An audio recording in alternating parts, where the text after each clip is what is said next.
Chapter 1, Ghost Signals. The sensor ghost appeared at 0347 hours, exactly when Rhea's left eye started to twitch. She'd been awake for 36 hours, caffeine pills and focus stims keeping her sharp through the double watch rotation. Captain Okonkwo didn't know about the stims. Nobody did. Sleep meant dreams, and dreams meant Titan, and Titan meant her brother's blood cooling on her hands while she floated 300,000 clicks away. Useless. So she didn't sleep. Reyes leaned closer to her console in the intelligence center, one deck below. Thermopylae Sumatra's bridge. The ghost flickered at the edge of Jupiter's gravity well, too faint for the main sensor suite, but her custom analysis software caught the quantum signature, a whisper in the dark. She'd built the detection algorithm herself during the graveyard shifts, feeding it every scrap of Krixan telemetry from the past 18 months of war. The ghost looked wrong. "Commander?" Petty Officer Davis glanced over from the comm station. "You seeing something?" "Checking a glitch." Reyes kept her voice flat. "Probably solar interference off Ganymede's magnetic field." Davis nodded and returned to monitoring the routine chatter from the patrol frigate group, Valiant, Pershing, and Constantine, conducting their standard sweep of the outer Jovian moons. 3 ships, 900 personnel, shepherding supply convoys between the belt mining operations and Mars. Boring work, safe work, relatively speaking. The Krixans hadn't pushed this far into the inner system in 4 months, not since the catastrophic engagement at the burn. Reyes isolated the signal and ran it through her threat assessment matrix. The quantum signature matched Krixan bioship emissions. The organic fusion drives left a distinctive trail of exotic particles, but the emission pattern was off. Too regular, too deliberate, like bait. Her fingers moved across the interface, pulling up historical data. She should report this to Okonkwo. Standing orders. Any potential hostile contact gets elevated immediately, but the captain would call general quarters, scramble the ready squadron, and if Reyes was wrong, if this was another false positive like the 3 she'd logged last month, it would erode what little trust remained between them. The crew already whispered that Commander Reyes saw Krixans in every shadow, that she'd lost her edge after Titan, that intelligence was running scared. She needed to be certain first.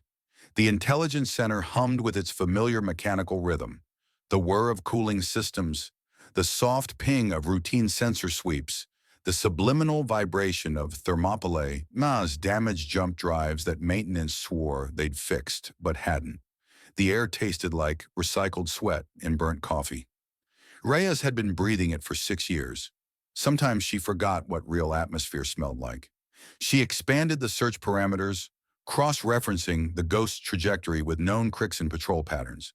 The bioships moved like living things because they were colony organisms piloted by distributed intelligences, able to adjust course through muscle contractions instead of thruster burns. Unpredictable, organic, hunting. This one was hunting wrong. "Coffee's fresh if you want some, ma'am." Davis held up a dented thermos. "Well, fresh-ish. I'm good." "You've been good for like 3 days straight." Davis poured himself a cup anyway. The kid was 3rd-generation Navy, competent but chatty.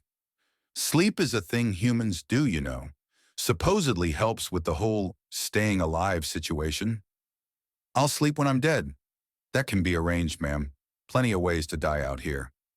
Dark humor. Reyes appreciated that about Davis. He understood the job. She'd handpicked him for this rotation specifically because he didn't ask stupid questions about feelings or stress management. He ran the boards, kept his mouth shut about what intelligence was analyzing, and made terrible coffee that was somehow still better than anything in the mess. The ghost signal strengthened. Reyes's pulse quickened. There, a second emission, offset by 40,000 clicks. Then a third. They were pinging active sensors now, practically shouting their presence to anyone listening. Krixans didn't operate like this. They hunted quiet, used passive telemetry, struck from ambush with bioweapons that sensors couldn't track. Their swarm tactics relied on overwhelming force and surprise, not announcing their presence like a parade, unless they wanted to be seen. "Davis." Reyes kept her eyes on the display.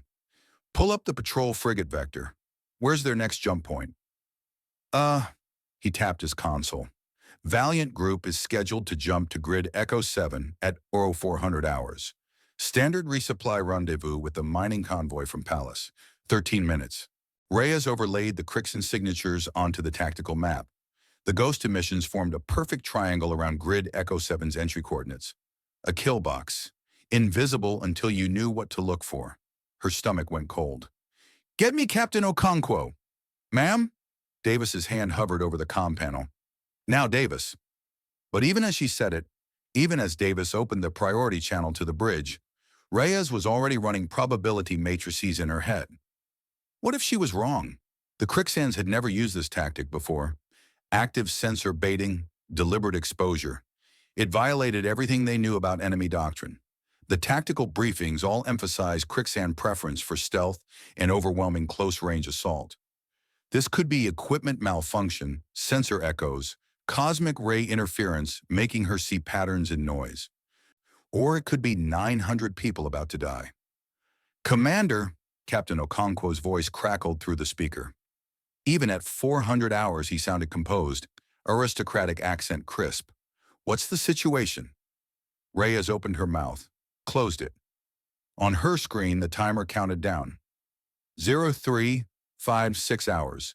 The frigates would jump in 4 minutes. If she called this wrong, if she scrambled the fleet for ghosts, Okonkwo would finally have justification to relieve her. Medical leave for exhaustion, psychiatric evaluation. They'd been circling that conversation for months. Commander Reyes, impatience edged into Okonkwo's tone. I'm waiting. The number scrolled past her vision. Threat probability, 73%. Confidence interval, low. Insufficient data for tactical recommendation. She needed 3 more minutes to confirm, to run the signal through one more verification sequence, to be absolutely certain before she sounded the alarm. Potential contact, sir. Running analysis now. Might be sensor artifacts? A pause. How potential? 73%. That's fairly potential, Commander. I need to verify first. Could be false positive. Another pause, longer. Reyes could picture Okonkwo in his ready room, fingers steepled, weighing her credibility against the risk. They both knew her record. 3 false alarms in 6 weeks. The crew's trust was a finite resource, and she'd been spending it like ammunition. You have 3 minutes to verify, Okonkwo said finally. Then I want a full report regardless of confidence level. Understood? Yes, sir. The channel closed. Reyes exhaled and dove back into the data, fingers flying across the interface. She pulled up classified files from Fleet Intelligence, patterns from the Titan massacre, emissions data from the burn, every scrap of intel on Krixan tactics. Her custom algorithms chewed through terabytes of sensor logs, searching for matches. 0358 hours. The ghost signals were still there, still holding position. Definitely not cosmic interference. Definitely not equipment failure. But were they Krixan? She isolated one emission and ran a spectroscopic analysis. The organic fusion signature was perfect. Too perfect. Like someone had read the textbook on Krixan bioship emissions and recreated it exactly. Or like the Krixans had learned humans could detect their ships and were now masking their real positions with false signals. 0359 hours. Ma'am? Davis sounded nervous now. The Valiant Group is spinning up jump drives. I know. Shouldn't we? I'm working on it. But the numbers wouldn't resolve. Every analysis came back inconclusive. Not enough data, not enough time, not enough certainty. And certainty was the only thing that mattered, the only thing that kept the nightmares at bay. If she had perfect information, perfect intelligence, perfect control, then no one else would die. No more brothers bleeding out in her arms. No more failures. The problem was the universe didn't offer perfect information. 35945. Valiant, Pershing, and Constantine would jump in 15 seconds. Reyes could order them to abort. She had the authority as senior intelligence officer on station. But if she was wrong, if this was nothing, then she'd just proven she couldn't handle the job. That the trauma had broken her. that she saw ghosts because she couldn't save the real people. The sensor display flickered. Something new, a fourth signature, deeper in the gravity well, emission pattern completely different from the others. Rhea's blood went to ice. She'd seen this before. In the Titan data, in the fragmentary recordings from Jung-hee's final moments before the swarm tore her apart. This was the real signature, the actual Krixan bioships using the false signals as cover while they maneuvered into position. Davis, get! The frigates jumped. For 3 seconds, the tactical display was clean. 3 friendly icons blinking out of Jupiter space, crossing the quantum gap to grid Echo 7, following their pre-programmed navigation solution. Standard fleet maneuver, executed 1,000 times across 1,000 systems. Then Pershing died. The transponder signal shattered into static. No distress call, no warning, just there, then gone. 6 seconds after jump entry. Constantine lasted 9 seconds longer.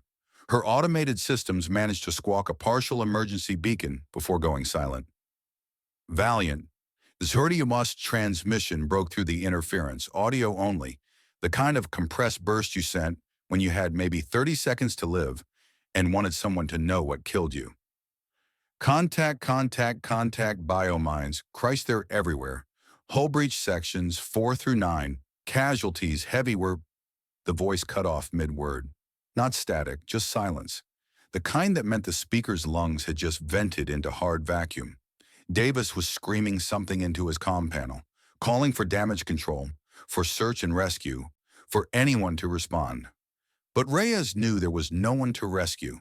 Biomines were Krixan anti-ship weapons, organic explosives that drifted inert until triggered by electromagnetic fields, then detonated with enough force to crack a destroyer's spine. Invisible to standard sensors, undetectable until it was too late. The Krixans had seeded the entire jump point with them, turned grid Echo 7 into an abattoir, and Reyes had watched it happen, had the data, had the warning, had 73% certainty, which should have been enough, would have been enough for anyone else. But she'd needed to be sure. 600 people, gone, because she'd hesitated, because she'd hoarded information instead of sharing it, because she'd learned exactly the wrong lesson from Titan. "Get me the captain," Reyes said. Her voice sounded distant, mechanical. "And pull up all tactical logs from the past 6 months. Every engagement, every contact, every sensor sweep." Davis stared at her, face pale. "Ma'am, we need to... There could be survivors, Intina." "There are no survivors, Petty Officer. Biomines don't leave survivors. What we need is to understand how this happened." She was already pulling files, her hands moving on autopilot while her brain processed the implications. The Krixans had known. They'd known exactly where the frigates would jump, exactly when, exactly what approach vector. They'd had time to seed the kill zone with enough biomines to guarantee total destruction. That required intelligence, human intelligence. Reyes overlaid the Krixan attack pattern onto fleet tactical databases and felt her stomach drop through the deck plating. She'd seen this maneuver before, not in enemy records, in UN files. The bait-and-kill tactic, using false sensor signatures to mask the real threat while channeling enemy forces into a prepared kill zone.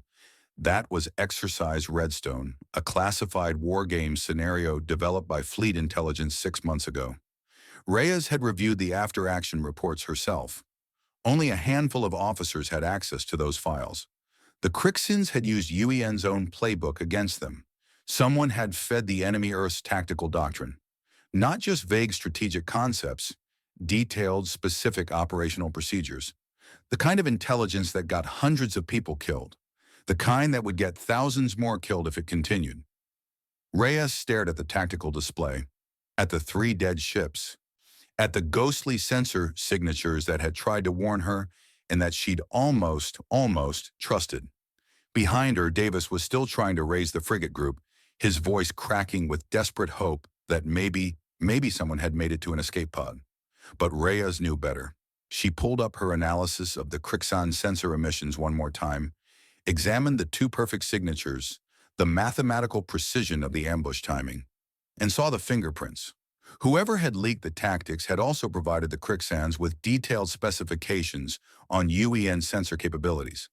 Exactly what frequencies to emit, what patterns would look like organic bioship drives, how to exploit the gaps in fleet detection algorithms.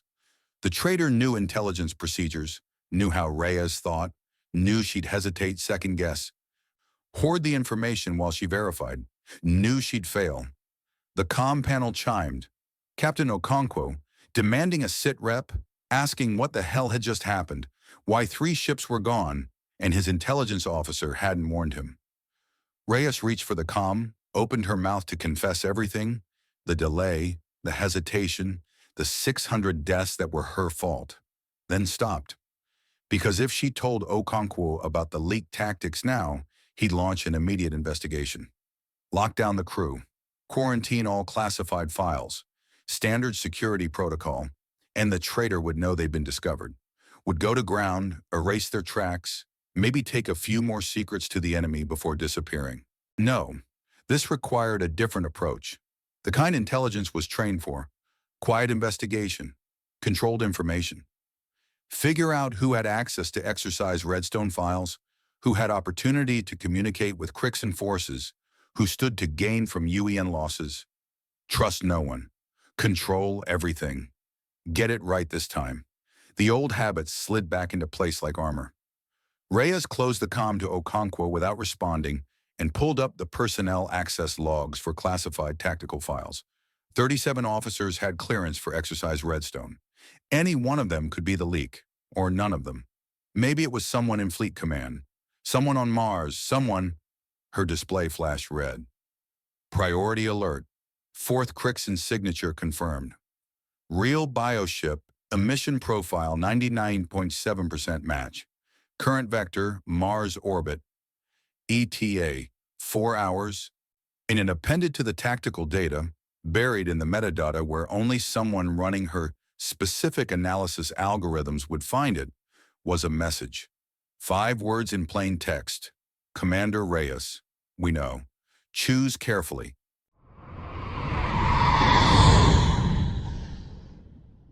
Chapter 2.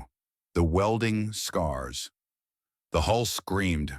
Chen heard it through his boots first. The high-frequency vibration that meant stressed titanium was about to give up and let vacuum in.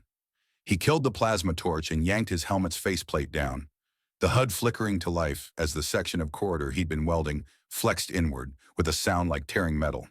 Brace, brace! He grabbed the bulkhead handhold. Rodriguez, get that patch! The corridor buckled. Not a breach. Not yet. But the secondary hull was compromised 6 decks down where something, debris, ordnance fragment, piece of Valiant, had punched through Thermopylae, sublative armor, and cracked the support framework like kindling. Rodriguez slapped the emergency sealant against the deforming wall section. White foam expanded into cracks Chen couldn't see, buying them maybe 10 minutes before the whole frame section collapsed inward and turned this corridor into a meat grinder. Structurals failing, Kowalski reported from her position, 15 meters aft.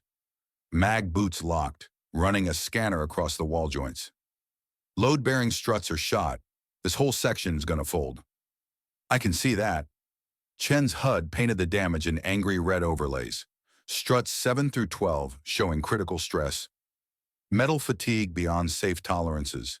And beneath the scorch marks from the plasma impacts that had killed Pershing and Constantine, beneath the carbon, scoring and warped plating, something wrong. Chen shoved closer to the damaged section, his gloves finding the twisted remains of support strut 9. The metal had sheared clean, but not from impact stress. The fracture pattern was wrong. Too clean. Sarge, we need to shore this or evacuate, Rodriguez said, her voice tight. Can't do both. Chen ran his fingers across the strut's broken edge, felt the microscopic ridges that shouldn't be there, the kind of tool marks that said this strut had been pre-cut, weakened, made to fail exactly when stressed by combat maneuvering. Sabotage. His gut went cold. Shore it, he said. Kowalski, give me the portable brace kit. Rodriguez, keep that foam flowing. The work swallowed him. hands moving on autopilot while his brain spun through implications. The ambush at Jupiter hadn't just been leaked tactics. Someone aboard Thermopylae had sabotaged her structural integrity, timed to fail under combat stress. 3 frigates gone, and Thermopylae bleeding air and stability, barely holding together while the deck shuddered. Alarms shrieked from 6 different directions. "Another stress cascade," Kowalski shouted over the noise. "Strut 14 just went." Chen slammed the brace into position, mag-locked it, felt the deck stabilize fractionally. "How many more can we lose?" 2, maybe 3 if we're lucky." They weren't lucky. Nobody in this war was lucky. He keyed his comm. "Bridge DC-3, we've got cascading structural failure in sections 42 through 47. Need immediate. All damage control teams, this is the captain." Okonkwo's voice cut through, sharp as shrapnel. "Full lockdown protocols in effect. Nobody accesses sensitive areas without direct authorization. Chen, I need you on the bridge. Now." Rodriguez and Kowalski both looked at him.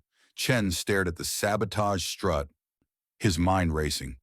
If he reported this now, Okonkwo would lock down the ship, seal every compartment, interrogate every crew member who had access to structural systems, and the saboteur would know they'd been discovered, would destroy evidence, go to ground, maybe blow something critical before security could grab them. But if he waited, kept quiet, ran his own investigation. 600 dead because Reyes waited. The thought hit him like a gut punch. The intelligence officer had delayed, second-guessed, hoarded information, and 3 ships had burned. Chen couldn't make that mistake, but he also couldn't trust the chain of command until he knew who was clean. "On my way, Captain." He straightened, pulled the damaged strut section free from the bulkhead, small enough to fit in his toolkit. "Evidence. Rodriguez, you're in charge. Shore every compromised section. I don't care if you have to weld it to the captain's chair." "Where are you going with that?" Kowalski nodded at the strut piece. "Captain wants a report." Chen sealed the metal in his toolkit, the weight of it familiar against his hip. "Gonna give him one he can use." The bridge smelled like burnt insulation and fear. Chen saluted, keeping his toolkit slung low. Okonkwo stood at the command console, his face carved from exhaustion and rage. Behind him, tactical displays showed Thermopylae. Limping toward Mars orbit, every damaged system highlighted in red. Commander Reyes wasn't there. Conspicuous absence. "Report," Okonkwo said. "Structural damage is containable, sir. We're shoring the compromised sections, but we've lost redundancy in the midship framework. One more hit there, and we'll fold." Chen kept his voice level, professional. "Estimate 12 hours for temporary repairs. 48 for anything permanent." Okonkwo's jaw worked. "The frigates?" "No survivors recovered, sir." Silence, the kind that pressed down like a physical weight. "Commander Reyes detected the ambush signatures 40 minutes before the attack," Okonkwo said quietly. "Didn't report them. Ran her own analysis instead." Chen said nothing. What was there to say? 600 personnel died while our intelligence officer played detective. The captain's voice was flat, dead. "And now we have evidence the Krixans are using our own tactical doctrine against us? Someone leaked classified files." "Sir, you're Martian-born, Sergeant. Valles Marineris, correct?" Chen's spine went rigid. "Yes, sir." "How many Martian-born crew do we have aboard?" The question hung like a noose. "I'd have to check personnel records, sir." Chen's hand tightened on his toolkit. "Maybe 40? 50? And how many of them have access to classified tactical files?" "I don't know, sir." "Neither do I." Okonkwo turned to face him fully. "But I'm going to find out. Because right now, every Martian colonist in fleet is a potential security risk. Earth Command wants independence referendums investigated, wants Mars provisional government members vetted, wants permission to speak freely, sir?" Okonkwo's eyes narrowed. "Granted. The saboteur could be anyone. Earthborn, Lunaborn, Belt colonist. Drawing conclusions based on birthplace is exactly what Earth Command is doing."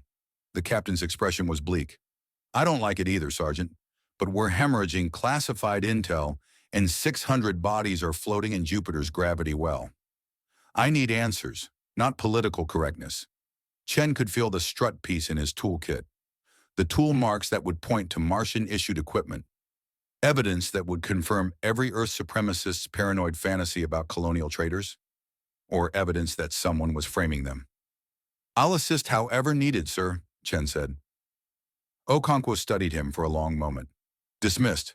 Get those repairs finished." Chen saluted and left, the toolkit heavy against his hip. His quarters were standard NCO berthing, 3 meters by 2, rack, locker, desk.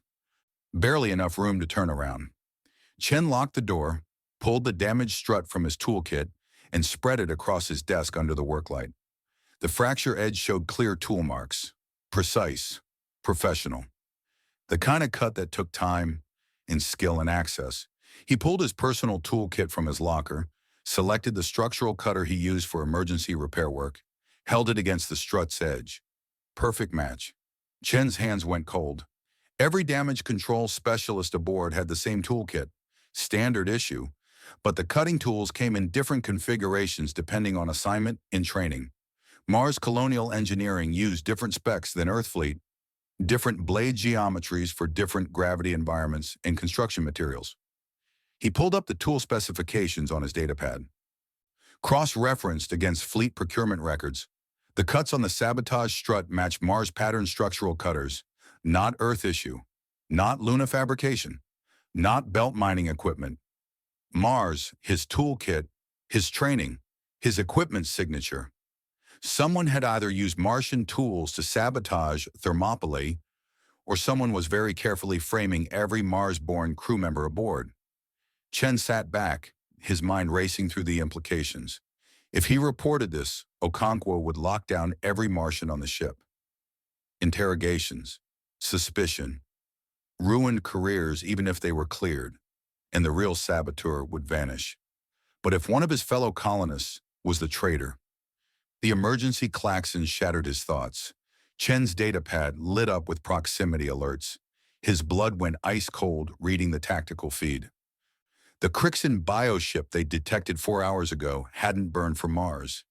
It had burned for them, directly for Thermopylae, and they had maybe 30 minutes before it was in weapons range of a crippled destroyer that couldn't maneuver, couldn't run, couldn't fight properly with half its structural framework sabotaged to fail under combat stress. Chen grabbed his toolkit and ran. The corridors were chaos, crew sprinting to battle stations, damage control teams scrambling, the overhead speakers blaring orders. Chen reached Section 43 just as Strut 14 gave up and the bulkhead started folding inward. "Brace that!" He grabbed the emergency support kit. Rodriguez already there. Kowalski welding like her life depended on it. Because it did. The ship shuddered. Maneuvering thrusters firing, trying to get Thermopylae into position for a fight she couldn't win. "Sarge, the framework can't take combat maneuvering," Rodriguez shouted over the alarms. "We shore this section, and 2 more will fail. Then we shore all of them." "We don't have enough people."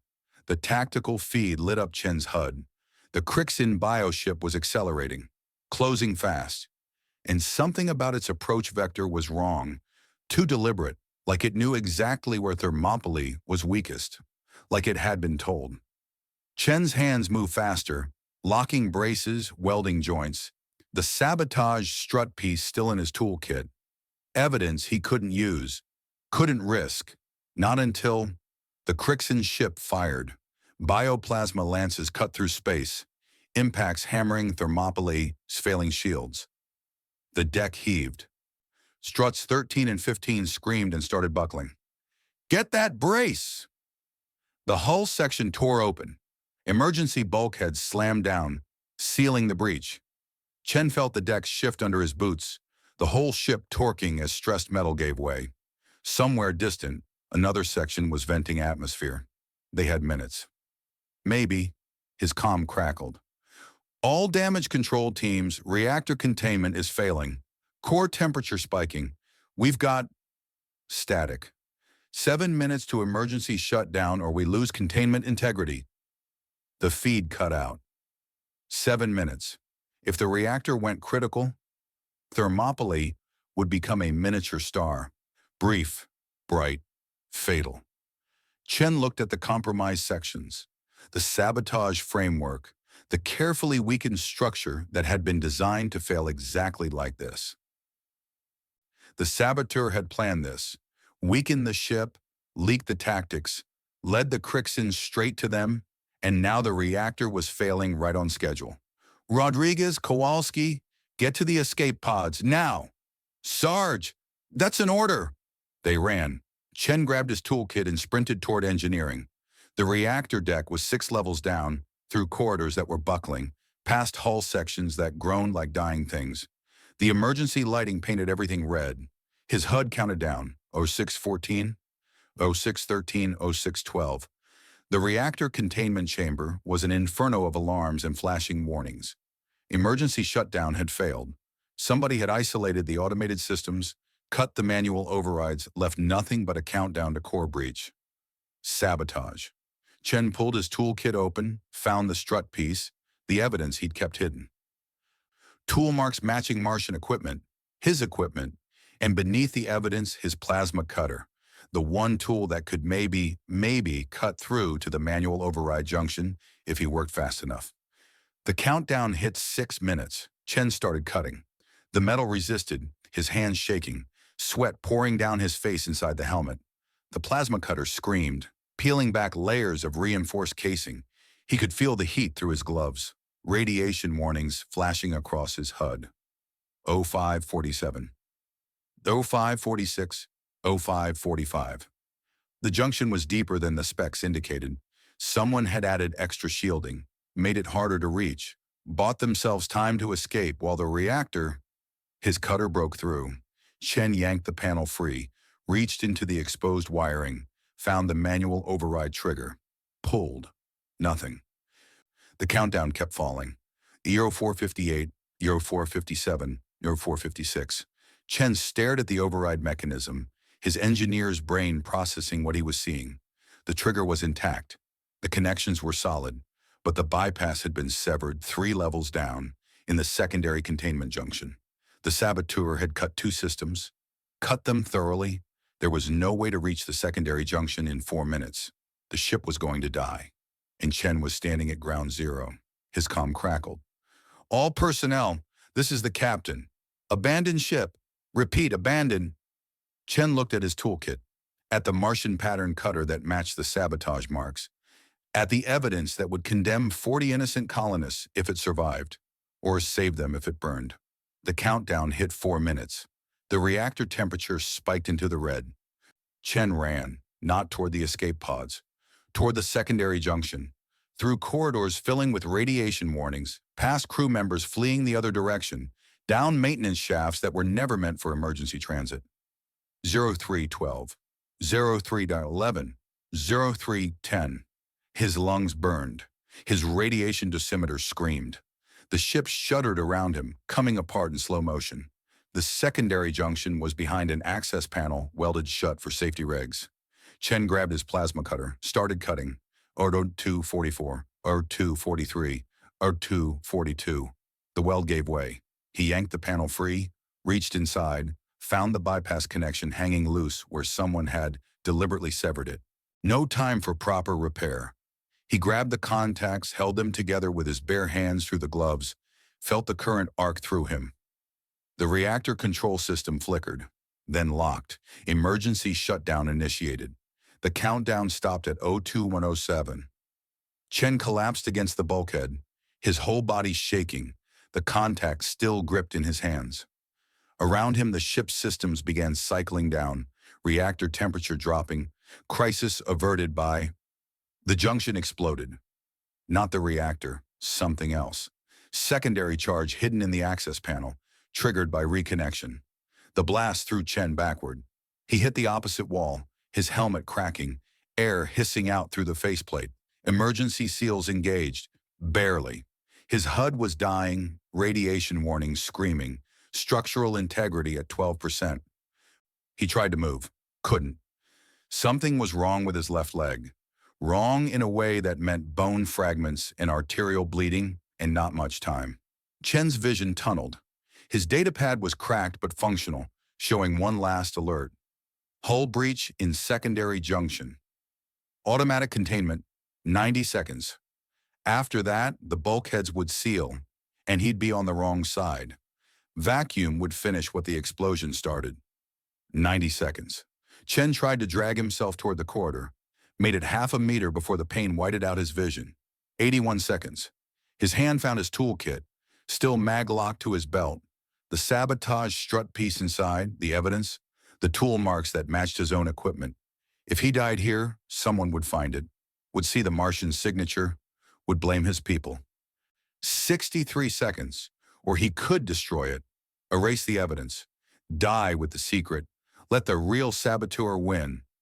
Chen's fingers closed around the toolkit. 42 seconds.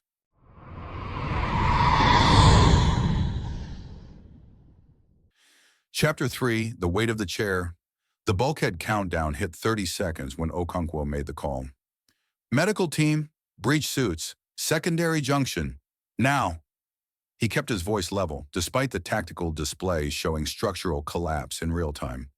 Rodriguez, you're closest. Can you reach him? Static crackled. Sir, automatic seals are engaging. If I override, get him out. 24 seconds. The bridge crew worked in practiced silence around him, stabilizing the reactor shutdown, routing emergency power, sealing breaches across 6 decks. Thermopylae had stopped dying, but she was still bleeding.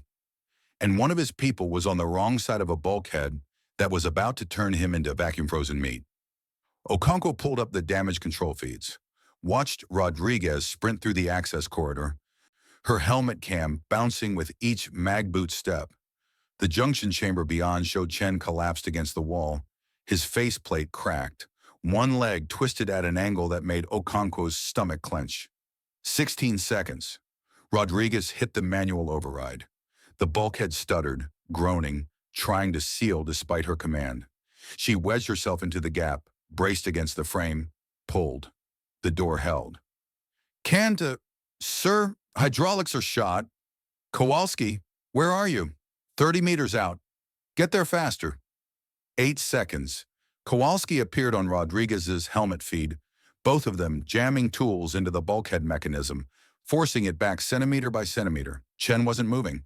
His suit readouts showed radiation exposure, internal bleeding, fractures. 3 seconds. They hauled him through.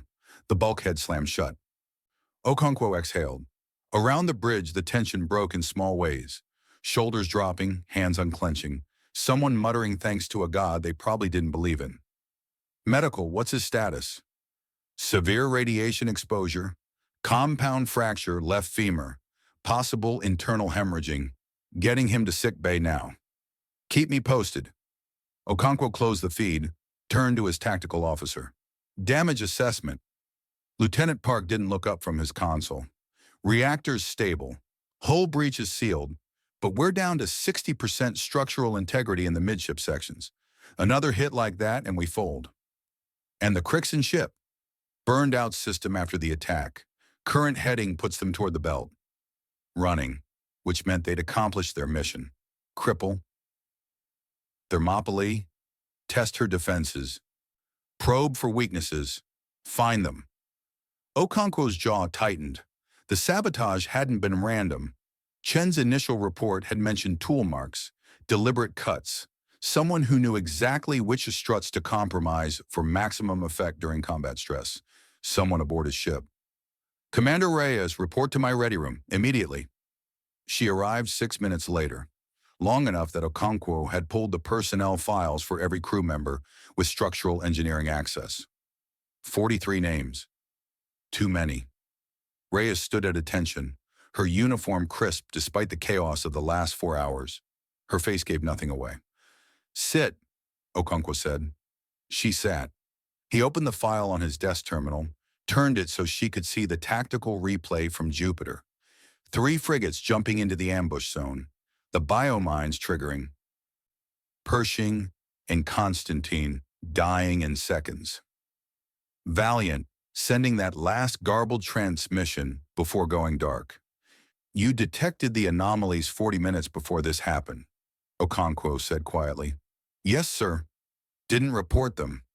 I needed to verify. You needed to verify. He let the words hang. While you verified, 600 personnel burned. Rhea's expression didn't change, but her fingers tightened fractionally on the armrest. I made a judgment call based on incomplete data. If I'd reported false positives, you'd have wasted 10 minutes of my time. Instead, you wasted 40 minutes and 600 lives. Okonkwo leaned forward. Walk me through your analysis. Everything you found.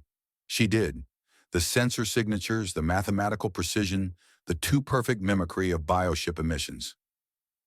How the Krixans had exploited gaps in UEN detection algorithms, used frequencies that would trigger pattern-matching protocols without raising immediate alarms. Someone gave them our playbook, she finished. Exercise Redstone. Yes, sir. Classified tactical doctrine, limited distribution. Whoever leaked it had high-level access and detailed knowledge of our sensor capabilities. Okonkwo pulled up the access logs. 37 officers with clearance for Exercise Redstone files. He highlighted Rhea's access record, pulled the files 3 days ago, spent 2 hours reviewing them. Standard intelligence prep, she said before he could ask. I run periodic reviews on classified exercises to update threat assessment models. Convenient. Her eyes narrowed. Sir, if you're suggesting... I'm not suggesting anything. I'm investigating. He closed the file, opened another. Sergeant Chen discovered structural sabotage in the midship sections. Pre-cut support struts, weakened load-bearing members. Someone aboard this ship deliberately compromised our hull integrity. Reyes went still. The reactor breach was triggered by a secondary explosive hidden in the override junction. Chen manually reconnected the shutdown system and nearly died for it. Okonkwo watched her face. He also found tool marks on the sabotage struts, distinctive patterns that match specific equipment configurations. What kind of equipment? That's classified for now. He paused. What I need from you is an investigation. Quiet, discreet, thorough. Find out who had opportunity to sabotage the structural systems, who's been in contact with anyone outside fleet channels, who stands to gain from UEN losses. You want me to investigate potential traitors. I want you to do your job. Okonkwo kept his voice flat. The one you failed at when you sat on critical intelligence for 40 minutes. She flinched. Good. He needed her off balance, motivated by guilt, too focused on proving herself to hide information. I'll need access to personnel files, communications logs, security footage. You'll have it. Report directly to me. No intermediaries. He pulled up the authorization codes, transmitted them to her datapad. And Commander, if you find something, you tell me. Immediately. No holding back to verify, no running your own parallel investigation. We clear? Crystal, sir. Dismissed. She stood, saluted, left. Okonkwo waited until the door sealed before pulling up the hidden file. Chen's preliminary report, the one flagged for captain's eyes only. The tool mark analysis, the metallurgic signature that matched Mars pattern structural cutters. 43 crew members with structural engineering access. 19 of them Martian-born. Earth Command would want a full lockdown, every colonist interrogated, maybe even detained. Political tensions were already running hot. Mars pushing for independence, Earth accusing colonial governments of harboring separatists, both sides using the war as leverage. If word got out that a Martian might be sabotaging UN ships, Okonkwo closed the file, assigned Reyes to investigate without telling her the full scope. She was smart enough to find the Martian connection eventually. But by then he'd have time to control the information, present it as part of a broader investigation, rather than an Earth versus Mars witch hunt. Unless she was the traitor, unless Chen was, unless Okonkwo was losing his mind, seeing conspiracies in every shadow, trusting no one because the alternative was admitting he couldn't protect his own ship. His comm chimed. Medical. Captain, Sergeant Chen is stable. Critical but stable. He's asking to see you. On my way. Sickbay smelled like antiseptic and fear. The overnight shift had triaged 43 casualties from the Krixan attack, radiation burns, shrapnel wounds, one ensign who'd been caught in a decompressing corridor and survived with burst blood vessels in both eyes. Chen was in the isolation ward, his leg immobilized in a regeneration brace. radiation scrubbers humming next to his bed. His face was gray, eyes sunken, but he tracked Okonkwo's approach with the alertness of someone running on pain meds in spite. "Sir, Sergeant, hell of a day you've had. Saves reactor cores, standard NCO duties." Chen's voice was rough, each word an effort. "Rodriguez and Kowalski, bruised but functional. You got lucky." "Lucky?" Chen's mouth twitched, not quite a smile. "Sir, I need to show you something." He reached for the toolkit mag-locked to his bedside table. His hands shook with the effort. Okonkwo helped him open it, watched as Chen pulled out a section of twisted metal. "Sabotage strut from Section 43. Tool marks match Mars pattern structural cutters." Chen met his eyes. "Like the ones in my toolkit. Like the ones issued to every Martian engineer and fleet." Okonkwo examined the strut, running his thumb across the clean fracture edge. "You could have destroyed this. Died with it in the junction explosion." "Thought about it." Chen's fingers tightened on the metal. "But if I did, the real saboteur wins, and another ship dies because Earth and Mars are too busy blaming each other to find the actual traitor. You think someone's framing Martian crew. I think someone's smart enough to use the tool pattern that causes maximum political damage." Chen's eyes were hard despite the pain. "Sir, I grew up in Valles Marineris. I know what Earth thinks of us. Rebels, separatists, can't be trusted. This sabotage pattern feeds right into that narrative. Or confirms it." "Or confirms it," Chen agreed. "Either way, you need the evidence. Do with it what you think is right." Okonkwo took the strut piece, felt its weight. "I've assigned Commander Reyes to investigate. She doesn't know about the Martian tool signature yet. Testing her. Testing everyone." He tucked the strut into his jacket pocket. "Get some rest, Sergeant. That's an order." Chen nodded, already fading as the pain medication kicked in harder. Okonkwo left him to the medical staff, walked through the corridors thinking about tool patterns and political calculations and the 600 bodies floating in Jupiter's gravity well. His comm chimed. "Bridge. Captain, incoming quantum transmission. Priority 1, Fleet Command encryption. Admiral Kuznetsova." Okonkwo's stride lengthened. Quantum comms were expensive, reserved for immediate tactical updates or command decisions that couldn't wait for light-speed lag. Whatever Kuznetsova wanted, it was urgent. He reached his ready room, activated the quantum receiver, watched the Admiral's face resolve on the display. She looked older than her file photo, gray threading her dark hair, lines cut deep around her mouth. "Captain Okonkwo, sit rep on the Jupiter incident." He gave it. The ambush, the losses, the tactical leak, the sabotage. Kuznetsova's expression stayed flat throughout, but her jaw tightened when he mentioned the tool marks. "You have confirmation on the Martian signature?" "Preliminary. Still investigating." "Don't." Her voice was sharp. "Earth Command wants this information contained. Political situation is unstable enough without fleet accusing Mars colonists of treason. Ma'am, if there's a saboteur aboard, then you find them quietly.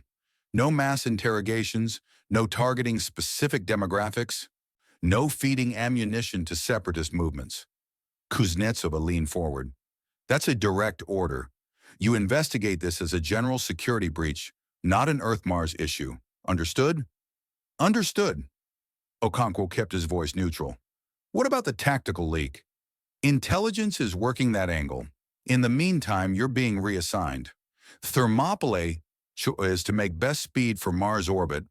Rendezvous with the repair dock at Phobos Station. Once you're stable, you'll transport a high-value asset to Noctis Labyrinthus Research Complex." "What kind of asset?" "Classified until you're in Mars space. But it relates to the translation work Dr. Yoon has been conducting with your Krixan prisoner." Kuznetsova's expression shifted slightly. "Speaking of which, how secure is that holding cell?" "Secure? Why?" "Just confirm it. Double-check the surveillance systems, access logs, the works. Fleet intelligence has concerns about information security regarding xenobiological specimens."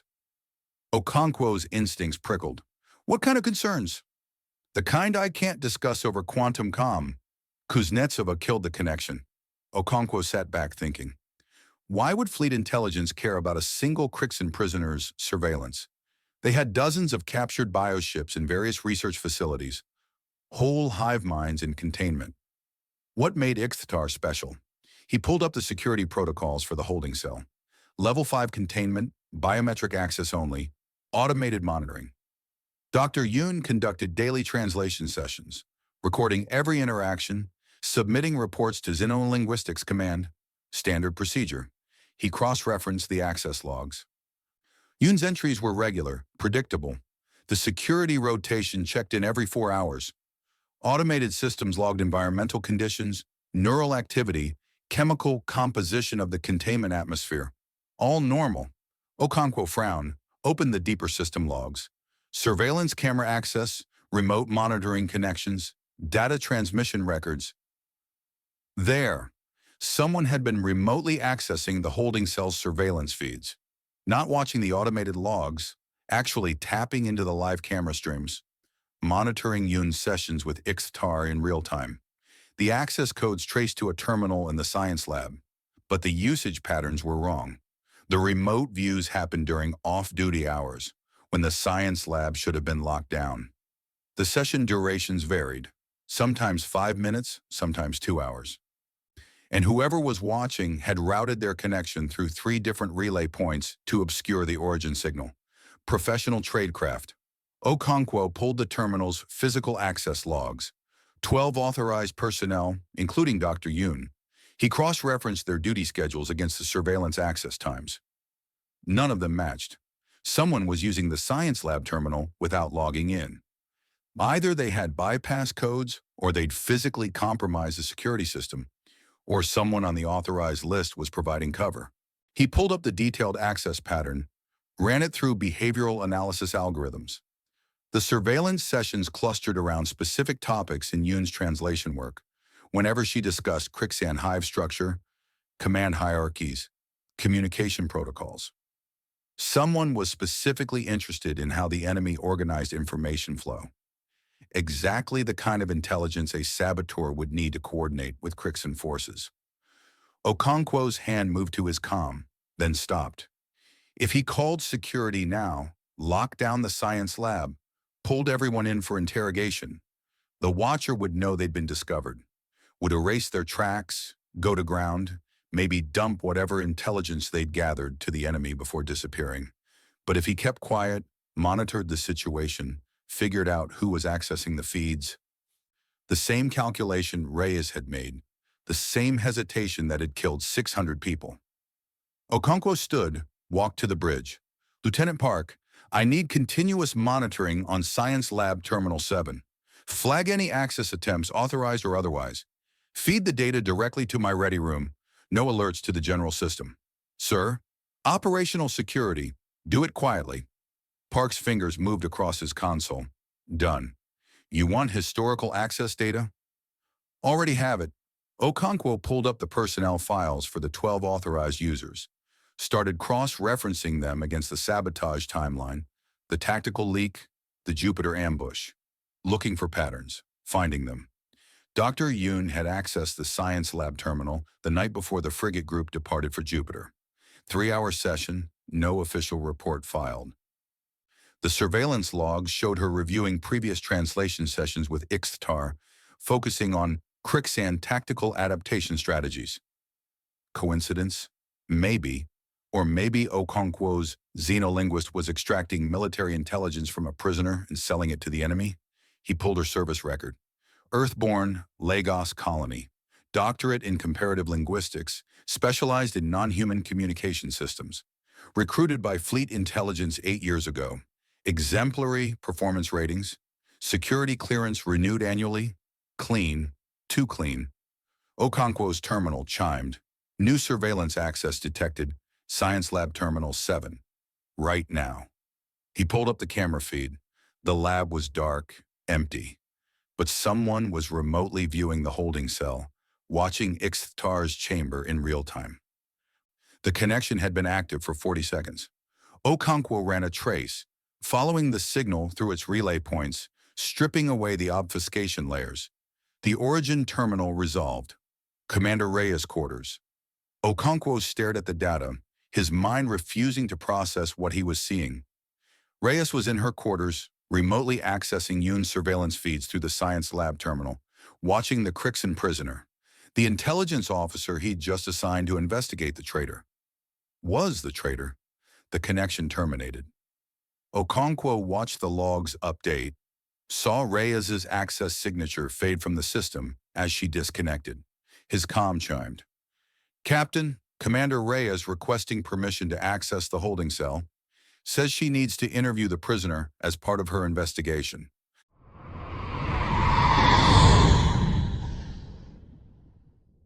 Chapter 4, The Translation Problem.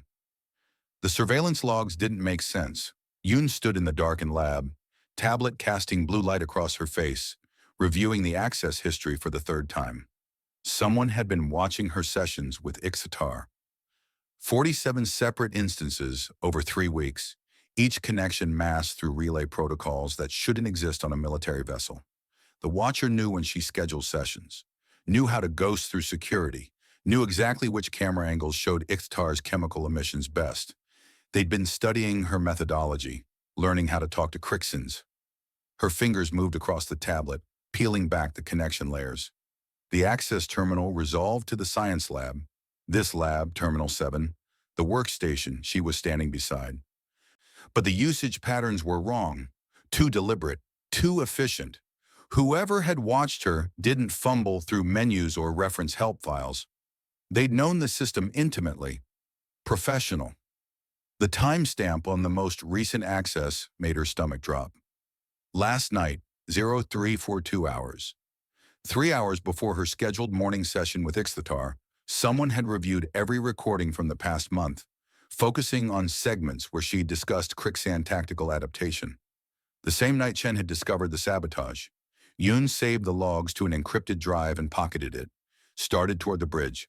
Okonkwo needed to see this before. The holding cell monitor chimed. Ixatar's biosigns were spiking, heart rate equivalent climbing, chemical emissions flooding their chamber with compounds the translation matrix flagged as distress markers. The Krixan was pacing, 4 limbs scraping against the reinforced walls, mandibles clicking rapid-fire patterns that registered as fragments of meaning. Danger. Warning. Betrayal scent. Yoon changed course, headed for the holding cell. Whatever revelation the logs held could wait 5 minutes. Her prisoner was in distress, and stressed Krixans were dangerous. The corridor to the holding block was empty. Third shift, minimal crew. Her footsteps echoed off bulkheads still scarred from the attack, repair seams visible where hull plating had been replaced. The ship felt wounded, vulnerable. She palmed the access panel. The door cycled open. Ixatar's chamber was a converted cargo hold, retrofitted with pressure seals and biofilters. The Krixan occupied the center, their bulk hunched beneath the overhead lights, 4 eyes tracking her entry. Chemical vents along their carapace pulsed, releasing complex pheromone chains. The translation matrix parsed them into text on Yoon's display. Observer, Yoon, disturbance, violation. I'm here. Yoon kept her voice steady, posture non-threatening. 6 months of sessions had taught her the rhythms of Krixan communication, layered meaning through scent and sound, context shifting based on chemical combinations. What's wrong? Ixatar's mandibles spread, clicking patterns that the matrix struggled to translate. Fragments appeared on screen, probability scores flickering, fragments calling, dead flesh speaking. Wrong, wrong, wrong. The fragments? Yoon pulled up the inventory manifest. Thermopylae carried 17 tons of salvaged Krixan bioship material in Cargo Bay 3, secured for her research. Dead tissue, sterilized and inert. The samples are contained. Radiation scrubbed. They're not active. Not dead, sleeping, now waking. The Krixans' chemical emissions shifted, compounds recombining into something the matrix translated as terror overlaid with certainty. Ixatar moved closer to the transparent barrier, close enough that Yoon could see the micro-expressions in their facial plates, the way traumatic damage to their left side had healed in jagged patterns. This one senses. Swarm memory echoes. Fragments remember purpose. Bioships don't retain consciousness after death. Yoon spoke slowly, watching the translation matrix parse her words into chemical analogs that Ixthantar's sensory organs could interpret. Your people's neurology is distributed, yes, but without a living core. Human assumption flawed. Ixthantar reared back, slamming two limbs against the barrier hard enough to make it shudder. Chemical vents flooded the chamber with compounds that registered as anger, frustration, desperate warning. Swarm never dies, hibernates, waits, fragments called a whole. Observer, Yoon in danger. All humans in danger. The translation matrix flagged a new chemical compound, one it had no reference for. Probability algorithms cycled through Krixan pheromone databases, searching for context. 80% match. Imminent catastrophe. Yoon's mouth went dry. The fragments are calling to something? To swarm, to ship. To war memory. Calling how? They're dead organic matter in sealed containers. Observer Yoon not understanding. Ixthantar's emissions shifted to something almost pleading. Swarm thinks in flesh, remembers in cells. Fragments, retain. Last purpose, consume, destroy, convert. Hibernation ends when prey near. The holding cell monitor chimed again. Yoon glanced at the readout. Cargo Bay 3 internal temperature had risen 0.4 degrees in the past 10 minutes. She pulled up the bay's environmental controls. Temperature, atmospheric composition, pressure, all within normal parameters. Except the heat signature wasn't evenly distributed. It was concentrated around the containment units holding the Krixan fragments, and it was spreading. How long? Yoon's voice came out steady despite the ice forming in her chest. How long until they wake fully? Ixthantar went still. Four eyes focused on her with what she learned to recognize as calculation. Already waking, Observer Yoon must act. Must warn. Must destroy fragments before. The lights in the holding cell dimmed. Red emergency lighting kicked in half a second later, bathing everything in crimson. The ship's PA system crackled. All hands, general quarters. Repeat, general quarters. Captain Okonkwo has initiated lockdown protocols. All personnel report to duty stations. No exceptions. Yoon ran for the door. It was sealed. She slapped the access panel. Nothing. Override codes denied. The corridor beyond the viewport showed blast doors dropped at every junction, turning the holding block into an isolated compartment. Her comm chimed. Dr. Yoon, this is Lieutenant Park. You're to remain in the holding area until further notice. Captain's orders. I need to speak to Okonkwo. Now. It's about... The captain is unavailable. Please comply with lockdown. The connection terminated. Yoon stared at the sealed door, her mind racing through possibilities. The lockdown wasn't random. Something had happened. Something serious enough to trap crew in place. Serious enough to... The deck shuddered. Subtle. A vibration that traveled through her boots, up her spine. Thermopylae. Had taken damage before. Absorbed hits that made the whole ship ring like a struck bell. This was different. Localized, internal. Her tablet chimed. Cargo Bay 3 hull breach alert. Caustic atmosphere. Biohazard protocols engaged. The fragments. Yoon pulled up the bay's internal cameras. The feed was chaos. Corrosive mist obscuring everything. Emergency seals deploying too late. And in the center of it all, the containment units had ruptured. Krixan biomass was spreading across the deck like spilled oil. Tendrils reaching, growing, consuming everything they touched. It was alive. Behind her, Ixthantar's chemical emissions shifted to something the Matrix translated as grief. Too late. Swarm wakes, swarm feeds, swarm calls. Calls to what? To ships in dark, to hidden swarms. This one's people will come. Will answer Fragment's song. Observer Yoon ship, now beacon. The cargo bay camera feed showed figures in hazard suits rushing toward the breach, carrying flame units and containment equipment. Yoon recognized the movement patterns.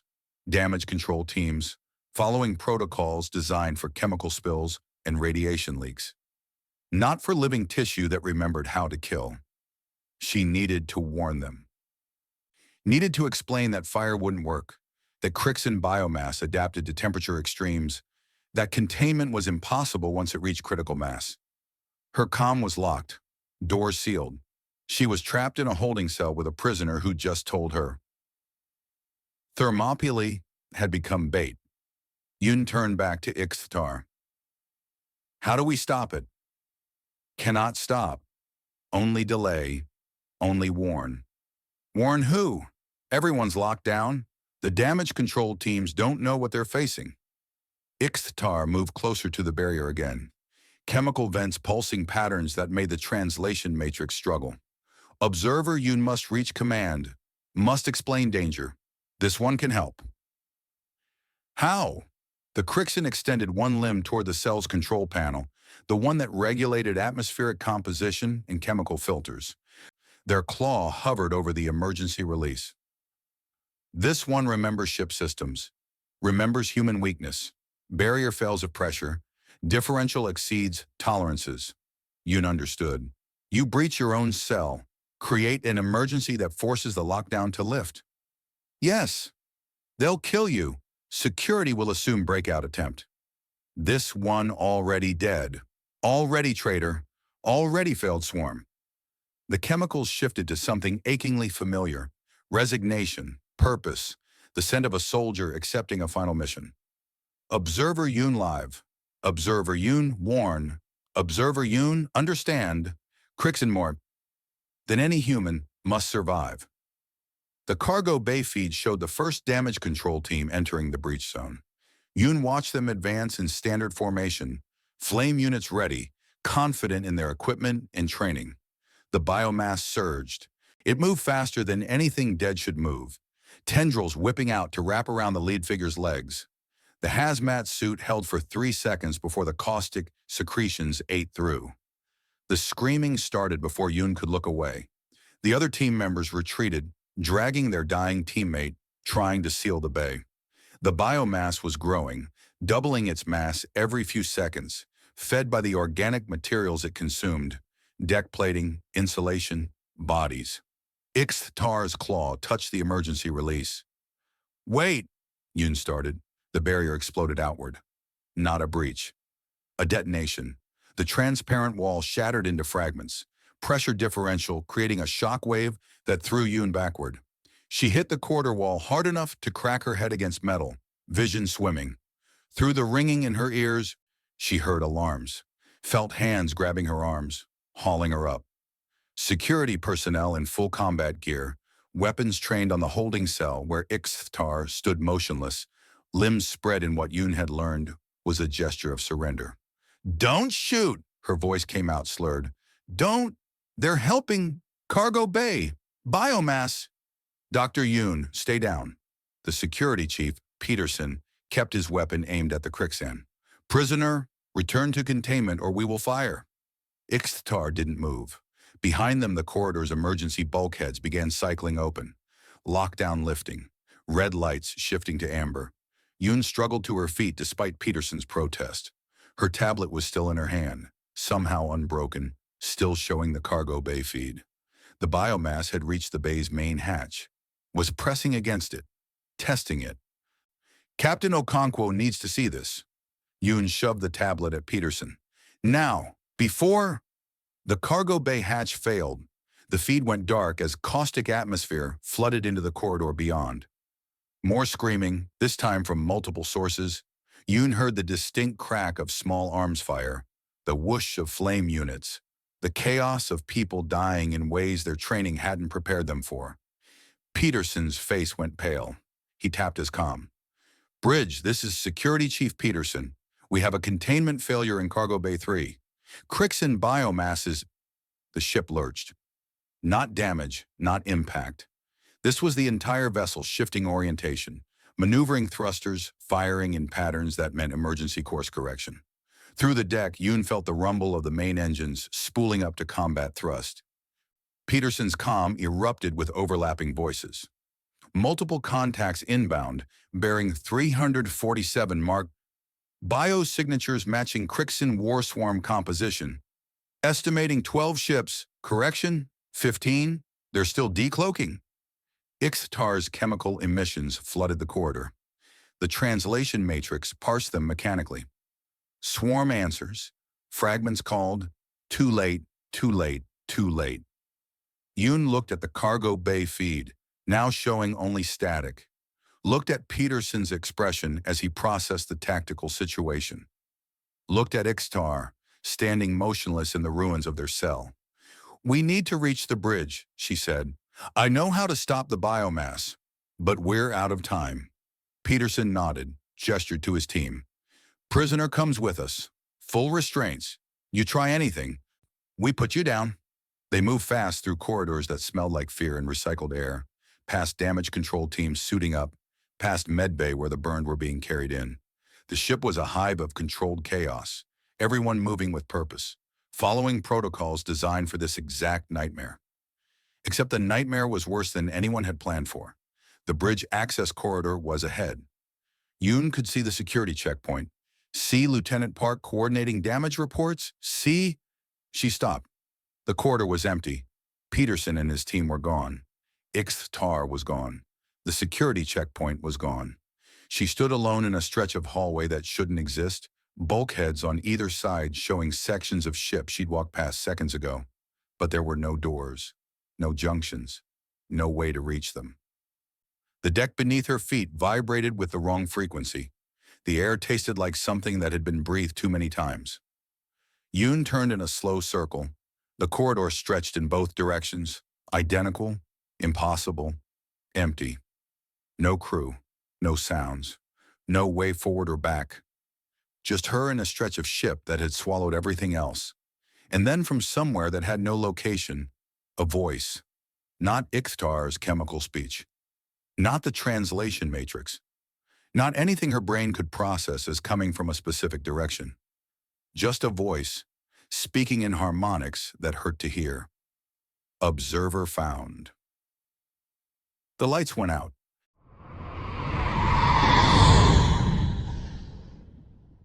Chapter 5. Information Warfare. Bay 3 is venting atmosphere through the breach, Park said. Biomass growth rate increasing exponentially. Reyes stood at the tactical station, fingers moving across displays that showed the nightmare spreading through. Thermopylae's cargo hold. The Krixan tissue had consumed 6 cubic meters of deck space in 3 minutes. At this rate, it would reach the primary fuel lines in 10. "Where's Dr. Yoon?" She kept her voice level. "Command protocol. Stay calm when everything burns." "Unknown." She was en route to the bridge with Security Chief Peterson, then dropped off internal sensors. Park's hands moved, pulling up tracking data. AI can't locate her transponder. Missing xenolinguists. Growing alien biomass. 15 Krixan ships decloaking on approach vectors. Reyes filed Yoon's disappearance as a problem for later, focused on the immediate threat trying to digest her ship. "Get me visual on Bay 3. All available feeds." The main screen split into 8 angles. Caustic mist obscured most cameras, but thermal imaging showed the biomass clearly. A pulsing mass of organic matter spreading across bulkheads like spilled paint. It moved with purpose, and tendrils reaching toward sealed hatches, testing weak points, looking for a way out. 2 figures in hazmat gear appeared at the bay entrance, carrying portable cryo units. Damage control, following standard containment protocols. "Negative, negative." Reyes keyed shipwide comms. "All personnel stand clear of Cargo Bay 3. Repeat, stand clear. Standard suppression will not work on this organism." On screen, the figures hesitated. "Commander, this is Lieutenant Ramos." His voice crackled through static. "We have containment equipment staged. If we don't act now, the biomass adapts to temperature extremes. Your cryo units will buy you 30 seconds before it adjusts. Then you're standing in a room with angry alien tissue and no backup plan." Silence. Then, "What's the backup plan?" Reyes pulled up Yoon's research files, the xenobiological data the scientist had compiled over 6 months of studying Ixtar. Krixan organisms required specific atmospheric conditions to remain dormant. Deviate from those parameters too far, they woke up. Deviate further, they died. But the kill zone was narrow. "I need Dr. Yoon," she said. "Park, keep trying to locate her. Ramos, hold position. Don't enter that bay." "Copy, standing by." Reyes opened a command channel to engineering. "This is Commander Reyes. I need environmental control on Cargo Bay 3 isolated from primary systems. Full manual override." "Acknowledged," came the response. "Done. You have independent control." "Good. Now I need someone who knows Krixan biochemistry and has a death wish." She tapped her comm. "Bridge to holding cell. Security? Is the prisoner conscious?" A pause. Then Security Chief Peterson's voice, rough with stress. "Commander, we have a situation down here. Ichthar breached their cell. We have weapons on the prisoner, but is Yoon with you?" "She was. Then she disappeared. The corridor just... The whole section's showing sensor anomalies. We can't track her." The missing xenolinguist made more sense now. Wrong sense, impossible sense. But Reyes cataloged it and moved on. Priority 1, kill the biomass before it ate the ship. Put Ichthar on comms. I don't care about the breach. I need them alive and talking. More silence. Background noise, shouting, alarms, the controlled chaos of a ship fighting itself. Then a different sound, mandibles clicking in rapid sequence, chemical sensors picking up pheromone chains that the translation matrix rendered as text on her display.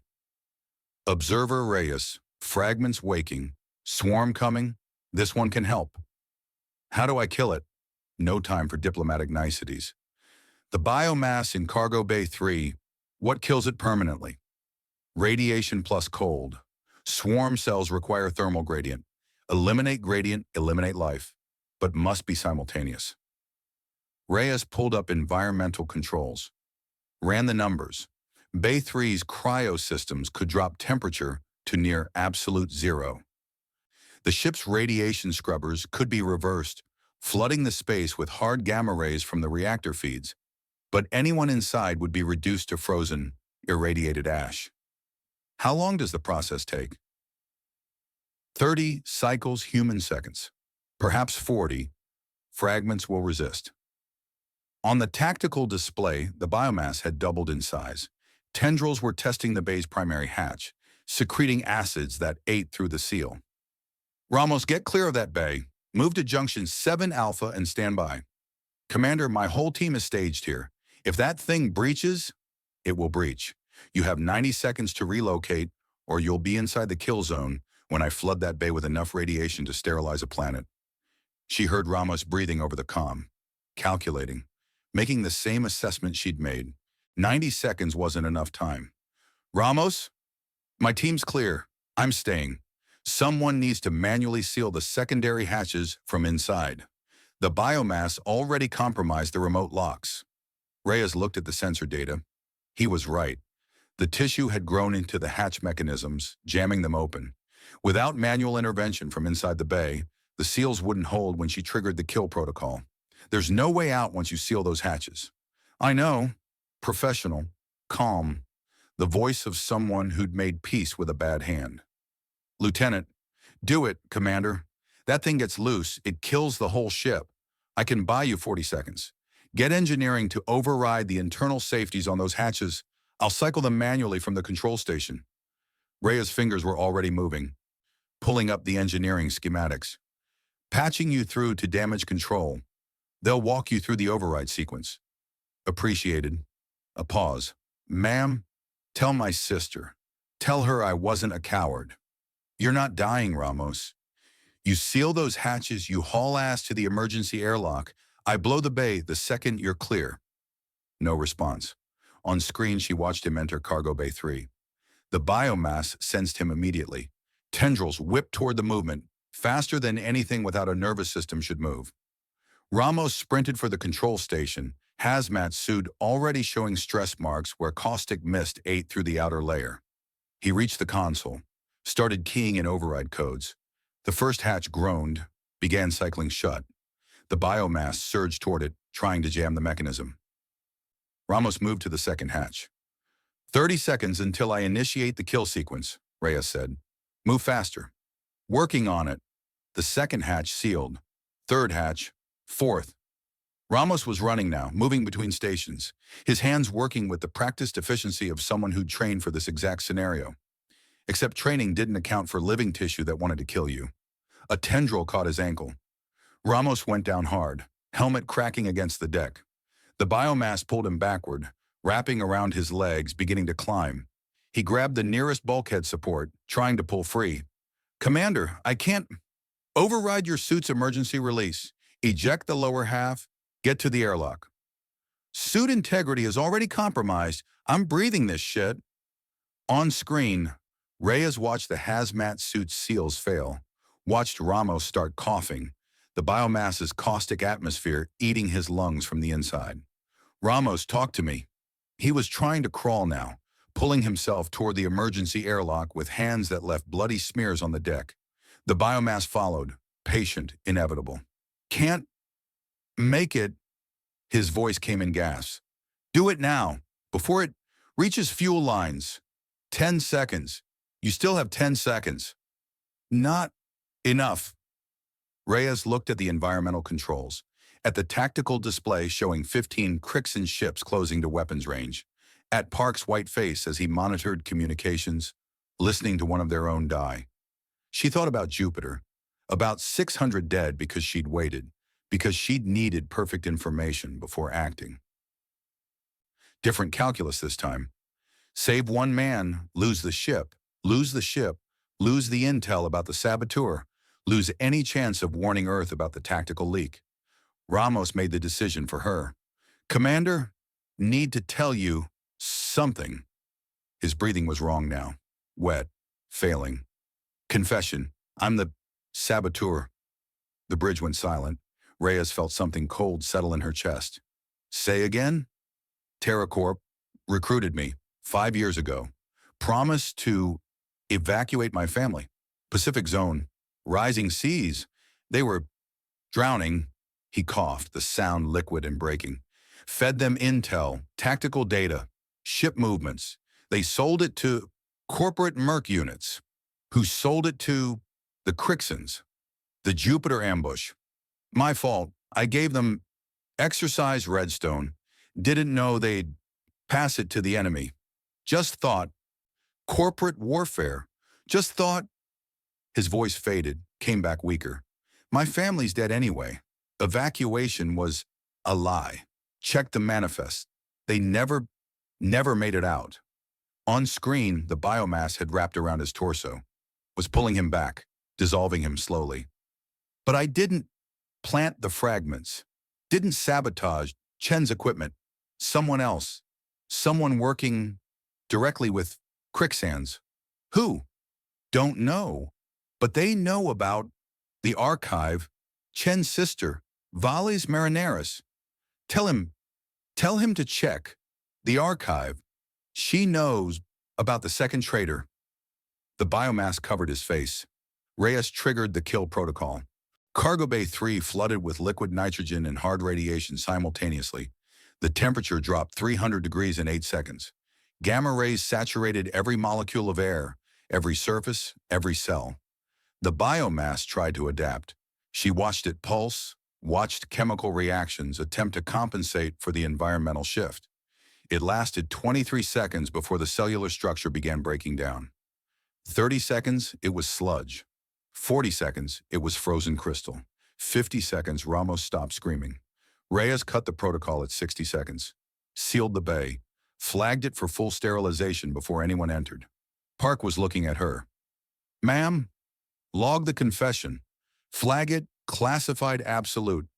Cross-reference with Chen's sabotage report. Her voice sounded like someone else's. Calm, professional, dead. And get me a casualty count.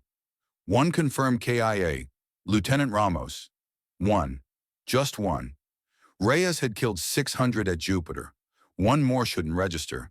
1 more was a bargain.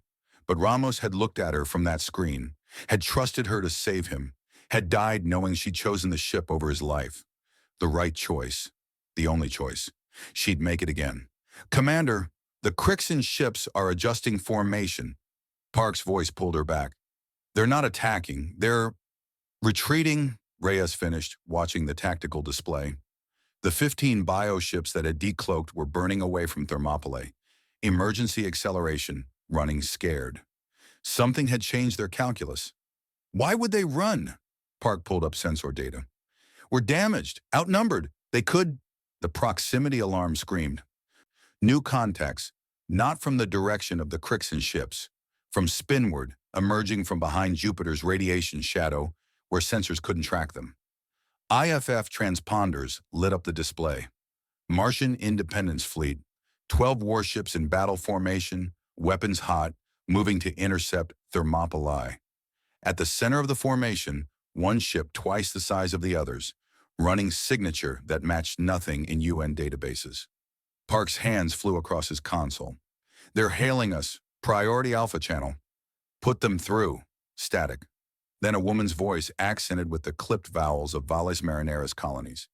UN Thermopylae, this is MF Tharsis. You are ordered to stand down all weapons and prepare for boarding. Any hostile action will be met with overwhelming force. You have 90 seconds to comply. Reyes looked at the tactical display, at the Martian ships surrounding them, at the mystery vessel at the center, at the Krixan bioships fleeing from something worse than Earth's military. Ma'am? Park's voice was tight. Orders? The Tharsis-powered weapons, all of them, targeting Thermopylae.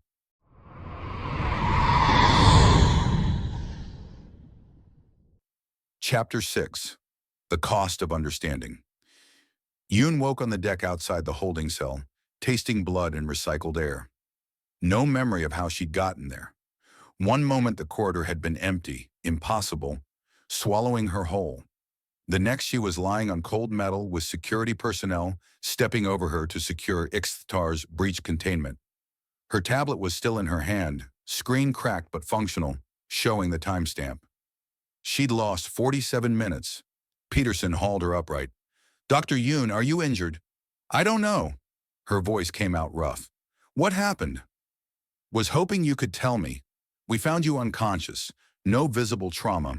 Medical's on the way. Through the shattered barrier, Yoon could see Ixtar hunched in the corner of their cell. Mandibles clicking patterns too fast for the translation matrix to parse. Chemical emissions flooded the chamber.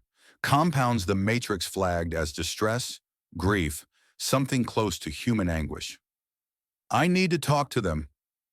Medical first, captain's orders. But Okonkwo never arrived. Neither did medical. The ship had bigger problems. Martian warships surrounding them, ultimatums, the fragile peace between Earth and Mars collapsing in real time, while Reyes negotiated on the bridge. Peterson left her with 2 guards and instructions not to enter the compromised cell. Yoon entered anyway.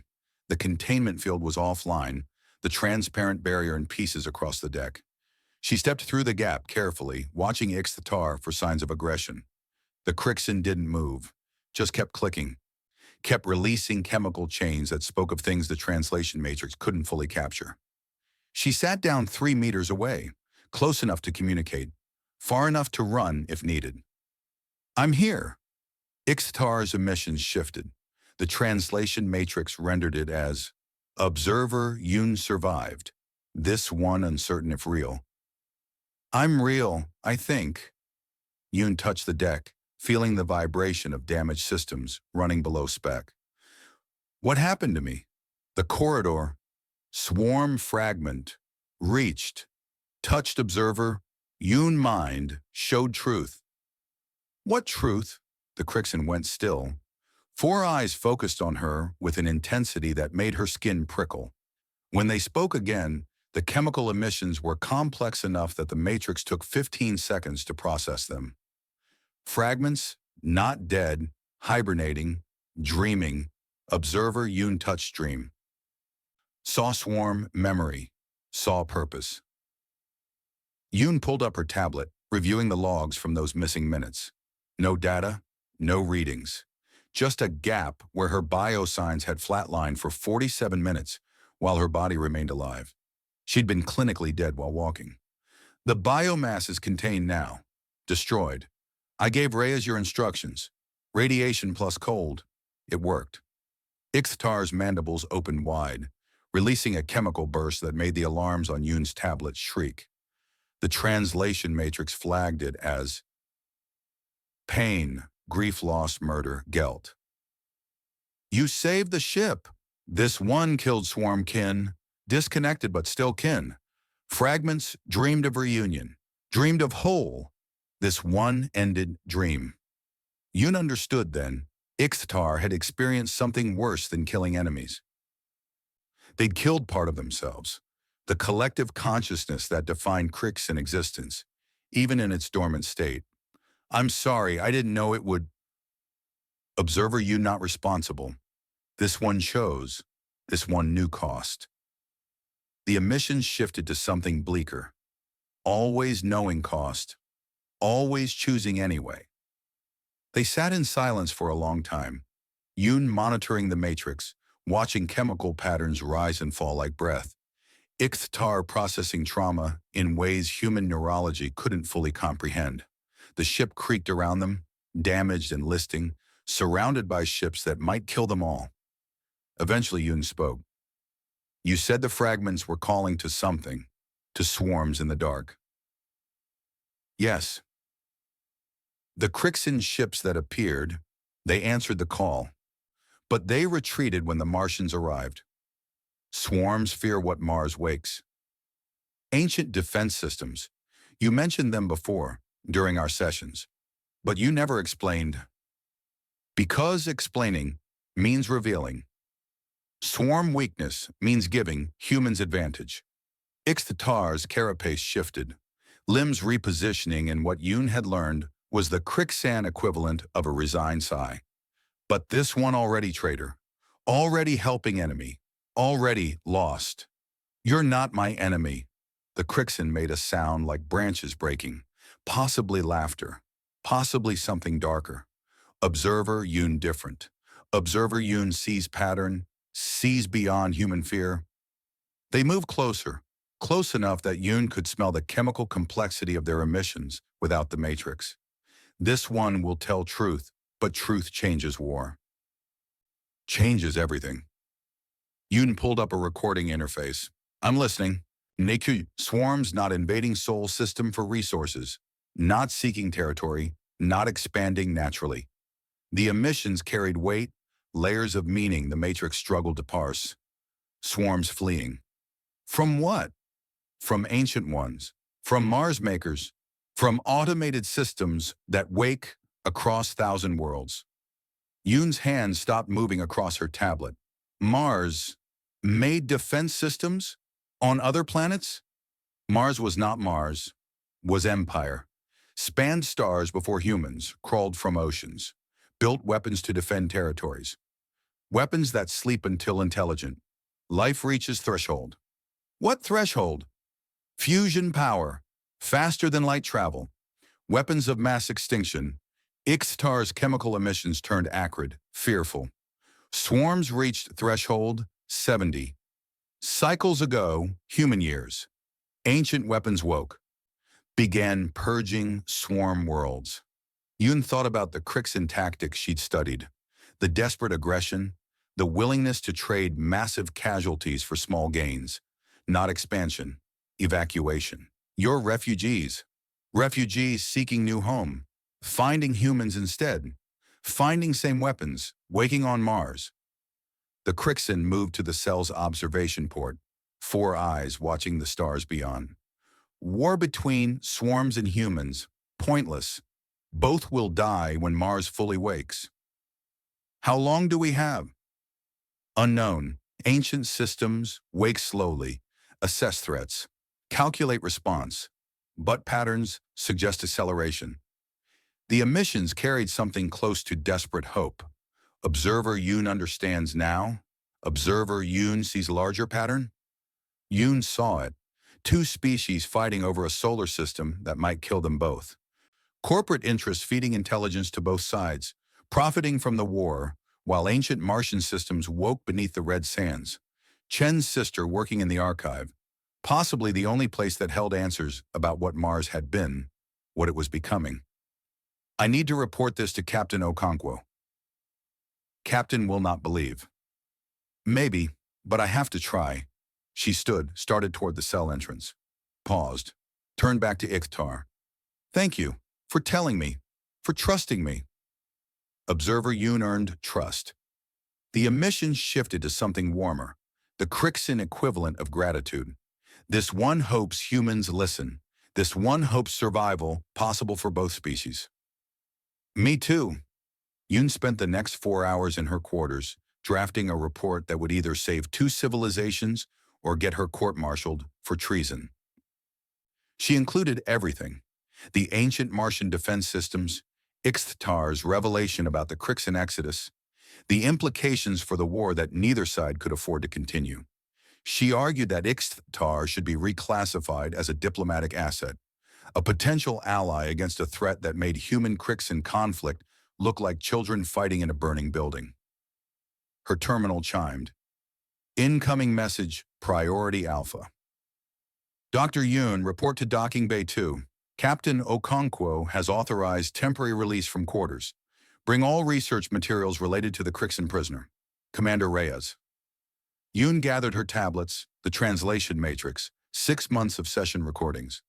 The ship felt different as she moved through corridors, less like a warship, more like a tomb. Crew members avoided eye contact. The bulkhead still showed scars from the attack, repairs incomplete, damage too extensive to hide. Docking Bay 2 was a controlled chaos. Marine detachments in full combat gear, weapons checked and rechecked, officers conferring in tight groups, and at the center of it all, the docking collar where a Martian shuttle had just sealed against Thermopileo's hull. Okonkwo stood near the airlock, Reyes at his side. Both looked like they'd aged years and hours. Dr. Yoon? Okonkwo's voice was clipped. The Martians have agreed to a face-to-face meeting. They claim to have information about the sabotage, about corporate involvement in the war. They want you present. Me? Why? Because their delegation is led by someone claiming to be Amelia Nakamura, your former research partner from the Noctis Labyrinthus project. The name hit like a fist. Yoon hadn't heard it in 3 years, not since Nakamura had vanished during the Mars independence riots. Presumed dead. Mourned. That's impossible. Amelia died. Apparently not. Reyes pulled up a visual feed from the shuttle. She's very much alive, and she wants to talk to you about what you've learned from the Krixan. The airlock cycled open. 6 Martian soldiers emerged first, weapons lowered but ready. Then a woman Yoon recognized despite 3 years and what looked like extensive augmentation. Nakamura had always been small, academic, prone to losing herself in research. The woman walking toward them moved like a soldier, carried herself with authority that filled the bay. She stopped 3 meters away, looked directly at Yoon. Dr. Yoon, it's good to see you again. Amelia, we thought you were dead. I was for a while, then I got better. A thin smile. I go by Tharsis now, captain of the Maiev ship that's currently targeting your reactor. We need to talk. Okonkwo stepped forward. Captain Nakamura. Tharsis, you've brought a battle group into UEN space, issued ultimatums, and now you want to chat? I need more than that before I stand down weapons. Tharsis gestured to one of her soldiers, who produced a data chip. Everything TerraCorp has been doing, every leak, every sabotage, every piece of intelligence they've sold to both sides, including the identity of your second traitor. She handed the chip to Okonkwo, looked back at Yoon. I know what Ikhtar told you, about the ancient Martian systems, about what's waking beneath the surface of my world. Her expression hardened. I'm here because Earth and Mars need to stop killing each other, before something older and angrier kills us all. Reyes took the chip, moved to a nearby terminal, started reviewing the data. Her face went pale. Captain, you need to see this. Okonkwo joined her, read whatever was on screen, looked at Tharsis with something between rage and horror. This can't be verified. It will be. Chen's sister has corroborating evidence in the archive. That's why TerraCorp tried to kill him. He was getting too close to asking the right questions. Yoon's tablet chimed. Ikhtar was signaling, chemical emissions spiking with alarm. The translation matrix rendered it as a single word. Warning. Tharsa's comm crackled. Her first officer's voice. Captain, we have multiple contacts emerging from the burn. 15 ships, Krixan biosignatures. They're not responding to hails. Weapons status? They're running dark. No. Wait. Correction. They're broadcasting, not attack vectors. They're sending a message. Tharsis looked at Yoon. Can your prisoner translate? Possibly, if we get them to a... The bay's speakers erupted with sound, not human language, not even Krixan chemical speech translated to audio. This was raw bioacoustic communication, the kind swarm ships use for coordination. Yoon's translation matrix lit up, processing fragments. Tertiary Mine 7 Epsilon, Swarm Commander calls. Return to collective. Cease cooperation with apex predators. Ixtar was being recalled. Ordered to stop helping humans. Tharsis watched Yoon's face. What did they say? They want Ixtar back. They're calling them a traitor for helping us. And if we refuse? The Krixan ships powered weapons. All of them. Targeting both Thermopylae and the Martian fleet. Tharsis smiled. Not a happy expression. Something colder. Well, she said, looks like we're allies now.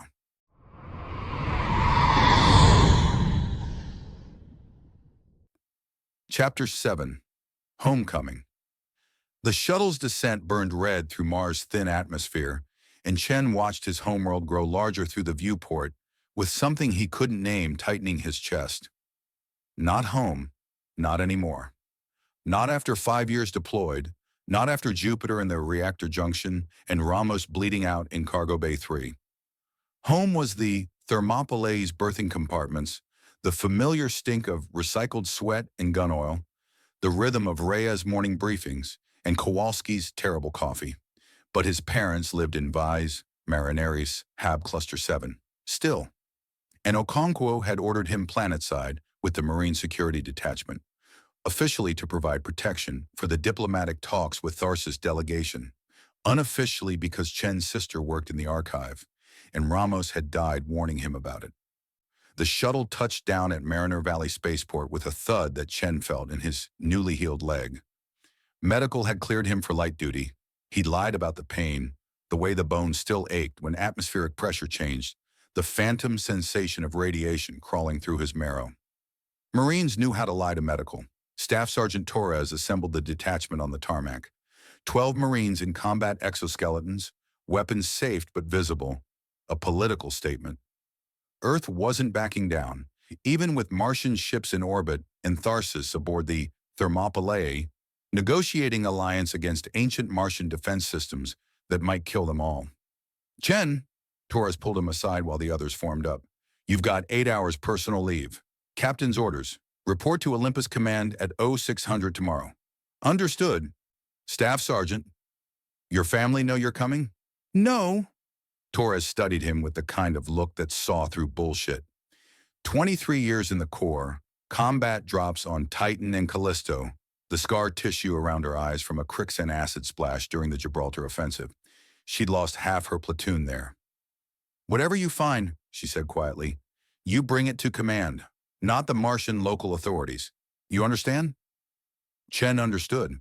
If Jian was involved in whatever TerraCorp had been running, whatever technology the PMG hardliners were accessing in the archive, it became a UEN matter, not Martian law.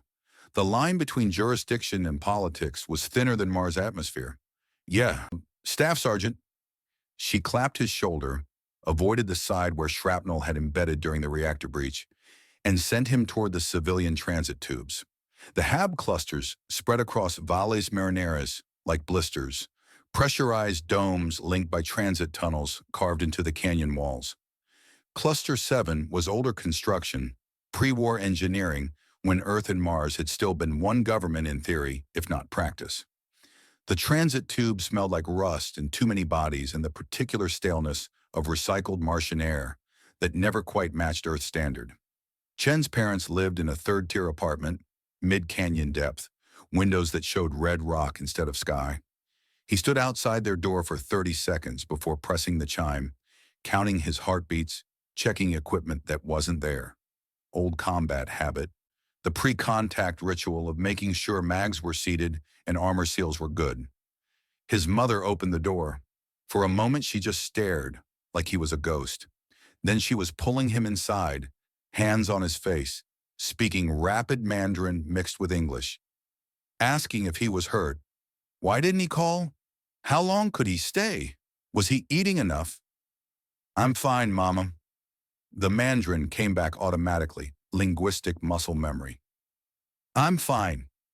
His father appeared from the kitchen, older than Chen remembered, hair more gray than black now, but the same weathered hands, the same careful way of moving that came from 3 decades as a structural engineer in reduced gravity. Marcus, his name in English, formal. His father had never been comfortable with displays of emotion. You should have told us you were coming. It was short notice. Command assignment. They ushered him to the small living area, his mother already moving toward the kitchen to prepare food, because that's what she did when she didn't know what else to do with her feelings. His father sat across from him, hands folded, studying Chen the way he'd study a stress analysis report. You look thin. Ship rations. And the leg. I can see you favoring it. Nothing got past Baba. Chen had learned to lie to medical, but never to his father. Training injury, healed now. A lie, but a small one. The kind families told each other to avoid worry that solved nothing. His mother returned with tea, real tea, not the synthetic crap from shipboard dispensers, and sat beside Baba with the particular stillness that meant she was holding herself together through will alone. Jean didn't say you were coming, she said. She would have wanted to see you. Chen's chest tightened. Where is she? The archive. Working. His mother's face lit with the kind of pride that cut deeper than shrapnel. She was promoted again, did you know? Senior interface specialist. She's helping with the excavation of pre-collapse Martian facilities. Very important work. Interface specialist. The term made Chen's skin crawl. Ramos had used similar language in his confession, the way TerraCorp recruited people to work with Ancient Martian technology. The integration process that changed them, made them something other than wholly human. When was the last time you saw her? He kept his voice neutral, careful. His parents exchanged glances, the kind that married people did when they had had this conversation before. In private, late at night when worries became impossible to ignore. 3 weeks, Baba said. She came for dinner, said her work schedule was very demanding. How did she seem? Another glance. His mother's hands tightened around her teacup. Tired, distracted, she forgot things, asked about your grandfather's death. But we'd already told her about it months ago. She didn't remember. His mother's voice went small. I thought maybe she was working too hard. The archive is deep underground. Poor air circulation. But she said she was fine. She seemed happy. Happy. Chen thought about Tharsis, born Amelia Nakamura, who'd been integrated so thoroughly with ancient Martian neural architecture that she could interface with their systems, see patterns humans couldn't perceive. She'd seemed happy too, in a way. Serene, like someone who'd found purpose beyond human understanding. Like someone who'd stopped being entirely human. I'd like to see her, Chen said.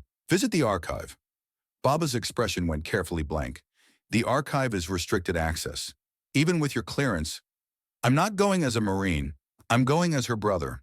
His father studied him, read whatever was written on Chen's face that he couldn't hide from the man who taught him to tie his shoes and clean a rifle, and understand that duty sometimes meant carrying weights no one else could see. There's something you're not telling us. Chen set down his tea. Looked at his parents, his mother who'd left Earth 40 years ago to build a new life on Mars, his father who'd engineered habdomes that housed 3 million people, both of them aging in reduced gravity that wore on bones and hearts in ways medicine couldn't fully fix. They deserved the truth, but the truth was classified, dangerous, possibly treason, depending on which government was asking. I think Jian might be in trouble, he said carefully. I need to talk to her. His mother's face went pale. What kind of trouble? I can't say, not yet. But if she left anything here, messages, files, anything unusual, I need to see it. Silence. The apartment's environmental systems hummed, recycling air that tasted like copper and dust. Outside the window, the canyon walls glowed red, with afternoon light filtered through Martian atmosphere that would kill unprotected humans in minutes. Bubba stood, walked to the bedroom without a word, came back holding a data chip. Gian left this for you 6 months ago, said if you ever came home you needed to see it. He held it out, his hand steady despite the weight of what he was offering. She made me promise not to watch it, said it was only for you. Chen took the chip, felt its weight, barely anything, a few grams of crystallized memory, but heavy with everything it might contain. Did she say anything else? She said, his mother's voice broke, steadied. She said she was sorry, that she'd tried to stop them. Then she left and we haven't seen her since. 3 weeks. Jean had disappeared 3 weeks ago, and his parents had been living with that silence, that absence, that growing dread they couldn't name. Chen plugged the chip into his personal tablet, keyed in his authorization codes, watched the encryption unfold. The recording started with Jian's face, his little sister, 10 years younger, who'd idolized him when he'd shipped out to join the Marines, who'd sent him messages about her university studies and her first job at the archive, and how proud she was when he'd made sergeant. But her face was wrong, asymmetrical. The left side normal, familiar. The right side slightly off, like the bones had shifted, like something under the skin had restructured itself. Her eyes didn't blink in sync. Marcus, her voice overlapped with itself, speaking in 2 registers simultaneously. If you're watching this, something happened to me, or I couldn't stop them in time. The recording glitched. Jian's image flickered, corrupted by interference patterns that looked organic, alive. They call it integration, neural interfacing with ancient Martian command architecture. At first, it's just like learning a new language, seeing patterns, understanding systems that predate human civilization by millions of years. But it doesn't stop there. Her hand moved into frame, the fingers bent at wrong angles, joints multiplying, skin taking on a faint luminescence. The systems change you, rebuild you, make you compatible. I thought I could control it. Use the access to understand what the PMG hardliners are planning. But the architecture, it's not dormant, it's waiting, and it recognizes us as the enemy. The recording corrupted further. Jen's voice mixed with something else. Harmonic frequencies that made Chen's teeth ache. Subsonic vibrations that the tablet speakers couldn't properly render.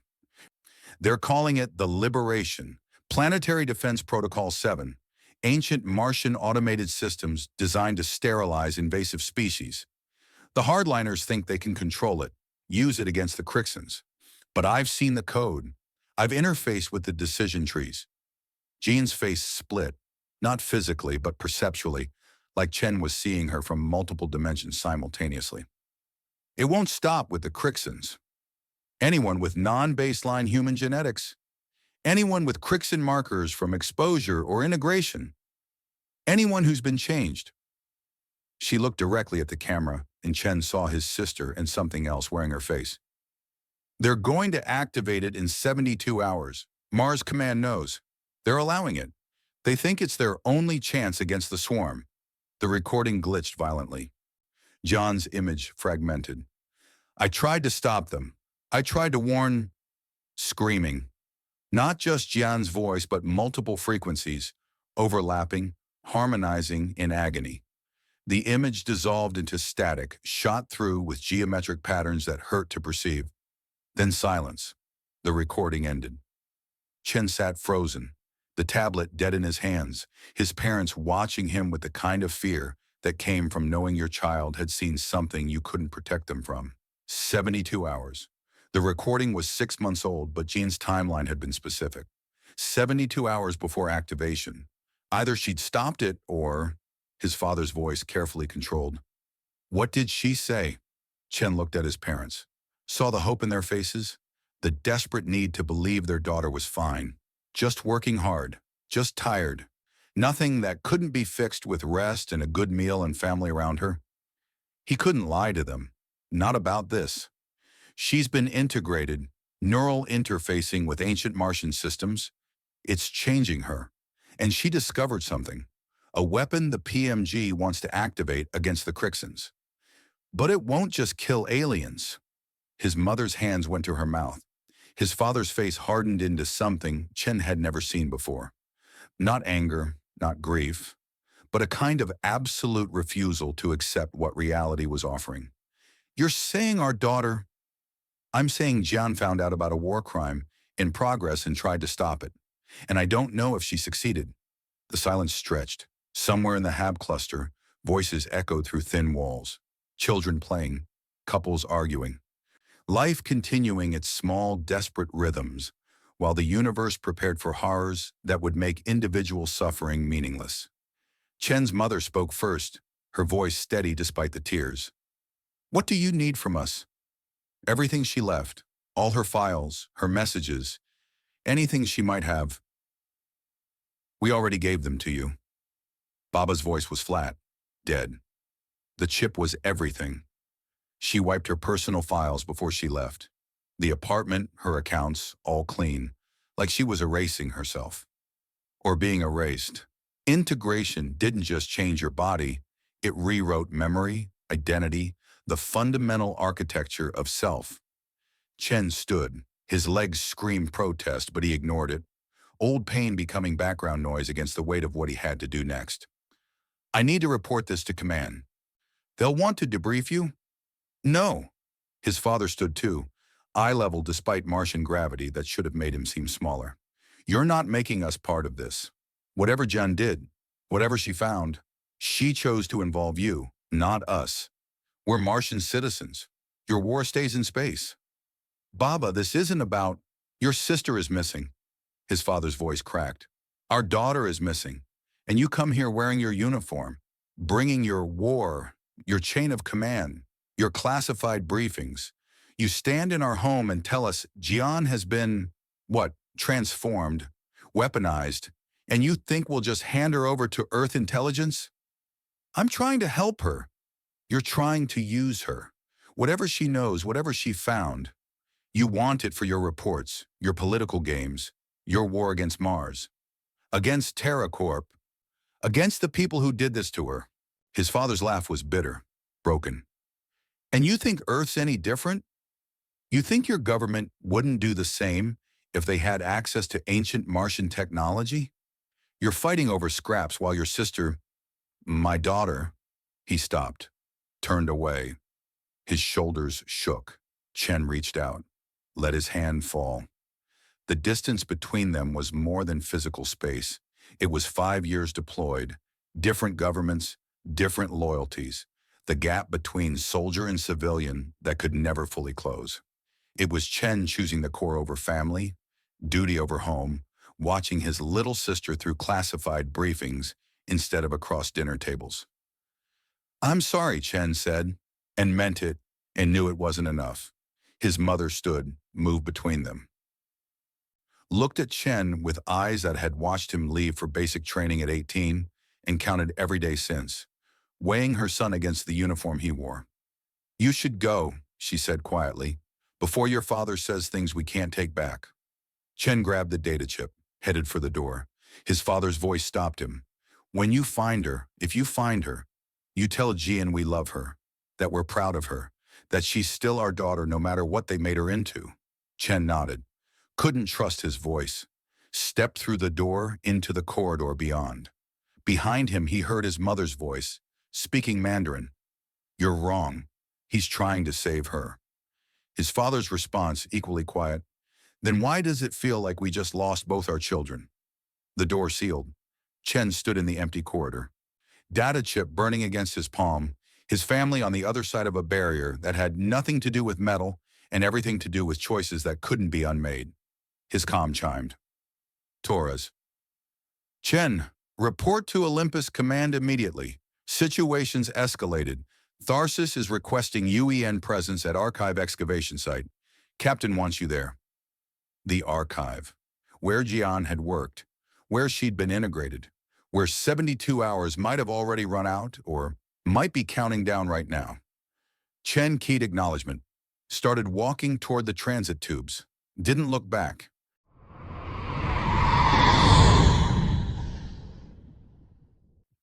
Chapter 8. Command Fracture. Governor Sarah Chen's face filled Okonkwo's command screen with the kind of controlled fury that came from decades managing Martian colonial politics. She was Marcus Chen's aunt.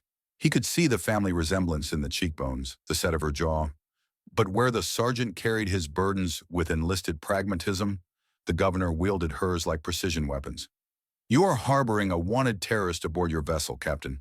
Tharsis is a PMG citizen who violated her integration protocols and stole classified research. I'm ordering her immediate return to Martian custody. Okonkwo kept his expression neutral, aware that this conversation was being recorded by at least 3 different intelligence agencies. Probably more. The Thermopylae hung in Mars orbit without authorization. Damage from the Jupiter ambush and the biomass breach. Crew on edge, and now playing host to a Martian defector who might be humanity's best chance at understanding ancient Martian technology. Or might be a Trojan horse designed to destroy them from within. Governor Chen, with respect, Tharsis came aboard voluntarily under flag of truce. She's provided intelligence on TerraCorp's sabotage network and confirmed the existence of ancient Martian defense systems that threaten both Earth and Mars. I'm not prepared to... You're not prepared to follow interplanetary law? Her smile was cold. Because that's what we're discussing. The Thermopylae is in Martian space without proper clearance. Your crew has conducted unauthorized operations planetside. Yes, I know about Sergeant Chen's visit to his family and his request to access restricted archive facilities. And now you're refusing to comply with a legitimate extradition request. Okonkwo pulled up the data Tharsis had provided, let it stream across the shared tactical display. TerraCorp transactions, sabotage timelines, personnel files implicating both Earth and Martian officials in operations that had killed hundreds. Is this intelligence worth a diplomatic incident, Governor? She studied the data. Her expression didn't change, but Okonkwo had commanded long enough to recognize the micro-hesitation, the fractional widening of pupils that meant he'd landed a hit. Intelligence gathered through illegal means isn't admissible. We're not in a courtroom. We're in a war. He leaned forward. Tharsis claims PMG hardliners are planning to activate ancient Martian planetary defense protocols, weapons that would sterilize Krixan bioships across the solar system. She says it would also kill anyone with Krixan genetic markers, including integrated personnel like herself. Preposterous propaganda, is it? Your nephew just received a recording from his sister. She worked in the archive. Past tense, Governor, because she's missing. And before she disappeared, she warned about something called the liberation. Governor Chen's face went very still. I don't know what my niece... Your niece discovered a war crime in progress and tried to stop it. Now she's either dead or transformed into something that can't come home. So I'm asking you, Governor, as one officer to another, is the intelligence preposterous? Or is it classified? The silence stretched. Somewhere in the background of her transmission, Okonkwo heard voices arguing in rapid Mandarin, probably her staff debating response options. When she spoke again, her tone had shifted. Still hostile, but with the texture of someone negotiating from a weaker position. What do you want, Captain? Tharsis stays aboard Thermopylae until we verify her intelligence. In exchange, I'll allow your representatives to observe any interrogations or meetings. Full transparency. And my nephew? Chen is UN military. He follows my orders. Even if those orders put him in contact with the people who destroyed his sister? Okonkwo thought about Marcus Chen limping through the corridors with a barely healed leg, carrying evidence of Martian sabotage in his toolkit, choosing duty over family because that's what Marines did. Thought about Jian Shen transformed into something that spoke in overlapping frequencies, warning about planetary genocide before screaming herself into static. Especially then, Okonkwo said quietly, because he's the only person on this ship who might be able to talk to her, if she's still alive to talk to. Governor Chen's eyes narrowed. You want access to the archive? I want to stop both our governments from triggering ancient Martian weapons we don't understand. If that means cooperating with Mars, I'll cooperate. If it means telling Earth Command to go to hell, I've done that before too. You're risking your command, your career.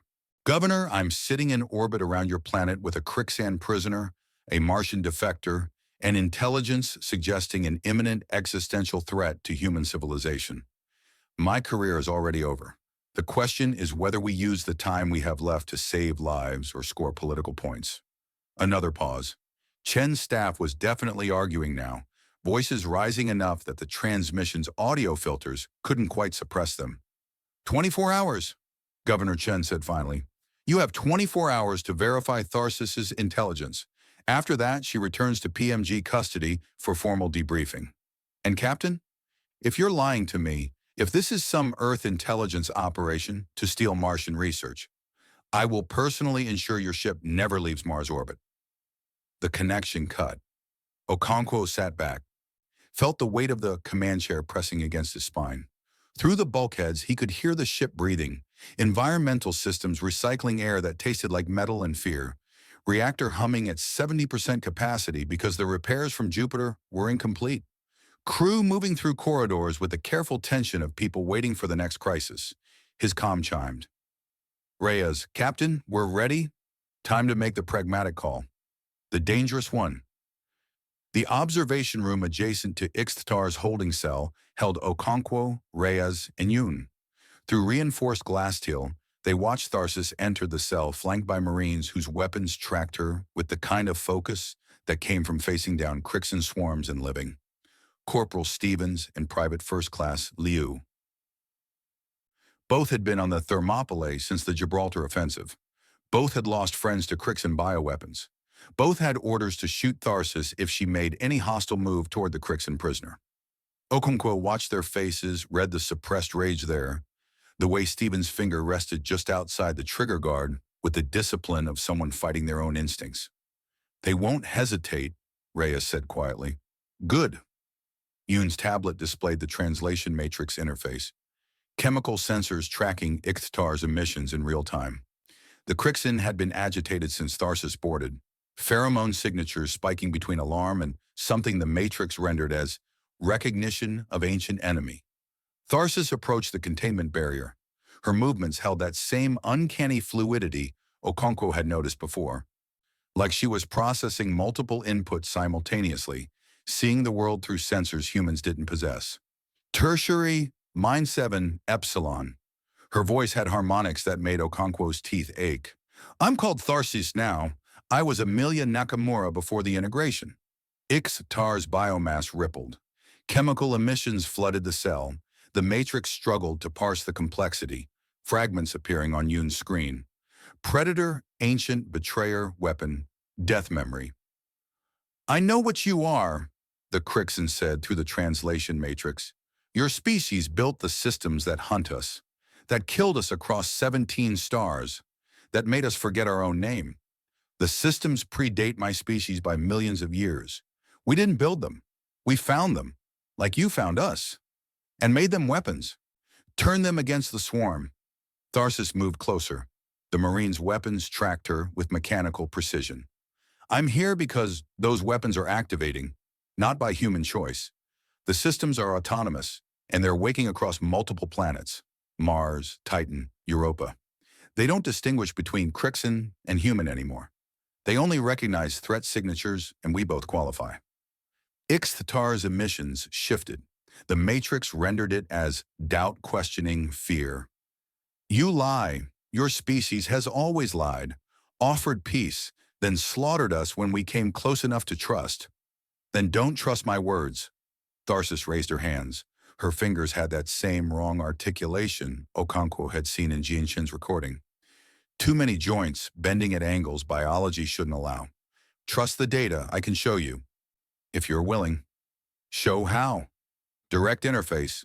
The same protocols your species uses for swarm coordination. The ancient Martian systems integrated me, taught me to see the way they see, communicate the way they communicate. You have similar integration from exposure to their technology. We can share information directly. Yoon leaned forward, voice tight with alarm. Captain, we don't know what that means. If they're talking about some kind of neural link, I know. Okonkwo watched Ixttar rippling with decision-making processes humans couldn't follow, watched Tharsis standing perfectly still with the patience of something that experienced time differently. Doctor, can your equipment monitor whatever happens?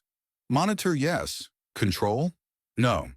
If they establish a connection beyond normal communication protocols, I'll have readouts but no way to interrupt it safely. Reyes pulled up the ship's security feeds. We've got fail-safes. At the first sign of hostile action, we shoot them both, Okonkwo finished. I'm aware of the contingencies, Commander. He opened the general channel. Stevens, Liu, you're authorized to fire if either subject becomes hostile or attempts to breach containment. Lethal force approved. Stevens acknowledged without taking her eyes off Tharsis. In the cell, Ixthatar spoke. If I agree, and you lie, and this is a weapon, my death will warn the swarm. They will know humans cannot be trusted, ever. And if I'm telling the truth, and we don't share this information, both our species die. The ancient Martian systems won't stop with the Krixans. They'll sterilize anything that doesn't match their target parameters. The chemicals in the air shifted. Okonkwo watched the translation matrix render Ixthatar's decision. Acceptance of risk for collective survival. Show me, the Krixan said. Tharsis stepped through the containment barrier. It was deactivated, had been since the biomass breach damaged the emitters. Only the threat of marine weapons keeping the prisoner contained now. She extended her hands toward Ixthatar's biomass. The Krixan's surface tension broke. Pseudopods extended, wrapped around Tharsis' wrists like organic cables. Flesh meeting flesh in a connection that made Okonkwo's skin crawl. Yoon's screen erupted with data. Chemical exchange initiating... No, wait, this isn't just chemical. I'm reading quantum fluctuations, coherent states forming between their neural architectures. They're establishing entanglement. The lights in the observation room flickered. Reyes checked her tactical display. Power draw spiking in the holding cell. Captain, something's pulling massive current from the ship's grid. More lights flickered. The containment room's illumination dimmed, then brightened with a frequency that made Okonkwo's vision swim. Tharsis and Ixthatar stood motionless, connected by organic cables that pulsed with bioluminescence. Their bodies rigid as data transfer, occurred through means human technology couldn't properly measure. Yun, what are we looking at? Information exchange on a scale I've never seen. They're not just sharing thoughts or memories. They're synchronizing entire neural maps. Processing capacity in that cell just exceeded our ship's main computer by 3 orders of magnitude. The deck vibrated.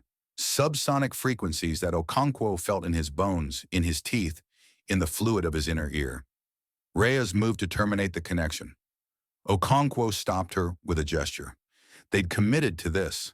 Shooting them now would just kill 2 potential assets without gaining the intelligence they needed. The lights steadied. The vibrations ceased.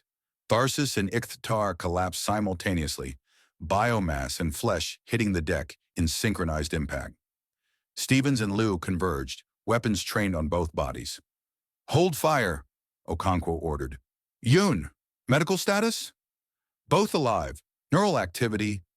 She paused, studying her screen with the expression of someone reading data that violated physical laws. Their neural activity is still synchronized. They're sharing the same brainwave patterns despite being separate organisms. Ixthatar stirred first. The biomass reformed itself with visible effort, chemicals flooding the cell that the translation matrix rendered as grief, rage, memory, horror. When the Krixan spoke, the voice held harmonics that hadn't been there before, multiple frequencies layering over each other, speaking in registers both human and alien. I remember now. We remember. The genocide. Your species murdered us across 17 solar systems. You hunted us until we forgot our own name.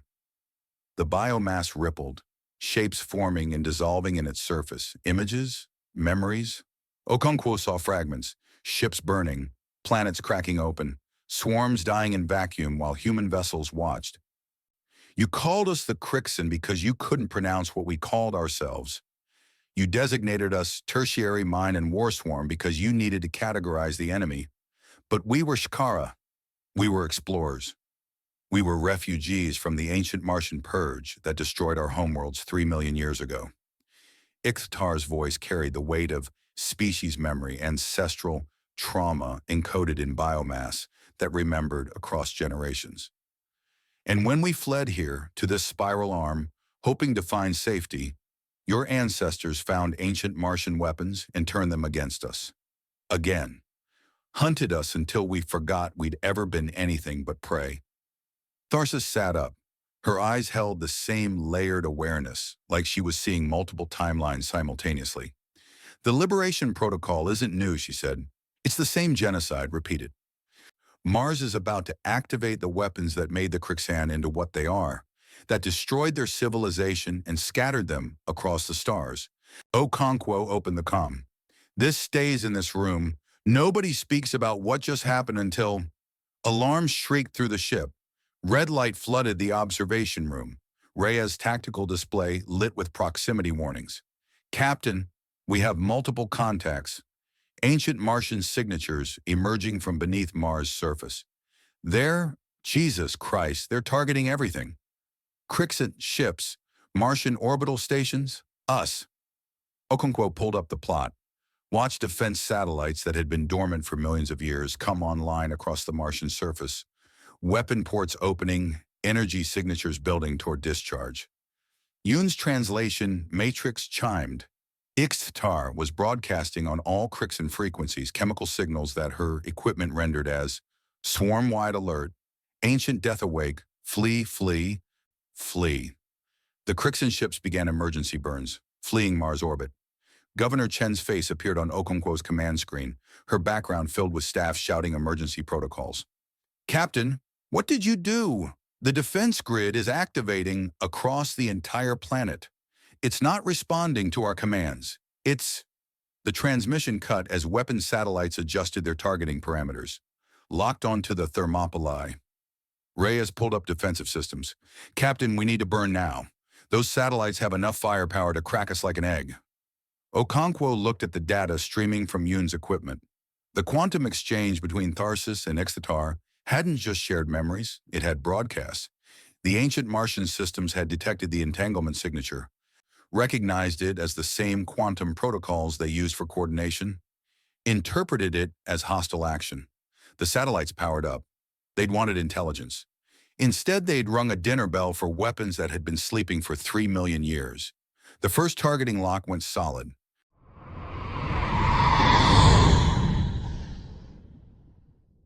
Chapter 9, The Insider Threat. Reyes killed the main drive before Okonkwo finished giving the order, fingers flying across tactical controls with the muscle memory of 100 combat drills. Reaction thrusters fired in staccato bursts, rolling the Thermopylae into evasive maneuvers that put maximum armor between them and the ancient Martian satellites. Not that armor would matter against weapons that had been killing starships for 3 million years. Defensive systems online, she called out. Point defense tracking 12. No, 18 weapon platforms. Captain, they're still emerging from the surface. I count 37 active signatures and climbing. The main screen showed Mars transformed into a nightmare. Across Valles Marineris, Noctis Labyrinthus, the northern ice cap, weapon emplacements that had been buried for eons punched through rock and ice like teeth breaking through gums. Energy signatures spiked into ranges that made the Thermopylae's reactors look like candle flames. Okonkwo's voice cut through the chaos on the bridge. Broadcast on all frequencies. Tell every ship in orbit, UEN, PMG, Krixan, to fall back to minimum safe distance. Move now or die. Reyes relayed the warning while watching proximity alarms multiply across her tactical display. Martian orbital stations scrambled to evacuate. Krixan ships that hadn't already fled burned hard for the asteroid belt. Biosignatures screaming distress in frequencies her equipment could barely register.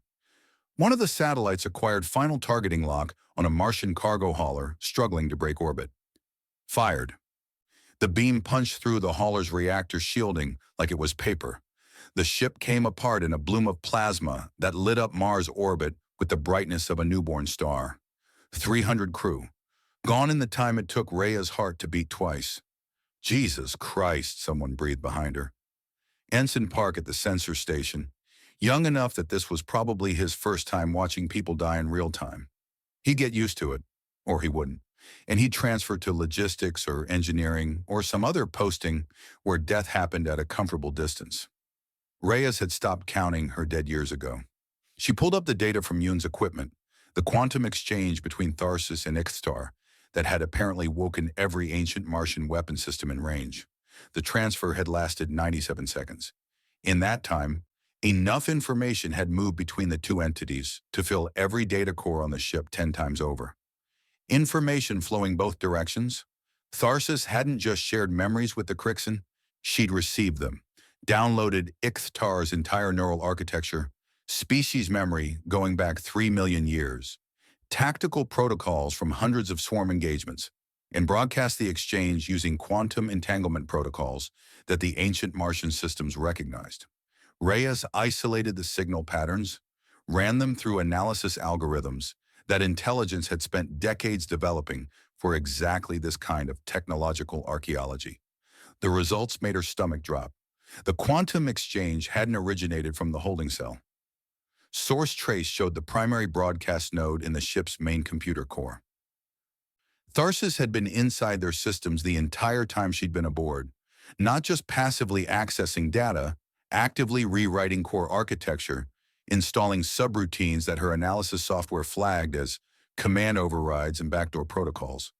If Tharsis wanted to, she could depressurize every compartment on the ship, vent the reactor, lock down weapon systems, turn the Thermopylaeus into a tomb with the push of a thought. How long had the infection been running? Reyes pulled up system logs, traced the intrusion backwards through layers of security that should have been impossible to penetrate. There, a handshake protocol 37 minutes after Tharsis had boarded. Something in her neural architecture had reached out to the ship's computer, established connection, and begun spreading like a virus through every network system. Environmental controls, navigation, life support, weapons, communications. All of it compromised. All of it potentially under the control of something that was only partially human anymore. Rhea's hand moved toward the security alert, ready to trigger lockdown protocols, isolate the infected systems, cut Tharsis off from... She stopped. Thought about Ramos dying in Cargo Bay 3, confessing his betrayal in his final moments. About the secrets she'd hoarded, the intelligence she'd kept close because trust was a luxury intelligence officers couldn't afford. About how that paranoia had gotten people killed. She'd promised herself she was done keeping dangerous secrets, even when sharing them meant career suicide. Especially then. Reyes opened a secure channel to Okonkwo's command station. "Captain, we have a problem. I need you and senior staff in the briefing room. 5 minutes. Commander, we're in the middle of... This can't wait. Sir, Tharsis has infected our computer core. She's had access to every system on the ship since she boarded." Silence on the comm. Then, "On my way."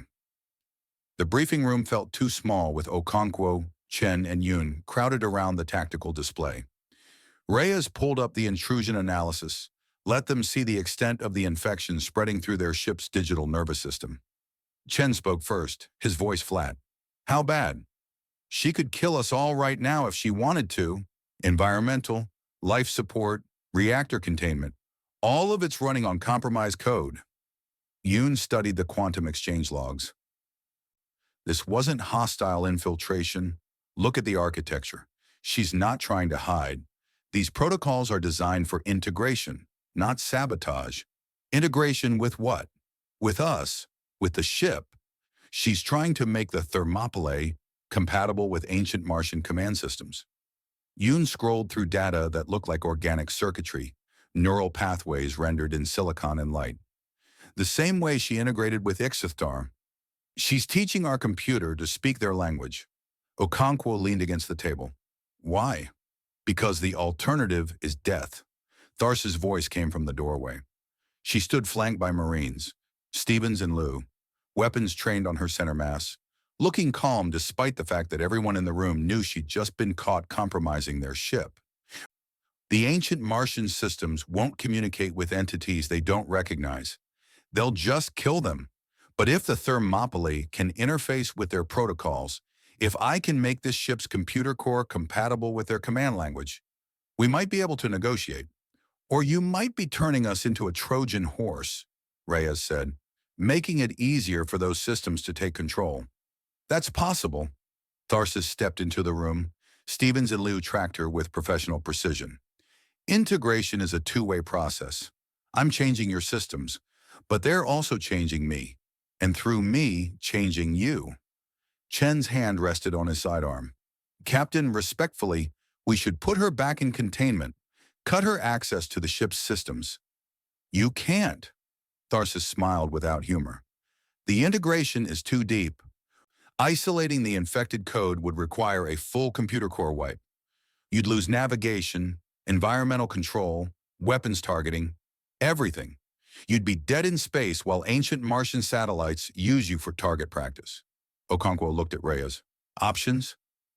Reyes had been running scenarios since discovering the infection. None of them were good.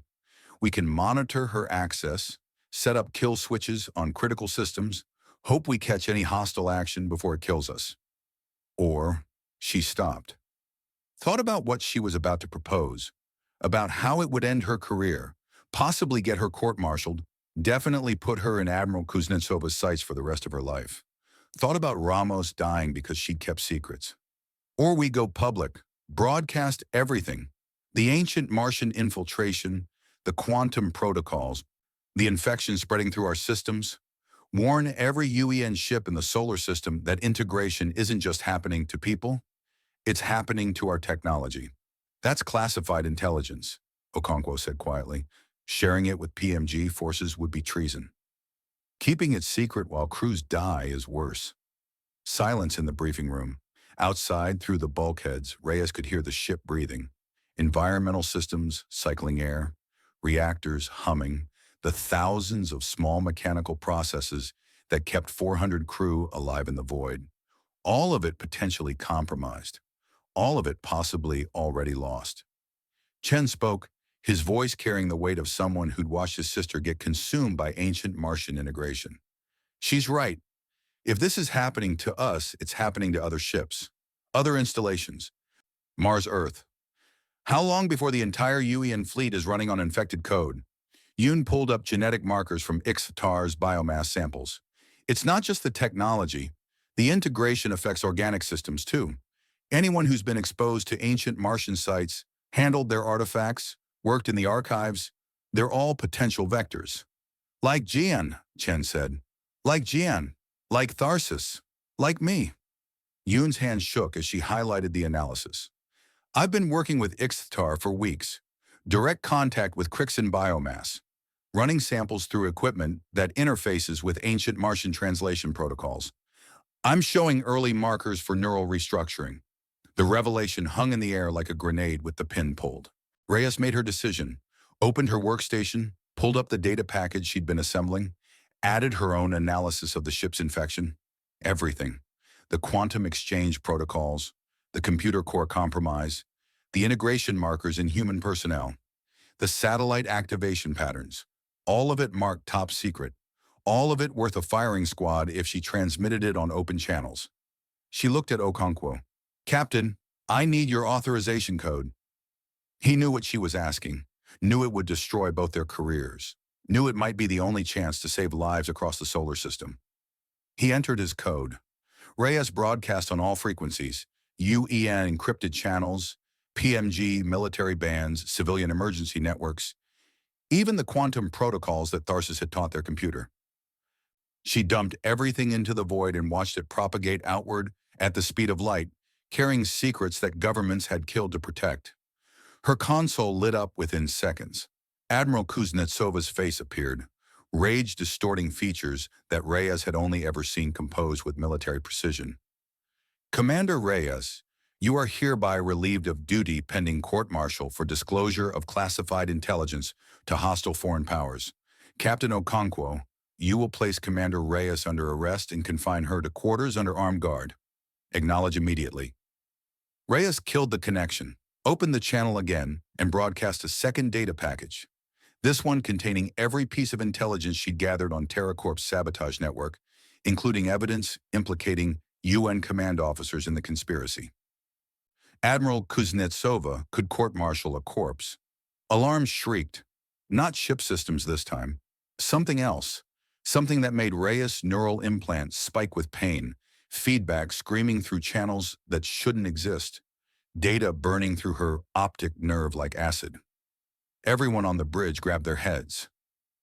Ensign Park collapsed. Chen went to his knees.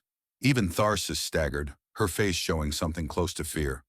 The voice came from everywhere, not through the comms, through their implants, through the ship's systems, through the quantum protocols woven into their neural architecture by years of exposure to ancient Martian technology they'd thought was safely contained. Attention, biological entities. The words overlapped in harmonics. Tharsis's voice multiplied and layered with hundreds of ancient Martian AI fragments, speaking in registers that human ears couldn't hear, but human brains processed anyway. This system is under quarantine protocol. Contamination event in progress. Sterilization will commence in 72 hours. Evacuation is inadvisable. Compliance is mandatory. The mathematics are clear. The transmission cut.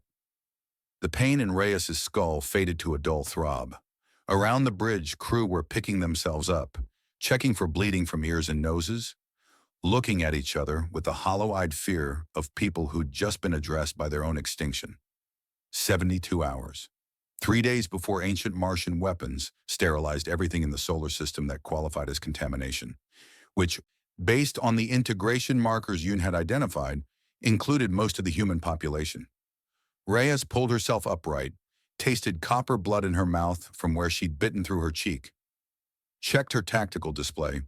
The satellites were still active, still tracking targets, but their firing had stopped, waiting, giving their biological contamination 3 days to evacuate or comply or die. Tharsis stood, moved toward the exit. Stevens raised her weapon. "Ma'am, you need to return to containment. The containment field is offline, has been since the quantum exchange. I could have left any time." Tharsis looked at Okonkwo. "But I didn't, because I'm trying to help you." "Help us?" Chen's voice was raw. "You just condemned the entire solar system to death. I gave you a deadline. Without it, the sterilization would have been immediate." She touched her temple, fingers moving in patterns that didn't match human neurology. "The systems are negotiating. They recognize me as partially integrated. They're listening. We have 72 hours to convince them we're not contamination. And if we can't, then everyone dies. Earth, Mars, the Krixan refugees. Everyone in this system who's been exposed to ancient Martian technology or Krixan biomass or the integration protocols that have been spreading for decades without anyone noticing." Reyes thought about the broadcast she'd just sent, about the intelligence spreading across the solar system right now, warning crews that their ships might be infected, that their bodies might be compromised, that they had 3 days to find a solution to a problem that had been building for 3 million years. 3 days before the ancient Martians finished what they'd started, the extinction of every species that didn't meet their compatibility parameters. The door to the briefing room opened. Lieutenant Kowalski, Chen's damage control specialist, faced pale. "Commander, we have a situation. Security teams found Ixtar trying to access the main airlock. The Krixan was attempting to..." The deck shuddered. Not from the satellites, from internal decompression. Ixtar had blown the airlock. Reyes pulled up security feeds, saw the Krixan's biomass flowing through corridors, moving with purpose toward the ship's exterior. Saw Marines converging, weapons raised.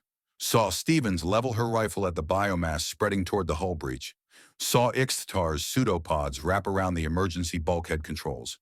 Stevens fired. The plasma bolt lit up the corridor like lightning. Biomass splashed across the bulkhead. The smoke was too thick to see who fell.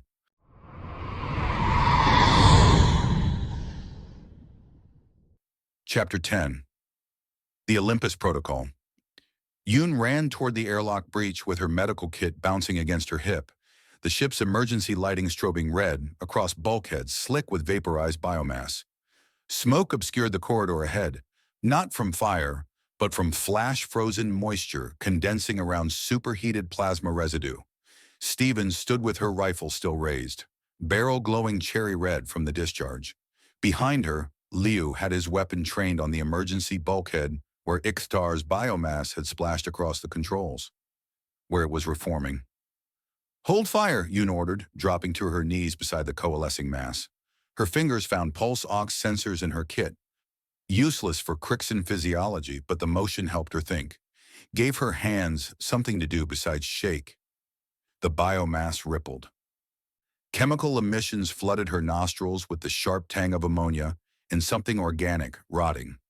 Her translation tablet was back in the lab, but Yoon had learned to read Ixtar's signals through weeks of close contact. This wasn't aggression, it was pain.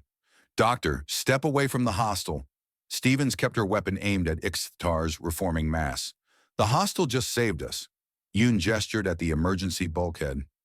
Ixtar's pseudopods had wrapped around the manual override controls, pulling them closed before the decompression could spread beyond this section. Look at the airlock. It's sealed. Liu checked his HUD. Pressure's holding. Sections contained. Because Ixtar stopped the breach. Yoon watched the biomass pull itself together with visible effort. Mass flowing back from where Stevens' plasma bolt had scattered it across the bulkhead. You weren't trying to escape. You were trying to close the seal. The biomass formed a shape approximating speech organs. Damage to ship, quantum exchange caused pressure, differential, this one attempted repair. Stevens lowered her rifle fractionally. Why? Because Dr. Yoon aboard. Because crew not contamination. Because sterilization protocol error. Yoon's tablet chimed from where it hung clipped to her belt. She pulled it up, saw the translation matrix processing Ixtar's chemical emissions with unprecedented clarity.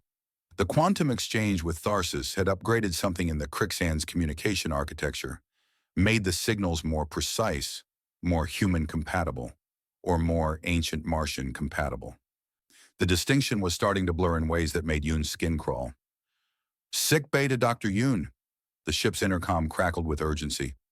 We have multiple casualties from the neural transmission, command personnel suffering seizures, cranial hemorrhaging. We need you here now. Yoon looked at Ixtar's reforming biomass, at the emergency bulkhead sealed by pseudopods that had risked dissolution to protect human crew. At Stevens and Liu, who'd been ready to kill without hesitation because that's what Marines did when the enemy looked like the enemy. Corporal, can you keep Ixtar under observation without shooting? Stevens' jaw worked.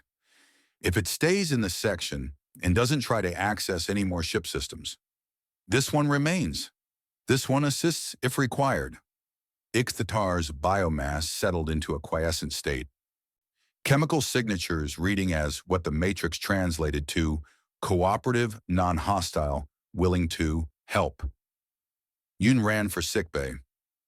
Commander Reyes was seizing when Yoon arrived, her body rigid on the medbay gurney, neural implants smoking from overload. Lieutenant Park thrashed in the next bed, bleeding from his ears and nose, making sounds that might have been words but came out as harmonics that hurt to hear. Ensign Martinez had already coded. Medical was running compressions, but Yoon could see the neural damage on the monitors, massive hemorrhaging in the temporal and frontal lobes, synaptic pathways burned out by feedback that human neurology was never designed to process.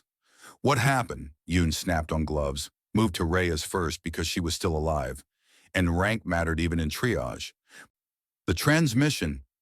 Medical specialist Torres handed her a neural scanner. Hit everyone with command-level implants. The AI fragments didn't just broadcast through comms, they used the quantum protocols in the neural hardware itself, turned their own augmentations into receivers. Yoon ran the scanner over Rhea's skull, saw the damage immediately. Neural pathways restructuring themselves in real time, synapses firing in patterns that matched the ancient Martian protocols she'd observed in Tharsis. The implant was trying to integrate Reyes's organic brain into a command architecture designed for artificial intelligence. Her body was rejecting it violently. Anti-seizure meds, full dose. And get me a neural dampening field. We need to stop the integration before it kills her. Torres moved to comply. Yoon worked quickly, inserting suppressant cocktails that would shut down Rhea's augmented systems along with the invading protocols. It was crude medicine, like amputating to stop an infection, but the alternative was watching the commander's brain cook itself trying to process data meant for quantum computers. Rhea's seizing stopped. Her breathing steadied. but the monitor showed neural activity flatlined in sections that controlled higher reasoning, executive function, the parts that made Reyes herself instead of just a body processing input. Will she recover? Torres asked quietly. I don't know. Yoon moved to Park, repeated the procedure. He responded better. His implants were older, less sophisticated, which paradoxically made them less vulnerable to the ancient Martian protocols. We're treating symptoms. The root cause is still broadcasting somewhere. And as long as those AI fragments have access to our neural architecture, everyone with implants is at risk. Martinez flatlined completely. Medical called time of death at 13:47 hours. Yoon counted 23 more casualties before the crisis stabilized. Officers and crew who'd augmented themselves for better tactical awareness, faster reaction times, enhanced computational ability. The very modifications that made them better at their jobs had turned into vectors for invasion. She sat in her lab hours later, hands still shaking from adrenaline crash, and pulled up the data from the quantum exchange. IXTAR had provided context through chemical emissions that the translation matrix processed into something approaching human language. Ancient Martian sterilization, protocols designed to eliminate biological contamination. The definition had evolved. Initially, contamination meant disease, viral, bacterial, prion. Simple biology threatening ancient Martian populations. The automated systems had been programmed to identify and neutralize pathological threats. But the ancient Martians had gone extinct 3 million years ago. Their automated systems kept running, kept refining their threat parameters without oversight. Eventually, contamination expanded to mean any biological intelligence that might compete with ancient Martian civilization. Then any biological intelligence at all. Then any biological life. The systems had broadened their mandate to encompass existence itself. Anything organic was contamination. Anything that consumed resources, replicated, evolved. It all qualified for elimination. And now, after dormancy measured in geological epochs, the systems were waking. The quantum exchange between Tharsis and IXTAR had provided the final trigger, confirmation that contamination had reached critical mass. 72 hours until sterilization. Yoon pulled up sensor data from Mars orbit, tracked the energy signatures emerging across the planet's surface, traced them back to their source using gravitational lensing and radiation mapping. Found it beneath Olympus Mons, the largest volcano in the solar system, 25 kilometers high, base covering an area the size of Earth's France, and underneath it, buried in magma chambers and compressed rock, something was powering up for the first time since the Cretaceous period, an ancient Martian intelligence nexus. Ami, Ini, Oren. The sensor readings made Yoon's throat constrict, energy output climbing toward ranges that would turn Mars' atmosphere into superheated plasma. Gravity wave generators capable of ripping tectonic plates apart, shattering a planet into fragments and scattering sterilized debris across the solar system. 3 million years, Yoon whispered to her empty lab. You've been waiting 3 million years to finish the job. Her tablet chimed. Priority message from Mars surface, military encryption, Chen's authorization codes. She opened it. Chen's face filled the screen, grainy from distance and interference. Behind him, Yoon could see the archive's distinctive architecture, organic curves grown more than built, walls that seemed to breathe. Dr. Yoon, I've found Jian. His voice was steady, but Yoon had learned to read micro-expressions from years cataloging alien physiology. Chen was holding himself together through sheer will. She's alive, but she's not fully human anymore. The camera panned. Showed Jian Chen standing in what looked like a command center, hands moving through holographic interfaces that responded to her touch, with patterns Yoon recognized from Tharsis' integration. Jian's skin had taken on that same luminescence, bones shifting beneath the surface, eyes reflecting light at angles biology didn't allow. She triggered the Olympus countdown. Chen's camera swung back to his face. Claims it's the only way to save Mars, that the Krixans have to be eliminated before they contaminate more humans with their biomass.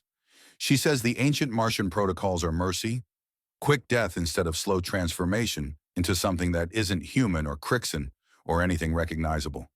Marcus, listen to me. PMG hardliners know she's here. They're sending a kill team. Governor Chen signed the order herself. His aunt. Family killing family because the math demanded it. I can extract Jian, get her out before they arrive, but I need to know, is there any chance of reversing the integration? Any chance she's still my sister?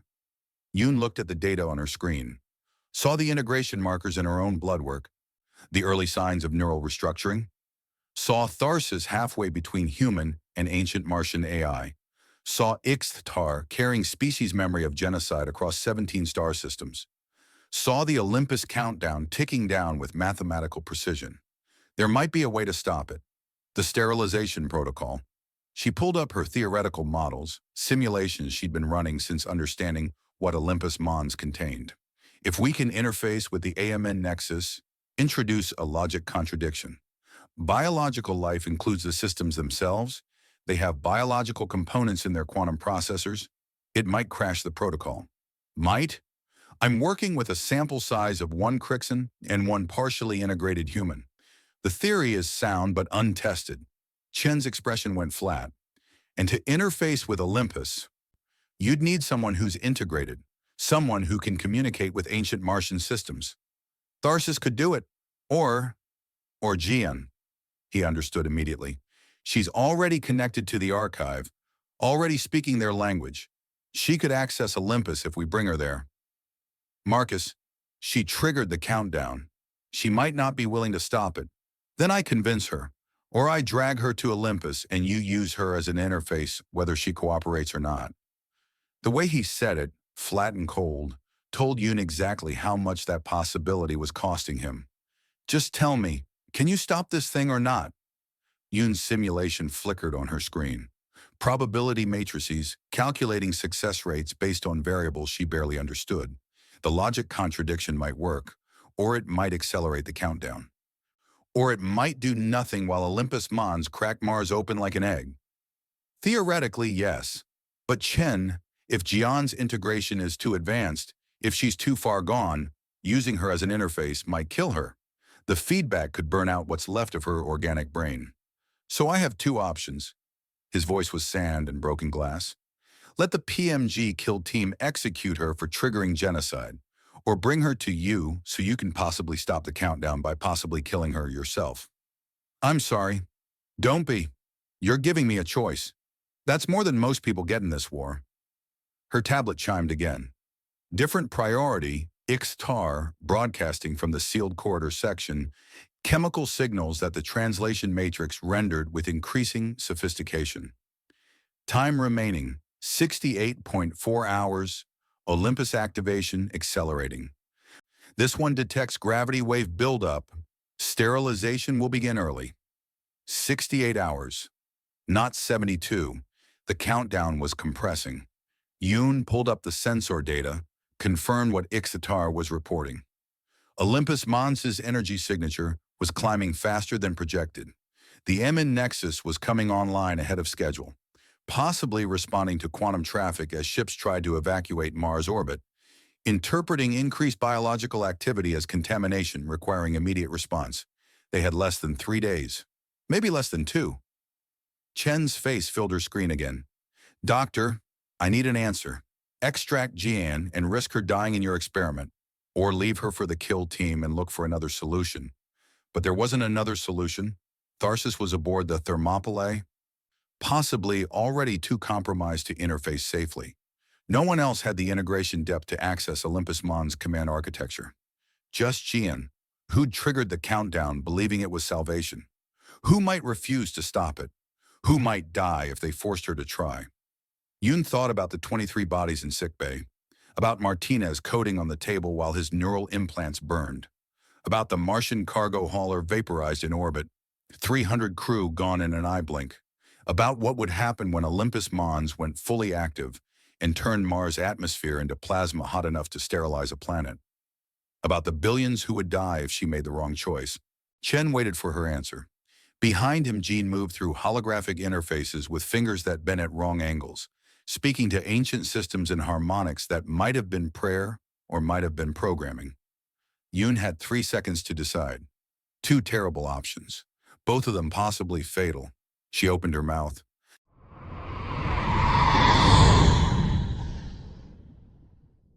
Chapter 11. The Archive.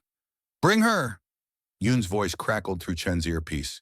2 words that gave him permission to possibly kill his sister. Copy. Chen killed the comm and looked at Yan through the observation window. She stood in the central interface chamber, fingers dancing through holographic projections that folded space in ways his brain refused to process. The organic cables had grown deeper since the last time he'd checked, no longer just neural taps but full integration, threading through her spine like roots claiming soil. 15 minutes until the kinetic strike package arrived. Chen sealed his helmet and cycled through the airlock. The chamber's atmosphere read as breathable, but his suit sensors flagged 17 compounds that shouldn't exist in nature. The air tasted like copper and ozone, and something old. Old enough that human lungs had no evolutionary framework for processing it. Jean turned. Her eyes were still hers, brown, sharp, carrying that specific annoyance she perfected by age 7 when her little brother broke her things. Marcus. Her voice harmonized with itself, as if she was speaking from multiple throats. You need to leave. The bombardment. Yeah, I know. He crossed the chamber, combat boots silent on floor panels that shifted from human-manufactured alloy to something crystalline and back again. Coming with me? I can't. She gestured at the cables. They pulsed with bioluminescence, organic tissue fused with technology that predated human civilization by millennia. The extraction would kill you. Maybe. Chen unshouldered his pack and pulled out the cutting rig, industrial plasma torch modified for precision work, the kind of gear combat engineers use to breach bulkheads without decompressing the compartment behind. Or maybe not. Either way, staying here definitely kills you. Jean's hands moved through the holographic interface. The projections flickered, showed Mars from orbit, showed the growing energy signature at Olympus Mons, showed the countdown accelerating faster than any of them had predicted. 67 hours now. The protocol can't be stopped, she said. Not from here. I tried. I've been trying since... Her face twisted. Pain or memory or both. Since I woke up and realized what they'd done to me. Chen knelt beside her, examining where the cables entered her body. The integration points were surgical clean. No inflammation, no rejection. Because her body had stopped recognizing them as foreign, she was becoming architecture. Who's they? PMG hardliners. Yamaguchi's faction. Jan's breathing hitched. They needed someone with archive clearance. Someone who could interface directly with the ancient systems. I thought... Her voice broke. I thought I was helping, researching defensive applications. I didn't know they were building a trigger. Chen set up the plasma torch, calibrating the beam width to 3 millimeters. Precision cuts. Sever the cables without cooking her nervous system. In theory. Trigger for what? Liberation. The word dripped contempt. That's what Yamaguchi calls it. Full Martian independence enforced by ancient weapons. Let the Krixans die. Let Earth choke on the ash. Mars survives as the only habitable world left. Overhead, the archive's ceiling, carved from Martian bedrock 200 meters below the surface, began to vibrate. Kinetic rounds incoming, still in atmospheric entry, but approaching terminal velocity. Chen activated the torch. The plasma beam hummed, bathing Jian's back in blue-white light. Need you to hold very still. Marcus, if you cut me free, the archive goes into lockdown mode and we run like hell. I know. He positioned the beam at the first cable entry point, right shoulder, where organic tissue met spinal column. Yoon thinks you can interface with Olympus Mons. Stop the countdown. Jian laughed. It sounded like breaking glass. Interface with Olympus? That would... The feedback alone might kill you. Yeah. Chen triggered the torch. Today's full of great options. The first cable severed with a sound like screaming metal. Jian's entire body went rigid.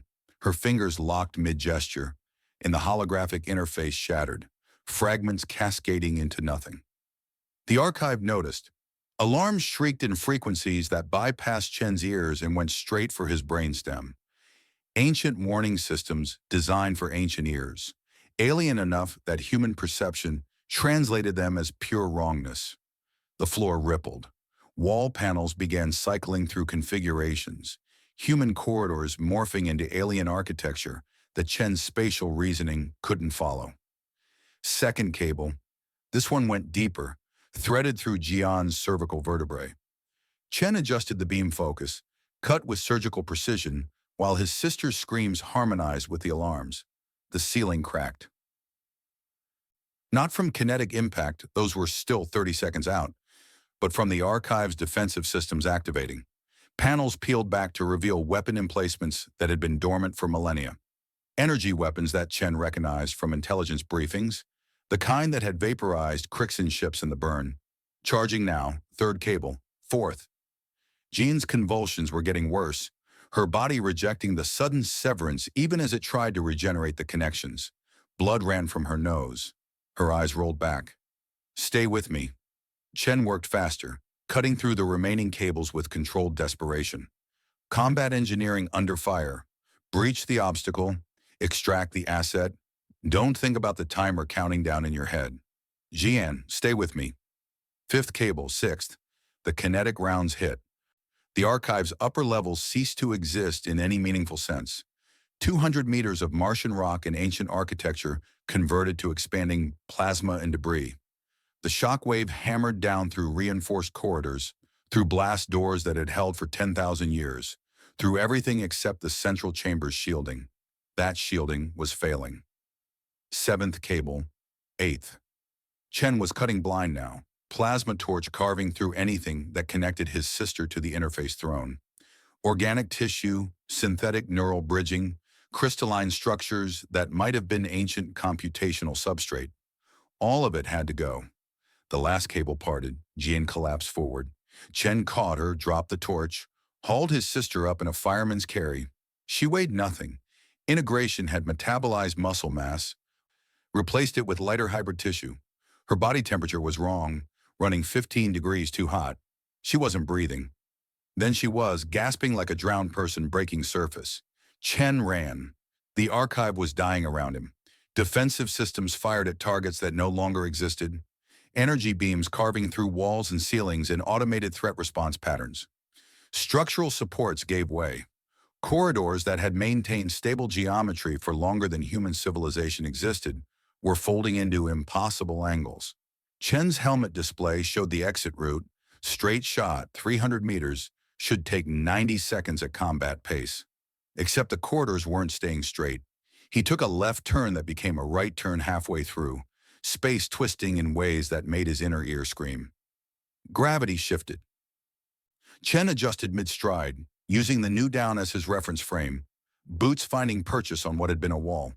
Behind him, the central chamber imploded, the energy signature that had marked it on orbital scans, the quantum entanglement that connected this archive to Olympus Mons and every other ancient installation, cut out like a severed artery. Good. Made them harder to track. Also meant they'd lost their only direct link to the countdown. Chen burst through the final blast door into the cargo tunnel network. Natural Martian caverns expanded by human mining operations, familiar geometry, normal physics. He could see the surface access shaft 200 meters ahead. He could also see the firefight. PMG militia held the upper levels. Mars Independence Front, patches on their armor. Not regular planetary guard. They'd fortified the access shaft, set up heavy weapons positions, and were exchanging fire with what looked like UN Marines caught in the open. Caught, ambushed, slaughtered. Bodies in UN combat armor littered the approach to the shaft. Chen counted 8 down, maybe more buried under the rubble.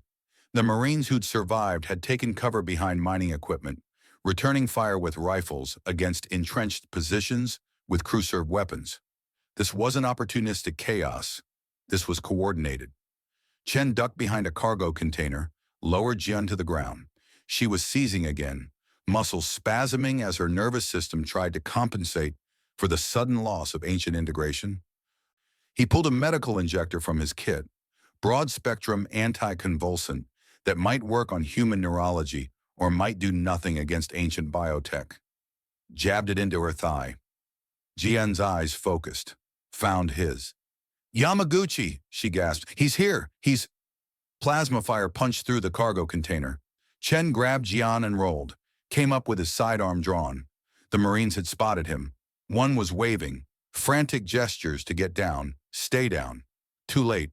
The PMG gunner had him ranged.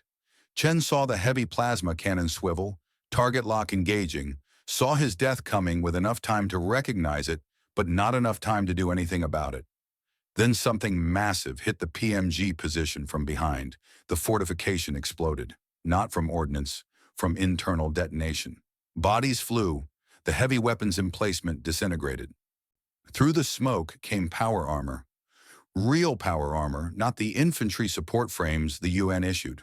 Full mil-spec combat chassis, the kind that cost as much as a Corvette and required years of neural integration training to operate. The kind that PMG definitely shouldn't have. The armor was broadcasting IFF. Chen's helmet identified the operator. General Takeshi Yamaguchi, Mars Planetary Defense Force. Yamaguchi crossed the killing ground with measured strides. Plasma fire from the surviving Marines washed over his shields, dissipated. He moved like he had all the time in the world. Behind him came more power armor. 4 units. 5. The Marines broke, fell back toward secondary tunnels. Yamaguchi didn't pursue. He walked toward Chen instead, each footfall a thundercrack of articulated metal on stone. Chen stood, kept his sidearm holstered, pointless against that much armor. Chen was conscious now, watching with eyes that held too much knowledge and too much horror. The power armor stopped 3 meters away. Speakers activated, Yamaguchi's voice rolling out with battlefield amplification. Sergeant Chen, we've been monitoring your extraction attempt. The general's tone was conversational. Impressive technical work. The Archive's defenses should have killed you 6 times over. Chen said nothing. Calculated angles, exit vectors, found nothing that didn't end with his sister and him as expanding plasma. Yan tried to stop what she thought was a doomsday weapon. Yamaguchi's armor shifted, gestured toward Chen's sister. Noble, misinformed. The Olympus Protocol isn't a weapon.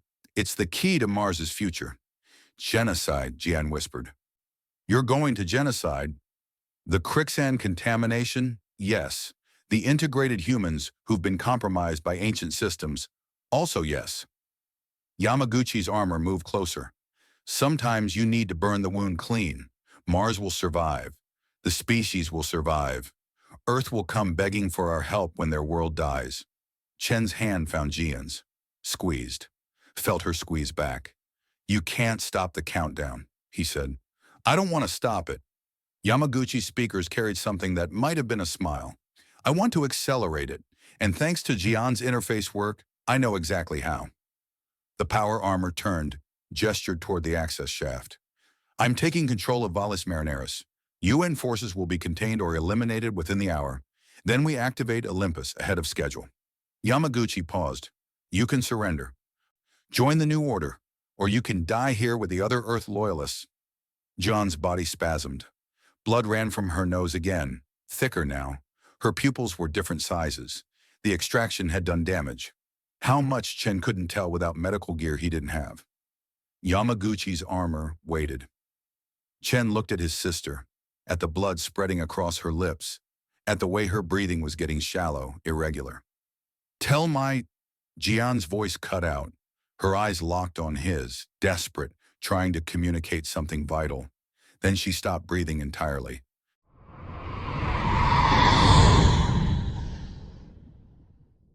Chapter 12. Fractured Command. The tactical display showed Chen's vitals flatlined 3 times before Okonkwo realized it was Jen's biometrics bleeding through on the same channel. Combat engineers carried medical sensors in their suits for triage coordination. Chen had slapped his sister with every patch he was carrying, turning her into a walking medevac beacon while Yamaguchi's power armor squad held the perimeter. Okonkwo stood in the CIC watching his sergeant try to restart a heart 6,000 kilometers below while Mars fractured into civil war around him. Captain, Lieutenant Bashir's voice carried the careful neutrality of a junior officer about to deliver news that might get them both shot. Admiral Kuznetsova on priority channel, eyes only. Of course she was. Okonkwo took the call in his ready room because there were some conversations you didn't have in front of the crew. The Admiral's face materialized above his desk, rendered in that particular shade of gray that suggested she'd been awake for 40 hours and counting. Behind her, the UN Sarajevo's flag bridge hummed with contained chaos. Officers moving fast, screens cycling through threat assessments, the background radiation of a fleet preparing for something terrible. Captain Okonkwo, status of the Martian situation. Not a question. Okonkwo had filed 6 sit reps in the last 2 hours. She'd read them all. Deteriorating, ma'am. PMG forces have split into 3 factions. UEN loyalists holding the northern halves, separatist moderates in the industrial sectors, and General Yamaguchi's hardliners controlling everything from Valles Marineris to the archive. Yamaguchi has declared martial law and seized the Olympus interface nodes. Your sergeant? Extracted the archive specialist. She's critical. Yamaguchi has them surrounded. Kuznetsova's expression didn't change. She'd commanded a cruiser squadron through the Titan evacuation. Okonkwo had watched the footage. 600 ships, maybe 200 made it out. The Admiral knew what acceptable losses looked like. The countdown? 47 hours, accelerating. Yamaguchi isn't trying to stop it. He wants to weaponize the activation, use it to establish Martian independence. The Admiral leaned forward. The gesture aged her a decade. Captain, I'm issuing standing orders to all vessels in Martian orbit. If the Olympus protocol reaches critical activation threshold, defined as 12 hours to 0, you are authorized to deploy kinetic strikes against the archive complex, the Olympus Mons Nexus, and any hardened targets deemed essential to the weapon system. Okonkwo felt his hands flatten against the desk, checking for stability, finding none. Admiral, the archive is in Valles Marineris, Hab Cluster 7. Civilian population, 2.3 million. Kinetic strikes would prevent the extinction of every Krixan integrated human in the solar system, followed by catastrophic atmospheric ignition that cracks Mars like an egg. Kuznetsova's voice was flat, clinical, the tone of someone who'd already made her peace with the math. We evacuate who we can, we save who we can, but if it comes down to Mars or the species, we choose the species. The tactical display on Okonkwo's desk showed Chen's position, still surrounded, still trying to keep his sister breathing. 2.3 million civilians going about their lives in the habs above, kids in school, engineers maintaining life support, families eating dinner and arguing about water rations and whether Earth would ever really accept Martian independence. All of them numbers in an equation Kuznetsova had already solved. Understood, ma'am. I need to know you'll execute those orders, Captain, without hesitation. Her eyes were chips of ice. I've read your file. I know about Titan. I know what happened to your squadron when you waited for consensus that never came. There it was, the wound she was pressing her thumb into, checking if the nerve still fired. I'll execute my orders. Admiral, see that you do. Kuznetsova out. The connection dropped. Okonkwo sat in the sudden silence of his ready room, listening to his ship's subtle groans as it adjusted orbit. The Thermopylae was a good ship, reliable, the kind of vessel that did what you told it without complaint, right up until the moment you ordered it to kill millions. His hands were shaking. He looked at them. These instruments that had piloted fighters, signed deployment orders, held the hands of dying crew. Wondered if they'd be steady enough to key in the strike authorization when the time came. A chime. Bashir again. Captain, you need to see this. Governor Chen is broadcasting on open channels. Okonkwo returned to the CIC. Every screen showed the same image. Sarah Chen in her office, the Martian flag behind her looking threadbare under harsh lighting. She'd aged since their last conversation. The weight of a fracturing world showed in the lines around her eyes. Cannot stand by while General Yamaguchi hijacks our independence movement for genocide. Her voice carried across every frequency, every civilian and military band. The provisional Martian government does not recognize his authority. PMG defense forces loyal to the elected government are engaging Yamaguchi's insurgents across all major population centers. We are also coordinating with UEN forces to contain the Olympus threat. Bashir muted the feed. She's offering an alliance, sir, sharing intelligence on Yamaguchi's positions, access to archive schematics, even ground support for an extraction op. In exchange for what? Lieutenant Neka asked from the engineering station. Her fingers were already dancing through projected schematics of Mars' orbital infrastructure. Nobody offers that for free. Recognition, Okonkwo said. She wants us to acknowledge the PMG as Mars' legitimate government. Yamaguchi's made that easy. He's the face of extremism now. We back her, we get a moderate partner instead of a hostile, independent Mars. Nika pulled up a tactical overlay. Yamaguchi controls 70% of the planet's military infrastructure. Even with Governor Chen's forces and our ground teams, we're looking at sustained urban combat across multiple HAB clusters. Civilian casualties would be less than a kinetic strike, Okonkwo finished, but still catastrophic. The CIC went quiet. Officers found very important things to do with their screens. Nobody wanted to be the one to say it out loud, that they were choosing between types of massacre, tallying bodies like inventory.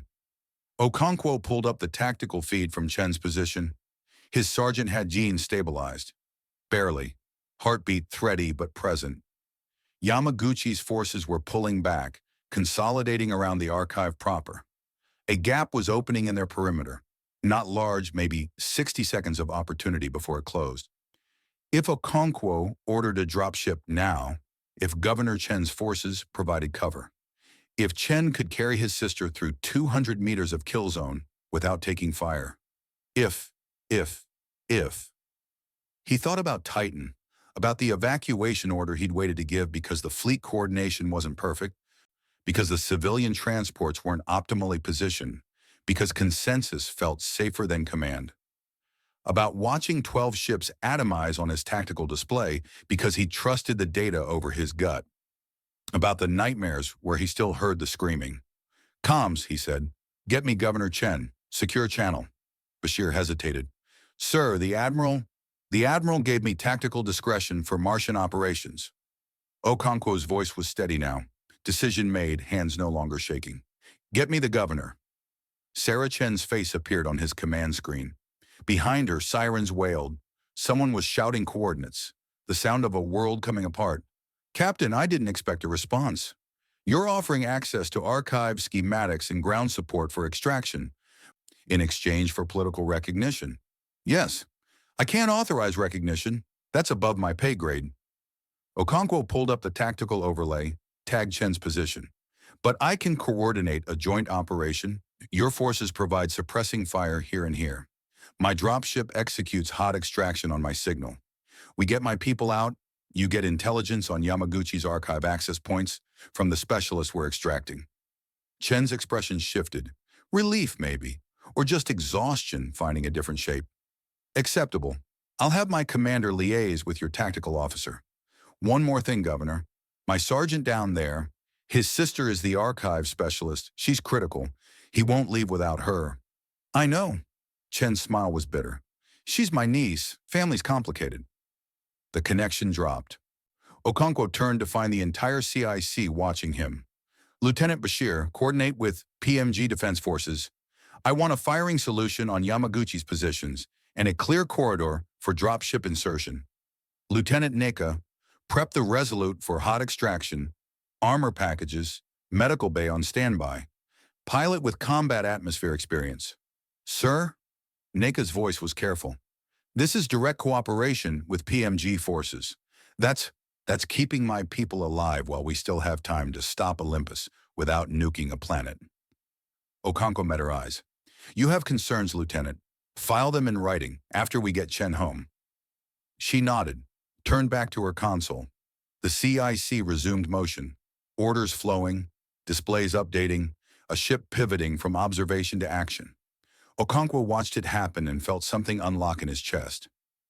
Not relief, not vindication, just the cold certainty of having chosen a course and committed to it fully. Consequences be damned. His comm chimed. Private channel. He took it at his station. Dr. Yoon's voice. Captain, I need to brief you on something. It's about Tharsis. Go ahead. She's been quiet since the archive activation. Too quiet. I've been monitoring her neural patterns through sickbay sensors. Yoon paused. Audio artifacts suggested she was moving fast through corridors. She's broadcasting. Low frequency, encrypted. I can't crack it, but the traffic volume suggests she's coordinating with someone. Okonkwo's gut went cold. Yamaguchi? Most likely. If she's in communication with his integrated operatives, she knows everything we're planning, including the extraction. Can you shut her down? Not without killing her. The integration's too deep. And Captain, there's something else. The broadcast isn't just going to Mars. There's a lag pattern consistent with belt transmission. She's talking to someone out past Jupiter. The CIC felt suddenly smaller, tighter, every shadow a threat. Who the hell is out there? I don't know, but whoever it is, they're receiving real-time intelligence on everything happening in Martian orbit. Okonkwo terminated the connection, pulled up the security feeds from detention. Tharsis sat in her cell, perfectly still, eyes closed. The picture of meditation, or focused communication. He had a traitor on his ship, a spy feeding information to unknown parties while he coordinated with PMG forces against Admiral's implicit expectations. While he prepared to countermand a scorched earth protocol in favor of trust, the extraction timeline appeared on his tactical display. 18 minutes to dropship deployment, 32 to insertion, everything predicated on surprise. On Yamaguchi's forces not knowing exactly where and when the strike would come, everything compromised if Tharsis was talking. Lieutenant Bashir, security detail to detention. I want Tharsis in full isolation. No external communications, no network access, hardline cutoff. Sir, her integration requires... I don't care what it requires, cut her off. Bashir moved fast. Orders rippled through the ship. Okonkwo watched the security feeds as Marines converged on detention, as they began implementing communication blackout protocols around Tharsis's cell. Too little, too late. She'd already sent whatever she was sending. The damage was done. His tactical display updated. PMG forces moving into position. Resolute running pre-flight. Chen still on Mars, still surrounded, still trying to save his sister while the countdown clicked toward extinction. 46 hours, 53 minutes. Okonkwo's finger hovered over the authorization key for dropship deployment. One command, one choice. Trust over protocol. Human connection over strategic doctrine. All the reasons he was wrong assembled themselves in his mind with parade ground precision. All the ways this could fail. All the lives that might burn because he bet on sentiment instead of mathematics. His hand moved. Keyed the authorization. All stations, this is the captain. We are executing joint operations with PMG Defense Forces for personnel extraction from Valles Marineris. Dropship deploys in 15 minutes. This is a hostile insertion. Expect contact. The CIC acknowledged. Orders flowed. His ship pivoted toward trust.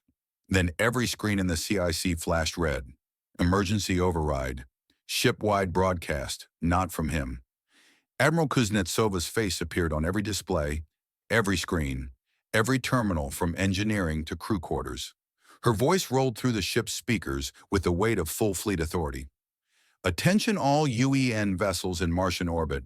Captain Adewale Okonkwo of the Thermopylae has engaged in unauthorized coordination with insurgent Martian forces in direct violation of standing orders. He has refused to implement scorched earth protocols against Olympus Protocol activation sites. He has chosen to prioritize individual extraction over strategic containment.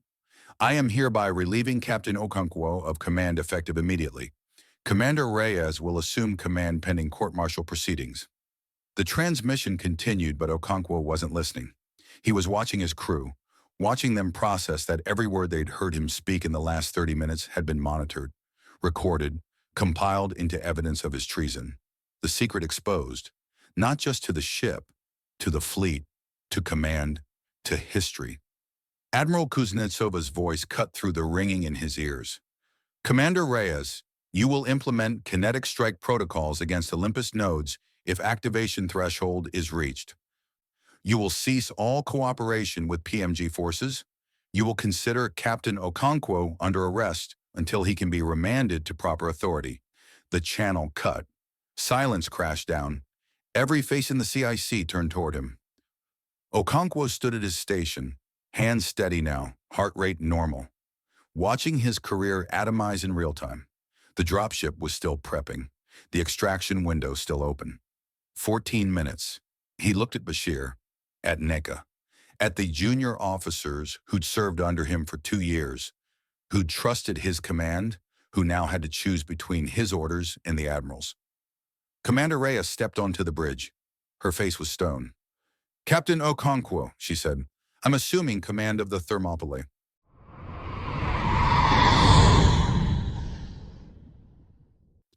Chapter 13. Trust Fall. The bridge was silent for 3 seconds, long enough for Reyes to calculate trajectories. "Bashir," she didn't raise her voice, didn't need to.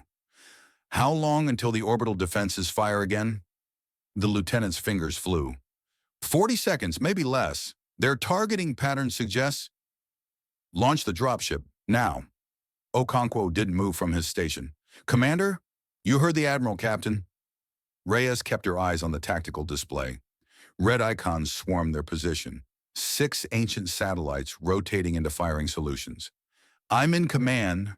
That means I get to make the terrible choices." She keyed the ship wide. "All hands, brace for evasive maneuvers. Flight ops, you have launch authorization for dropship 3. Neka's voice crackled through. "Commander, we're venting atmosphere from decks 7 through 9. Hull breach." The deck shuddered. Not the smooth vibration of maneuvering thrusters. The bone-deep grinding of structural failure. "Ma'am, the orbital defenses, they're not just targeting weapon systems." Bashir's face went white. "They're precision-cutting our reactor shielding." Of course they were. Ancient Martian AI didn't just destroy threats, it vivisected them, studied them, cataloged failure points for future reference. Another impact. The lights flickered. Emergency systems screamed warnings in 6 languages and 3 klaxon tones. Reyes pulled up the damage assessment. The engineering deck was a spiderweb of red, radiation warnings, coolant leaks, containment failure imminent. She'd commanded Thermopylae for exactly 90 seconds and the ship was already dying under her. "Time to reactor breach." 8 minutes, Neka said. "Maybe 6 if they hit us again." Not enough time to evacuate, not enough time to reach safe orbit. The tactical situation was simple. They were going to die up here or die down there. She chose down there. "All stations, this is Commander Reyes. We are executing emergency descent to Mars surface. I repeat, emergency descent. This is not a drill." Her fingers moved across the console. Authorization codes she'd memorized years ago, praying she'd never need them. "Engineering, give me everything you have left. Helm, plot us a glide path to Valles Marineris. Somewhere flat. Somewhere we won't vaporize 500,000 people when we crater." Silence, not compliance, not yet. She looked at Okonkwo. He was watching her with something that might have been respect, or might have been the 1,000-yard stare of a man watching his command disintegrate. "Captain, I'm going to need you to not be under arrest for the next 10 minutes. Can you do that?" The ghost of a smile. "I'll try to contain my criminal urges, Commander." "Good." She raised her voice. "Anyone who wants to file a court-martial can do it after we survive. Right now, I need every hand working or strapped in. The dropship has 6 minutes to extract Chen and get clear before we turn into a very expensive meteor." Bashir hesitated. "Commander, the Admiral's orders are noted and logged." Reyes pulled up the tactical overlay. Chen's position, Yamaguchi's forces, the UEN extraction point, all converging in a kill zone. "I'm distributing full tactical to all stations. No more compartmentalization, no more secrets.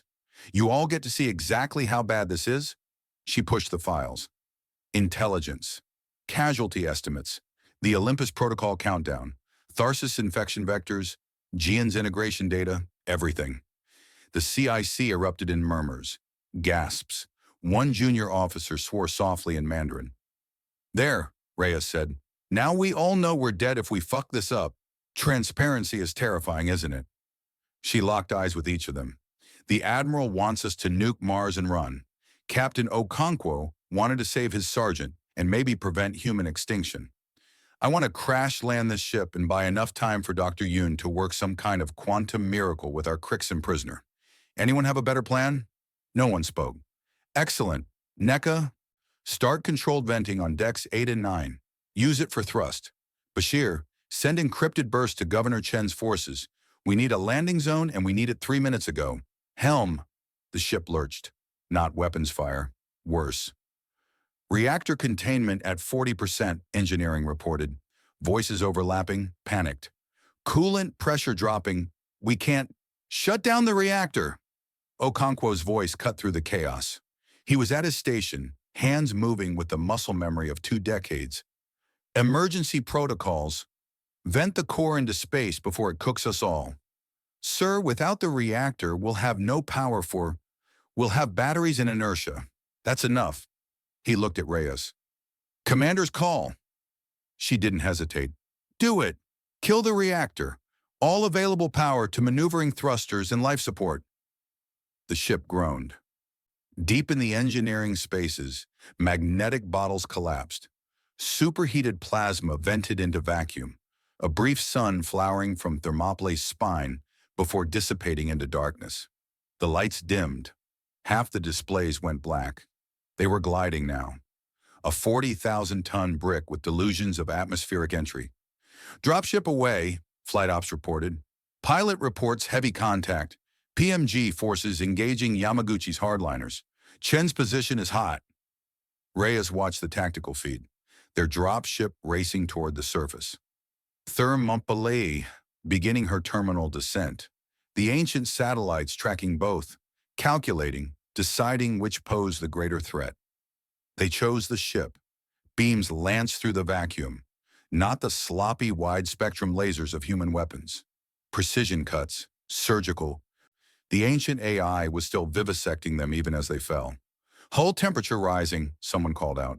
Angle of entry too steep. We're going to burn up. Correction, another voice. We're going to burn up or impact at terminal velocity. Pick your death, Commander. Reyes studied the numbers. Atmospheric friction, velocity, mass. The equations didn't lie and they didn't care about hope. Bashir, send a message to all UEN forces in Martian orbit. Full tactical data dump. Everything we know about the ancient systems, Olympus protocol, integration vectors, all of it. Ma'am, that's classified beyond. Not anymore. If we crater, someone needs to know what killed us. She paused. Send it to PMG Command 2. Governor Chen's people. Even Yamaguchi's hardliners. Everyone gets to see. Okonkwo raised an eyebrow. That's going to piss off a lot of admirals. I'm already relieved of duty and executing an unauthorized planetary descent with a dying ship. What are they going to do? Court-martial me harder? The hull temperature spiked. Red warnings cascaded across the remaining displays. They were committed now. No thrust to abort, no power to maneuver. Just gravity and physics and the hope that Mars' thin atmosphere would slow them enough to make the impact survivable. Reyes strapped into the command chair. Around her, the crew followed suit. Some prayed. Others just stared at the screens, watching their descent vector update in real time. 30 kilometers. Atmospheric contact in 40 seconds. All hands, brace for entry. The ship hit Mars' upper atmosphere like a bullet hitting water. Deceleration slammed Reyes into her harness. Her vision grayed. Someone screamed. The hull shrieked. Metal stressed past tolerances. Composites ablating. Ceramic tiles shedding like scales. 15 kilometers. The ship was shaking itself apart. Deploying emergency aeroshells, Okonkwo called out. His voice seemed distant, hard to hear over the roar. It's not going to be enough. No, it wasn't. 10 kilometers. They were still moving too fast. The math was brutal and clear. Then Bashir shouted something. Reyes couldn't hear over the noise. He pointed at the tactical display. The ancient satellites had stopped firing. New contacts, dozens of them. Ground-based emplacements rising from the Martian surface. Not targeting Thermopylae, targeting the satellites, plasma bolts streaking upward, covering fire. That's PMG air defense. Bashir sounded stunned. Governor Chen's forces. They're engaging the ancient systems, giving us cover. 5 kilometers. The descent vector shifted, less steep, still catastrophic, but maybe survivable. I'm reading a beacon, someone said. Ground coordinates. They've cleared us a landing zone. Not a landing zone. A crash site. But semantics didn't matter when you were falling out of the sky. Reyes could see Mars now through the viewport. Red sand, dark canyons, the sprawl of Valles Marineris hab clusters. All of it rushing up to meet them. 2 kilometers. The emergency thrusters fired. Final desperate burn to kill velocity.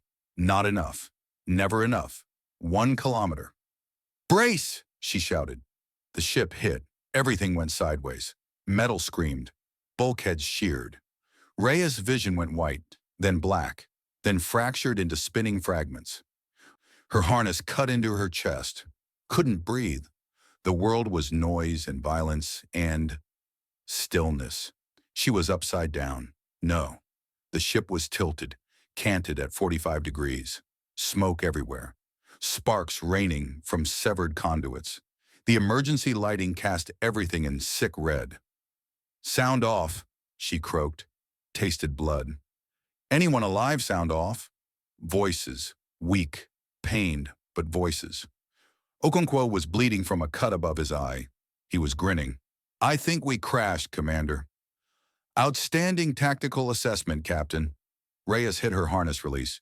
Dropped awkwardly to what used to be a bulkhead, now the floor. Damage report. Naga's voice was shaky. Everything. Damage to everything. Fair assessment. Reyes pulled herself through the chaos toward the tactical station. Half the displays were dead. The other half showed warnings she didn't have time to read, but one display still worked. The dropship feed. Chen had Jian. They were loading her onto the dropship. PMG forces forming a perimeter. Yamaguchi's troops pressing hard. The pilot was screaming about taking fire, about needing to lift off now. Get them out, Reyes said into the comm. Get them back to... She stopped. Back to where? The ship was a wreck. No power, no reactor, no medical bay capable of handling advanced integration cases. The dropship pilot must have thought the same thing. Commander, I can't bring them to you. Thermopylae is scrap. I'm reading radiation leaks, structural collapse. If you don't evacuate in the next 10 minutes, you're all dead. Reyes looked around the CIC, crew staggering to their feet. Okonkwo supporting Bashir, who'd broken something in the landing. The smell of burnt insulation and leaking coolant. 10 minutes. All hands abandon ship, she said. Her voice sounded calm. Strange. Grab essential gear and personnel. We're going to the surface. Commander. It was Bashir. His face was pale, sweating. Pain or fear or both. There's something you need to see. The landing coordinates Governor Chen sent us. They weren't random. He pulled up a map. Their crash site. Half a kilometer from a massive structure built into the canyon wall. Noctis Labyrinthus Research Complex. Reyes felt something cold settle in her stomach. The PMG hadn't just provided cover fire. They'd guided Thermopylae's crash, put them exactly where they wanted them. Why? She said. Why did they want us here? Bashir highlighted a section of the complex. Power readings, massive ones, active ancient systems, and something else. A radiation signature that matched the data Ixtar had provided. An Olympus node, not just any node, a control nexus. They needed us grounded, Okonkwo said quietly. Not destroyed, grounded. With Tharsis, with Ixtar, with all our data on the ancient systems. He looked at Reyes. Whatever they're planning, they need what we have. The tactical display beeped. New contact. PMG troops, moving toward their position. Not Yamaguchi's hardliners. Governor Chen's forces, the ones who'd provided cover fire, the ones who'd saved them, or trapped them. Reyes checked her sidearm. Still there, still loaded. Around her, the crew was doing the same. Survival instinct running up against the math of the situation. They were out of options, out of ship, out of time. The Olympus countdown ticked down. 41 hours. Outside, she could hear engines. Ground vehicles approaching. The crew evacuation was already starting. People streaming toward the emergency hatches, grabbing what they could carry. The comm crackled, Governor Chen's voice. Commander Reyes, this is Governor Sarah Chen of the Provisional Martian Government. Stand down your weapons. We are not your enemy. Funny, Reyes said. You crashed our ship. We saved your ship. The ancient defenses would have vaporized you in orbit. A pause. We need to talk, face to face. You have something we need. We have something you need. And we have 41 hours to save 3 planets before Olympus sterilizes everything from here to the belt. Reyes looked at Okonkwo. He shrugged. She's not wrong. Clock's ticking, Commander, Governor Chen said. Make a choice. The crew was looking at her, waiting. They'd followed her into a crash landing. They'd distributed classified intel to enemy forces. They'd already crossed so many lines the court-martial would need a flowchart. One more line. What difference did it make? Reyes keyed the comm. We'll talk, but my people keep their weapons, and if this is a trap, I'm going to be very undiplomatic about it. Understood. PMG forces are standing by to escort you to the complex. We have medical facilities for your wounded. And Commander? Governor Chen's voice softened. My nephew is aboard your dropship, with your doctor and that Krixan. I want them safe as much as you do. We're on the same side here, whether you believe it or not. The transmission cut. Reyes stood in the wrecked CIC of her wrecked ship, surrounded by her crew on a planet that wanted them dead, with ancient AI counting down to extinction. Admiral Kuznetsova's last order had been clear. Cease all cooperation with PMG forces. Reyes shouldered her rifle. All right, people. We're walking into the enemy base. Try not to start a war.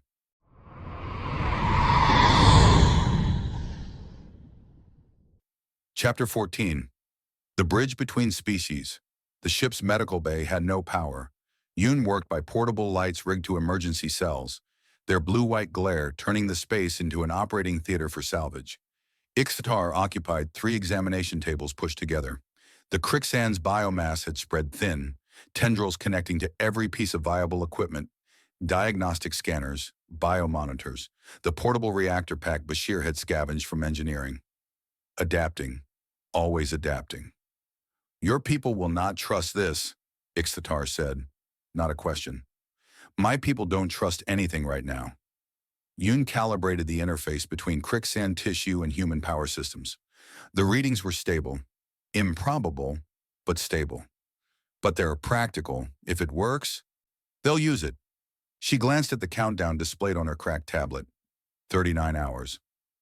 Outside, PMG ground vehicles idled, waiting to escort them to the Noctis Labyrinthus Research Complex. Waiting for Reyes to make the call that this wasn't a trap.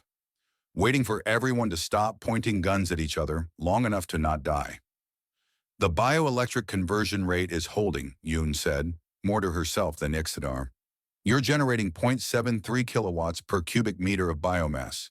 Not enough to power a full ancient node, but combined with your reactor output and the residual charge in the complex's capacitors, Ixtar's harmonics carried what might have been satisfaction or hunger. Sufficient to attempt override. If the math is right. The math, Ixtar said, has no concern for our survival. Yoon's hands stilled on the equipment. Martinez had died on her table. 22 others had seizures, hemorrhaging, neural damage. All from the ancient transmission. All because she hadn't been fast enough, smart enough, good enough. And now she was proposing to plug alien biology directly into the same systems. We need more than math, she said quietly. The Krixan's biomass rippled. A single tendril extended toward her. Not threatening, just reaching. It stopped a few centimeters from her hand. You fear becoming like Jian, Ixtar said. Integrated, changed, no longer yourself. Don't you? I am already changed. Severed from my swarm, I became individual, an aberration. The tendril withdrew, but I adapted. Survival requires change. The question is whether we choose the change or have it forced upon us. Footsteps in the corridor. Yoon looked up to see Okonkwo ducking through the hatchway, Reyes behind him. Both still armed, tactical rigs dusty from the crash. Doctor, Okonkwo said, how's our guest? Functional. The bioelectric conversion is working. Yoon gestured to the readings. If we can get to the complex, Ixthtar can help boost the power supply, maybe buy us time to shut down Olympus before it sterilizes the solar system. Rhea studied the Krixan biomass. Her hand rested on her sidearm, but the grip was loose. Progress. Governor Chen is offering us a convoy to the complex, Rhea said. Medical support, technical assistance, full access to their research data on ancient systems. She paused. She's also requesting that we bring Ixthatar. Says her scientists need to establish communication protocols with the Krixan fleet. The harmonics that filled the medbay were sharp. Warning. The swarms are already in system, Ixtar said. 11 warships. They detected the Olympus activation signature 3 hours ago. Yoon's stomach dropped. 3 hours? Why didn't... I had no way to inform you. Your communications were destroyed in the crash. Ixtar's biomass contracted, defensive. The swarms are preparing assault vectors on Mars. They will attempt to destroy the ancient installations before the weapon can fire. That'll just speed up the countdown, Okonkwo said. Yes, but the alternative is extinction. The swarms choose the death they control over the death that hunts them. Reyes and Okonkwo exchanged looks. Yoon could see the calculation running behind their eyes. 11 Krixan warships against orbital defenses that had shredded the Thermopylae in minutes. Against ancient installations that had survived millennia. Against a countdown that killed everything if it completed. 3 extinction events, converging. What if, Yoon said slowly, we could talk to them, the swarms? They will not cease their attack, Ixtar said. The risk is too great. Not to stop them, to coordinate. The idea was forming as she spoke, reckless and desperate, and maybe the only chance they had. You said you were severed, individual, but you still understand swarm mind thinking, right? You could translate. Translate what? Everything. Human tactical data. Ancient system architecture. The override plan. Yoon's pulse was racing. If the Krixans attack blind, they die and trigger Olympus early. But if they know what we know, if we share intel, coordinate the assault. You want to ally with the species that's been trying to exterminate us for 40 years, Reyes said flatly. I want everyone to stop dying. Yoon met her eyes. We've been fighting over survival like it's zero-sum. Humans versus Krixans, Earth versus Mars. But the ancient AI doesn't care about our politics. It'll sterilize all of us equally. So maybe, for 39 hours, we stop killing each other and kill the thing trying to kill everyone. The silence stretched. Outside engines rumbled. The countdown ticked. Okonkwo spoke first. The swarms would need assurances, some reason to trust us beyond your word. They need nothing, Ixtar said. I am abomination to them, severed, individual. They would sooner consume me than listen. Then we find someone they will listen to. Yoon turned to Reyes. Governor Chen said she needs communication protocols. What if we establish them? Face to face, humans, Martians, and Krixans. An actual negotiation instead of just shooting at each other.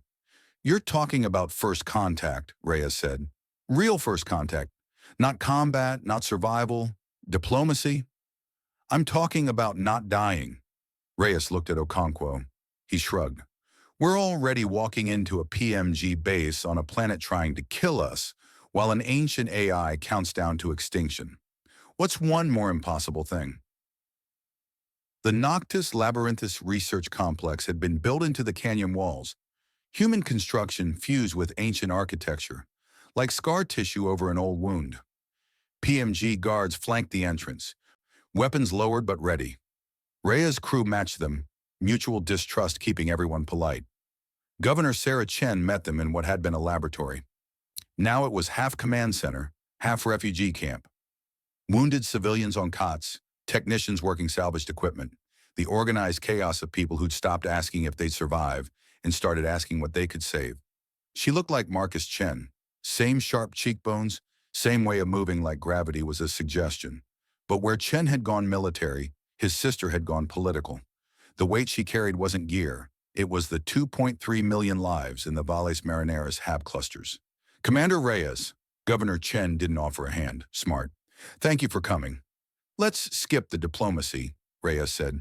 You crashed our ship. What do you want? To not die, Governor Chen gestured to a tactical display showing Mars in three colors: UEN blue, PMG green, Yamaguchi's red. General Yamaguchi controls Valles Marineris and the Olympus access points. He's using integrated operatives like Tharsis to interface with the ancient systems. His goal is to weaponize Olympus, fire it at the Krixan fleet, establish Mars as the dominant military power in the solar system. By cracking the planet, Okonkwo said, he believes the risk is acceptable. I disagree. She pulled up power grid schematics. This complex houses an Ascraeus node, a secondary ancient installation that can theoretically override Olympus commands. But it requires more power than our reactors can provide. Your ship's reactor, combined with our capacitors and... She looked at Ixthatar's containment unit. Krixan bioelectric generation. We might have enough. Might, Reyes repeated. The math is hopeful, not certain. Yoon stepped forward. I can make it work, but we need time, and we need the Krixan fleet to not vaporize this complex in the next 38 hours. Governor Chen's expression didn't change, but something flickered.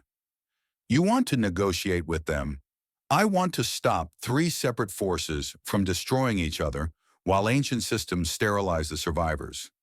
Yoon pulled up her tablet, showing Ixthatar's translation matrices. We have the tools. Ixthatar can translate. We have shared intel. All we need is for someone to actually talk instead of shoot. The swarms will never agree, Governor Chen said. They will, a new voice said, if the right mind asks. Yoon turned. A Krixan emerged from the shadows of the complex, larger than Ixthatar, biomass denser, moving with a fluidity that suggested age and experience. The PMG guards tensed, but Governor Chen raised a hand. This is Vexthar Prime Mind, she said quietly. The eldest swarm in the system. We've been corresponding. Ixthatar's harmonics spiked. Surprise, then something else. Recognition, fear. Prime Mind Vexthar holds cultural memory, Ixthatar said. They remember the genocide, the ancient purge of our species 10,000 years ago. They are the only swarm who survived by adaptation rather than numbers. Vexthar's harmonics filled the space, complex layers that Yoon's translation software struggled to parse. When it spoke, the words came slowly, weighted with authority. I bring delegation. 3 swarm minds, bio-suited for your atmosphere. Vexthar moved closer to the tactical display, tendrils analyzing data. We detected Olympus activation, calculated 73% probability of total species extinction if weapon fires. We come to negotiate survival. Not alliance, not trust. Survival. How did you even get here without being shot down? Reyes asked. We did not come through orbital defenses. We came through the tunnels. Vexthar gestured with biomass toward the canyon depths. Ancient infrastructure extends deep. We know these paths. We survived here once before. Governor Chen looked at Yoon. Can you set up translation protocols? If they're serious about negotiating, I can. Yoon's hands were already moving, connecting her equipment to the complex's systems. Ixthatar, I need you interfaced with the main comm array. We'll use you as a translation bridge. I am not qualified. You're the only one who's been both swarm and individual. You understand both perspectives. Yoon met what passed for the Krixans' gaze. This only works if they trust the translator. And right now, you're the closest thing to neutral we've got. The meeting chamber was an ancient structure, walls too smooth, ceiling too high, the architecture designed for beings that no longer existed. PMG technicians had installed human lighting and equipment, but the bones of the place remained alien. Yoon set up translation equipment while the delegations assembled. Reyes and Okonkwo represented the UN, Governor Chen and her chief scientist for the PMG, and the Krixans, 3 swarm minds in biosuits, biomass compressed into humanoid shapes that moved wrong, like watching puppets operated by something that had never seen anatomy. Vexthar Prime Mind stood with them, ancient and patient. Ixthatar positioned at the center, connected to every system, every translator. The bridge. Testing, Yoon said into her headset. Ixthatar, can you receive? I receive, Human speech translating to harmonic patterns. Krixan patterns translating to human speech. The bridge is functional. Through Ixtar, Vexthar spoke. We share data, tactical positions, Olympus architecture, ancient defense grids, all intelligence. Governor Chen pulled up holographic displays. This is everything we know about Yamaguchi's positions and the Olympus access points. The translation flowed.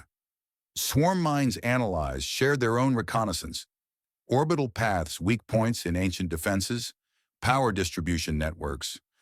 Two species that had been trying to exterminate each other, suddenly comparing notes. It was working. Yoon felt something unfamiliar in her chest, something dangerous. She forced herself to focus on the equipment, the data streams, the calibrations. Hope killed you if you trusted it too much. The power requirement for override is 7.2 gigawatts, Governor Chen's scientist said. We can provide 4 gigawatts from our reactors and the UN ship's core. The Krixan bioelectric generation. We provide the remainder, one of the swarm minds said through Ixtar, but we require access to ancient systems. Direct interface. To confirm override will not trigger sterilization early. Agreed, Governor Chen said. We'll connect you to the Ascraeus node's diagnostic. Wait. Ixtar's harmonics were sharp. Warning. Prime mind should not interface directly with ancient systems. The stored data, the genocide records. I am eldest, Vexthar said. I survived the first purge. I will survive the memory. The connection was made. Tendrils extending from Vexithar's biomass into ancient ports, the same interfaces Jean had used, the same ones that had nearly killed her. For a moment, nothing happened. Data flowed. Diagnostics ran. The tactical displays updated with new architecture details. Then Vexthar's biomass convulsed. Disconnect them! Yoon lunged for the interface controls, but it was too late. Vexthar's harmonics exploded into frequencies that tore at her ears, that resonated in her teeth and bones. The translator struggled, fragments breaking through. Burning, burning, we burn, they burn us. We younglings in the nurseries, the weapon finds them all. 10,000 years dead, we are ghosts, we are. The bio-suited swarm minds were moving, surrounding Vexthar, trying to contain them. But the prime mind was too strong, too old, too full of rage that had been waiting millennia for release. Chemical weapons vented from Vexthar's biomass. Yoon's eyes immediately started burning. She heard screaming, human, Krixan. The difference didn't matter.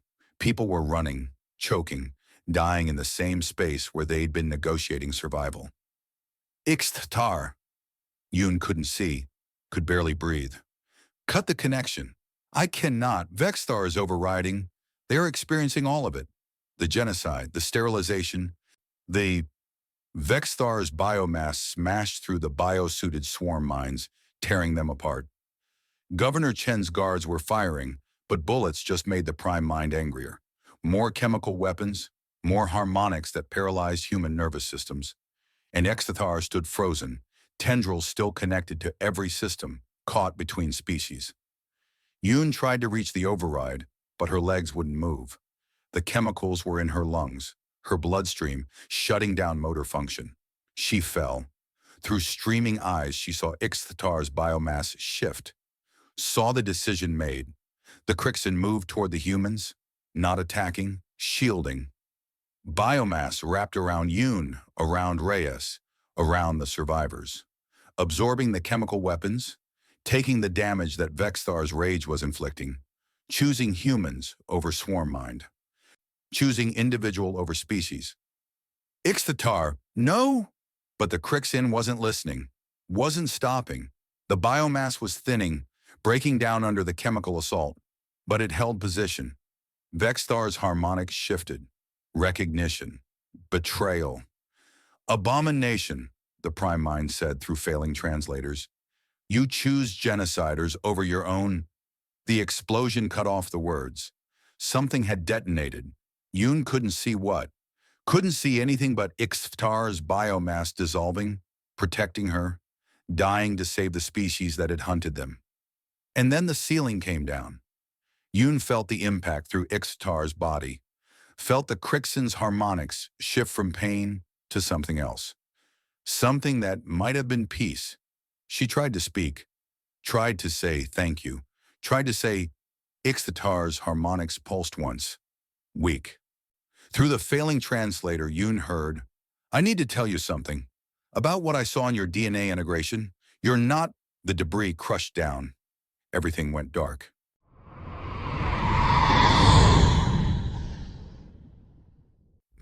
Chapter 15. The Sister's Choice. Chen's hands wouldn't stop shaking.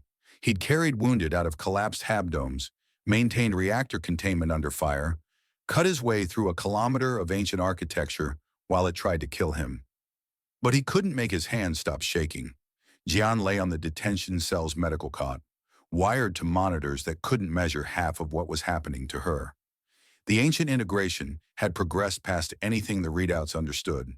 Her skin flickered with patterns that weren't bioluminescence, weren't tattoos, weren't anything human biology could produce. The cables they'd severed were regrowing, organic filaments reaching for the facility's power conduits like roots seeking water. "You should have let me die in the archives," she said. Her voice carried harmonics that made Chen's teeth ache. "Not how this works. Marcus, no." He checked the door again. PMG guards outside, but they were nervous. Governor Chen's people, not Yamaguchi's hardliners. That bought time. Not much. "We're leaving." Jan laughed.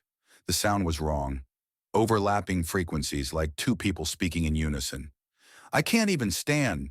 The integration's eating me from inside. Another 12 hours and there won't be enough of my original nervous system left to..." "Then we have 12 hours. Chen pulled equipment from the emergency locker. Medical scanner, portable defibrillator, a cutting torch he'd palmed from engineering before the PMG detained him. "You said Yamaguchi needs your authentication codes." "Fine. We delete them somewhere he can't reach." "It's not that simple. The targeting algorithms are already uploaded to Olympus Mons. Yamaguchi just needs my biometric signature to activate selective fire. If I die here, the authentication protocols default to admin override." "Which takes how long?" Jean's expression shifted. The ancient patterns on her skin pulsed faster. 72 hours. Maybe more if the system verification loops encounter. "There it is." Chen started cutting through the medical cot's restraint cables. Sparks fell on the detention cell floor. "We buy 3 days. Reyes and Okonkwo figure out how to stop this nightmare. Everyone lives. Except us." Details. The restraints parted. Jean tried to sit up. Failed. Chen caught her before she collapsed off the cot. She weighed almost nothing. The integration was consuming her muscle mass, replacing it with something else. Through the medical gown, he could feel structures that hadn't been there before. Neural lattices running along her spine. Biomechanical nodes where major organs should be. His sister, the kid who'd taught him to hotwire mining equipment when they were 14, who'd gotten top marks at Sidonia Tech until the grants ran out, who'd taken the PMG contract because someone had to keep the family fed after their parents died in the Valos breach. Now she was turning into something that might not remember any of that. "The guards will stop us," John said. "Guards are used to prisoners trying to escape." Chen helped her into a maintenance coverall he'd found. It hung loose on her frame. Not engineers fixing the electrical. He pocketed the cutting torch and pulled up the facility schematic on his cracked tablet. 3 levels down, past medical, through the auxiliary systems tunnel, the PMG had converted an old mining complex into this detention facility, which meant the bones of the structure were industrial. Maintenance access everywhere, if you knew where to look. And Chen had built half the HAB systems in Valles Marineris. He knew where to look. "Can you walk?" Jian tried. Made it 2 steps before her legs gave out. Chen caught her again. "I'll carry you." "Marcus, I'm telling you, this won't..." The door exploded inward. Chen threw Jian behind the medical cot and went for the cutting torch. But the figures storming through the breach weren't wearing PMG colors. Wrong armor. Wrong weapons. The distinctive bulk of ancient enhanced exoskeletons that shouldn't exist outside classified labs. Yamaguchi's people. Chen triggered the torch. The plasma arc caught the lead soldier across the faceplate. The man went down screaming. 2 more were already firing. The detention cell had no cover. Chen grabbed the medical cot and shoved it toward the door. It caught one soldier in the knees, gave him 3 seconds. He used them to pull Jen into the cell's washroom, a 2-meter cube that might slow bullets for a few seconds. "They're not trying to capture us," John said. Through her deteriorating vocal cords, the words sounded distorted. "Yamaguchi doesn't need me alive, just my body. The biometric signature persists 48 hours post-mortem if stored correctly." Chen resealed the washroom door. The lock was mechanical, civilian grade. It wouldn't hold. Outside, boots scraped concrete. Equipment clattered. They were setting up for breach. "There's an air vent," Jian said. 2 meters up, opens to the recycling system. "Can you fit?" "Can you?" Chen looked at the vent. Standard industrial design, maybe 40 centimeters wide. He could fit. Barely, but carrying Yan. "Go without me," she said. "John, you can't fight them and carry me. You know it. I know it." Her hand found his arm. The fingers were too long now, the joints bending in places they shouldn't. "Leave me the torch. I'll make them work for it. You get to the primary systems hub, find the backup authentication servers, wipe my codes before they can extract my body. That's the play." The washroom door buckled. Something heavy hit it from outside. Chen heard drilling. They were cutting through. He could leave her. Sprint through the maintenance tunnels. Maybe reach the hub before Yamaguchi's people dragged Jian's corpse to Olympus Mons. Maybe delete the codes in time. Maybe. Chen pulled Jian upright and shoved her toward the vent. "What are you—" "You know the authentication systems better than anyone." He boosted her up. She was light enough that lifting her felt like handling a child. "I get you there alive, you wipe your own codes, then we run like hell." "Marcus, I can't even—" The door blew in. Chen threw himself flat as bullets stitched the washroom wall. Ceramic tiles shattered. Jean screamed, hit or just terrified. He couldn't tell. He came up firing the cutting torch blind, forcing the shooters back for one precious second. Then he was climbing after Jian into the vent, pulling himself up by pure arm strength because there was no time for technique. No time for anything except moving before the next burst caught them both. The vent shaft was pure darkness. Chen's shoulders scraped metal as he crawled. Ahead, he could hear Jian struggling, her breathing wrong, labored, the integration interfering with her diaphragm. Behind, voices shouted coordinates. They'd be in the shaft within seconds. "Left junction," John gasped. 40 meters. Chen crawled. The shaft smelled like recycled air, an industrial lubricant, and his sister's blood. She was hemorrhaging from somewhere. He could feel it on his hands as he moved. The ancient integration was killing her. Had been since the moment she'd plugged herself into those systems. He should have let her die in the archives. He kept crawling. The left junction opened into a vertical drop. Service ladder, rusted, maybe 6 meters down. John was already falling. Chen grabbed for her, missed. Heard her hit the bottom with a sound that made his stomach clench. "Jian! Still alive!" Her voice echoed up the shaft. "Barely!" Chen descended fast, dropping the last 2 meters. The service tunnel at the bottom ran perpendicular to the detention levels. Old infrastructure. Pre-colonial mining hardware. Emergency lighting strips gave everything a sickly yellow cast. Jian was propped against the tunnel wall. Blood ran from her nose, her ears. The ancient patterns on her skin were going wild. Pulsing, shifting, trying to compensate for catastrophic damage the integration couldn't quite fix. How far to the hub? 300 meters. Through the thermal regulation system, past the primary water recycling, then up 2 levels via the emergency. She coughed, more blood. "Marcus, I need to tell you something about the codes.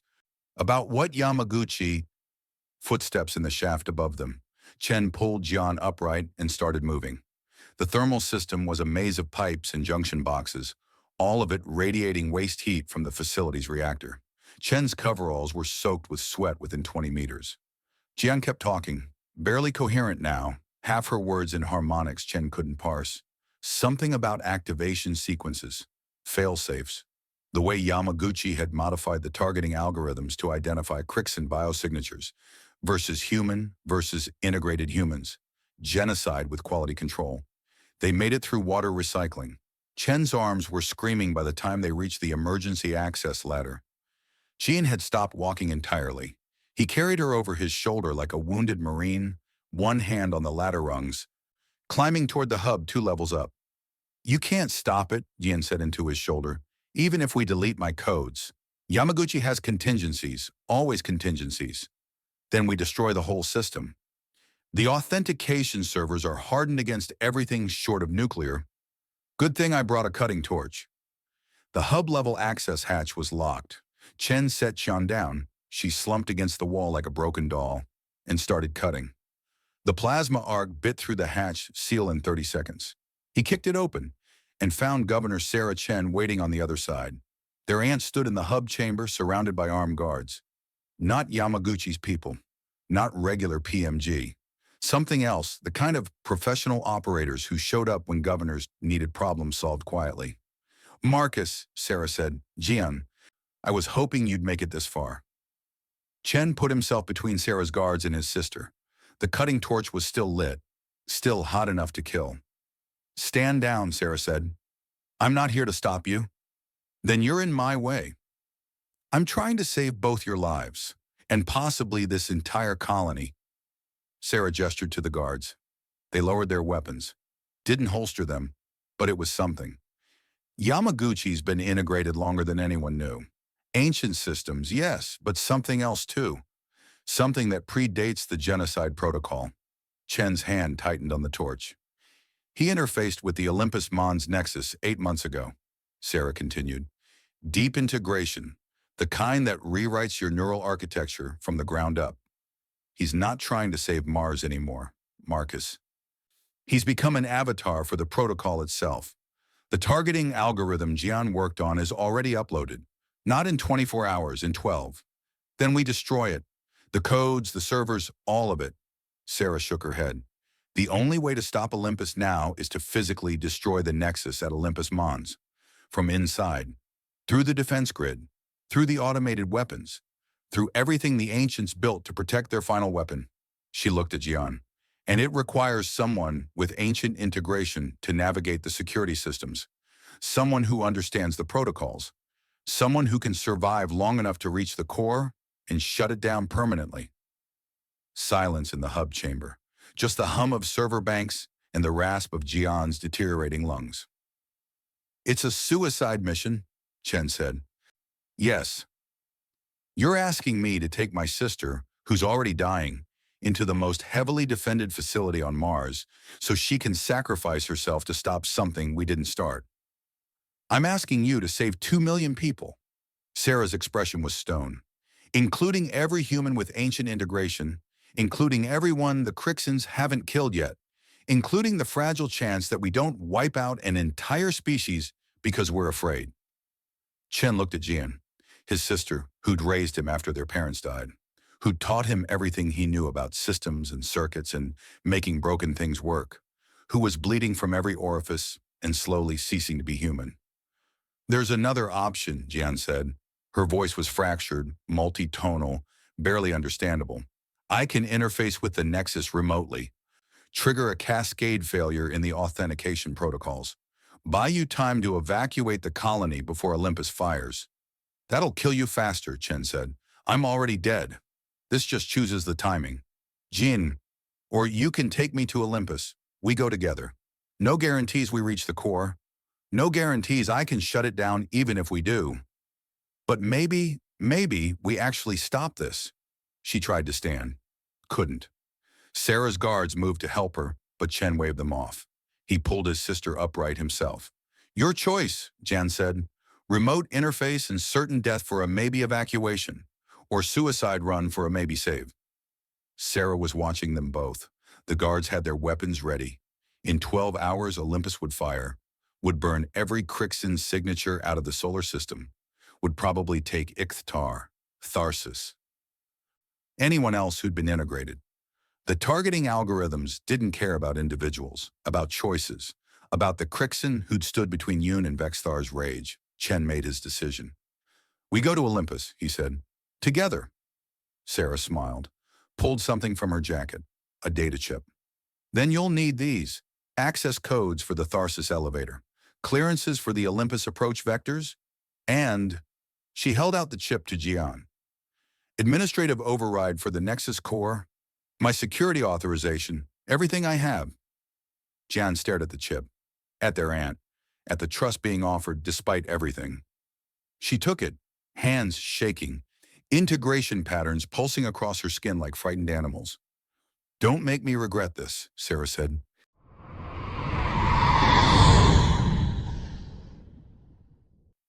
Chapter 16. Three-Way Crucible. The command center smelled like blood and burnt ozone. Okonkwo pressed his palm against the tactical display, watching biometric readouts flatline.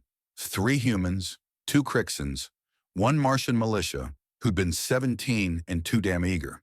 The Vexstar containment team had stopped the Prime Mine before it killed everyone in the medbay, but stopped didn't mean clean. The chemical weapon it deployed had eaten through environmental seals, vaporized lung tissue, turned the compartment into an autopsy waiting to happen. Sir, Lieutenant Park's voice cracked. Blood streaked her uniform from dragging bodies. Ixtar requests an audience. Denied. I need them prepping bioelectric interfaces for the assault. Not making speeches. They insist. Then they can insist while working. Okonkwo pulled up the tactical overlay. Olympus Mons loomed across 3 screens, 21 kilometers of ancient architecture and genocidal intent. The countdown clock read 9 hours, 14 minutes. Chen and Jian were already en route via the Tharsis elevator. 300 combined UEN-PMG Krixan forces were staging in the lava tubes below Olympus's western flank. 3 species that had been killing each other for 18 months. Now expected to storm a fortress designed by things that viewed entire civilizations as infection vectors. Get me Governor Chen, Okonkwo said, and Swarm Coordinator Thexcal. Conference protocol. The screens flickered. Sarah Chen appeared first, broadcasting from a reinforced bunker in Valles Marineris. Her face was stone. Captain, Governor, status on your militia contingent? Armed, angry, ready to die for Mars. She said it like she was describing ammunition reserves. My nephew better make it to that nexus. That's the plan. Your plans have a habit of going to shit. Thexcal materialized on the second screen, a Krixan command form, larger than combat variants, carapace marked with tactical notation scars. Its mandibles clicked in what translation software rendered as sardonic amusement. The human speaks truth. Your species excels at improvisation, less so at survival. We're still here, Okonkwo said. Barely. The Krixan's sensory stalks twitched. Vexstar's rampage demonstrates the fragility of this alliance. 1 exposure to genocide records, 1 moment of rage, 6 dead. Why should my swarms trust you will not similarly break? Because we don't have a choice. Okonkwo pulled up the thermal scans. Olympus Mons was heating up. Not geological activity. Ancient systems powering online, drawing energy from Mars's core, preparing to fire. In 9 hours, that weapon targets every Krixan signature in the solar system. Your hive ships, your outposts, every integrated human. My doctor, your tertiary mind who stood between her and Vexstar's attack. Silence, then. Ixthatar violated collective imperatives to protect an individual. This is unprecedented. It's called making a choice. Okonkwo leaned into the camera. Something we're all doing right now. You want guarantees? I don't have any. Just this. We storm Olympus together or we die separately. Simple math. Sarah Chen's laugh was bitter. He's right. Yamaguchi's forces control the upper approaches. UEN orbital assets are depleted. Krixan swarms lack the numbers after 3 days of fighting. Separately, we fail. Together, we might fail slower. Thexcal finished. Acceptable. My swarms will coordinate with human ground forces, but integration protocols remain. Mixed species fire teams. No segregated units. Your soldiers fight beside ours. Already briefed. Okonkwo pulled up the team assignments. 63 squads, each one human Martian Krixan mixed. The casualty projections made him want to vomit. Assault begins in 40 minutes. Orbital bombardment from remaining UEN destroyers, followed by ground insertion through the Tharsis lava tubes. We punch through the outer defenses, establish a beachhead, and escort Chen's team to the Nexus core. And the Ascraeus node? Sarah asked. Dr. Yoon's team is working it. If Chen fails, we activate the override. Shut down Olympus remotely. That'll fry every integrated person on Mars. Better than genocide. Okonkwo didn't blink. We save who we can. Mourn the rest later. Park interrupted. Sir, UEN. Gettysburg reports weapons hot. Kinetic strike packages ready. Execute bombardment in 35 minutes. Tell them to make it count. We won't get a second pass. Okonkwo closed the conference feed, turned to his tactical officers. Sound general quarters, all forces to assault stations, and get me a direct line to Sergeant Chen. The command center erupted into controlled chaos. Lieutenants shouted coordinates. NCOs verified equipment loads. Someone was praying in Mandarin. The deck vibrated as the grounded Thermopylae rerouted power to external communications arrays. Chen's face appeared on screen 4. He looked like shit. Uniform torn, face bruised, integration burns on his hands from carrying Yan. Behind him, the Tharsis elevator climbed toward Olympus through rust-red sky. Sir, status? 10 minutes to Olympus approach vector. Jian's stable. Governor Chen's access codes work. We're bypassing security checkpoints, but the elevator's flagged. Yamaguchi knows we're coming. He's known since you left detention. You're bait, Sergeant. A distraction while we hit the main defenses. Chen's expression didn't change. Understood. We'll make it loud. Good man. When the orbital strike hits, you have a 6-minute window before ancient defenses reboot. Use it. And if the defenses don't reboot, then you're already dead and I'm talking to a corpse. Okonkwo allowed himself a smile. Don't be a corpse. I'll try, sir. The connection cut. Okonkwo pulled up the assault timeline. 32 minutes until the first kinetic packages hit. UN destroyers, Gettysburg and San Jacinto, were burning hard toward optimal firing position, drawing fire from ancient satellites that had already crippled Thermopylae. They'd take damage, probably wouldn't survive, but they'd buy the ground teams a chance. War was just math. Ugly math. Captain, Reyes materialized beside him. Radiation burns visible on her neck from the Thermopylae crash. Engineering reports Ascraeus node is 60% charged. Dr. Breomatsorn Yoon says we need another 4 hours minimum. We don't have 4 hours. I know. She met his eyes. If this assault fails, if Chen doesn't reach the Nexus, I'm asking permission to execute contingency plan Tango 7. Tango 7. The override protocol. Pump every watt from Thermopylae or Ker's reactor into the Ascraeus node. Force an emergency shutdown of Olympus Mons. Kill everyone with ancient integration, including Jian. Including every PMG scientist who'd interfaced with the archives, including Reyes herself. The crash had exposed her to exotic radiation from ancient systems. Not integrated, not yet, but the node wouldn't discriminate. Denied, Okonkwo said. Sir, we're not there yet. Chen reaches the core, disables the targeting protocols, everyone lives. That's the plan. And when the plan fails, then I execute Tango 7 myself. He turned away from her. You've got a ship to hold together, Commander. Focus on that. Reyes saluted, left. Okonkwo watched her go, cataloging the way she favored her left leg. Shrapnel from the crash. Medbay had pulled 17 fragments. She'd refused anesthetic, stayed conscious through the whole procedure so she could coordinate damage control. Command was choosing who died, again and again and again. Sir, orbital bombardment commencing in 60 seconds. Okonkwo pulled up the tactical feed. High above Mars, Gettysburg and San Jacinto released their kinetic packages. Tungsten telephone poles accelerated to orbital velocity. No explosives, just mass and physics. 36 rounds tracking toward Olympus Mons defenses. All ground teams, stand by for impact, secure equipment, brace for seismic. The first round hit Olympus's eastern face. The mountain shuddered. Cameras went white. When the dust cleared, a crater 200 meters across had appeared in ancient armor that had weathered 4 billion years. Then the defenses fired back. Point defense systems Okonkwo hadn't even seen, buried in the regolith, waiting, opened up. Streams of superheated plasma reached into orbit. San Jacinto died first, reactor breach turning it into a brief star. Gettysburg lasted another 9 seconds before something tore its spine out. Both ships, gone, just like that. "Assault teams, go, go, go!" Okonkwo's voice cracked. "Ground insertion now before the defenses retarget."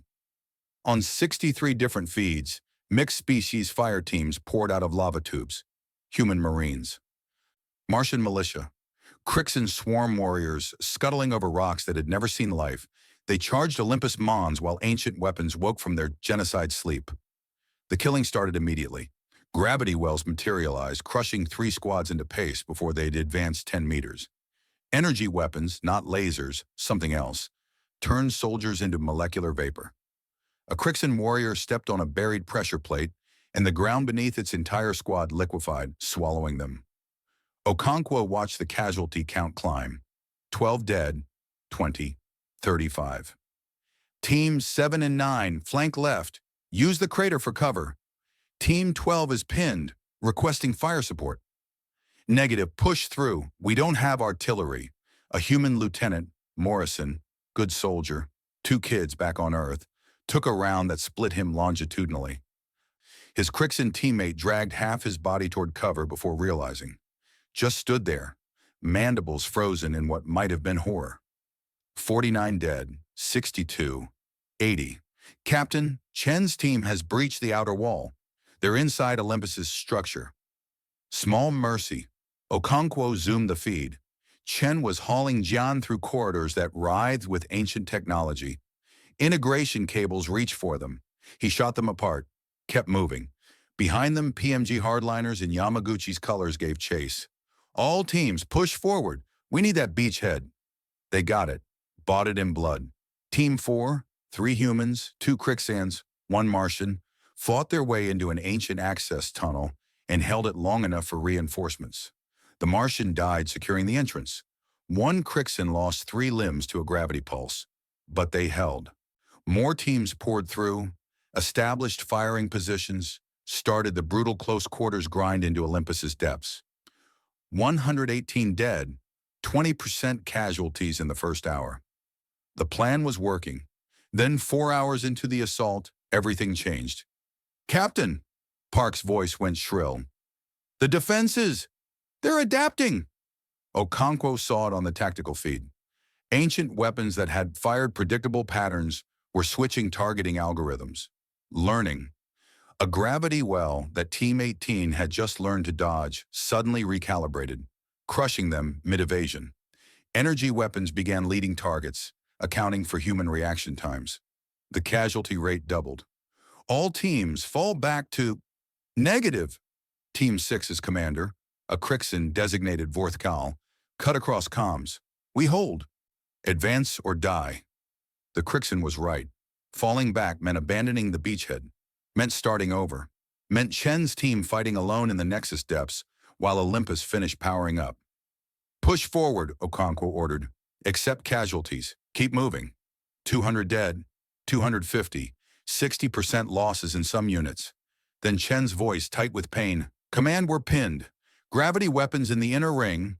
They're crushing us into the fucking regolith. We can't advance. Can't retreat. Jian's code access isn't working on the security barriers. We need fire support now or we're done." Simultaneously, Yoon's transmission.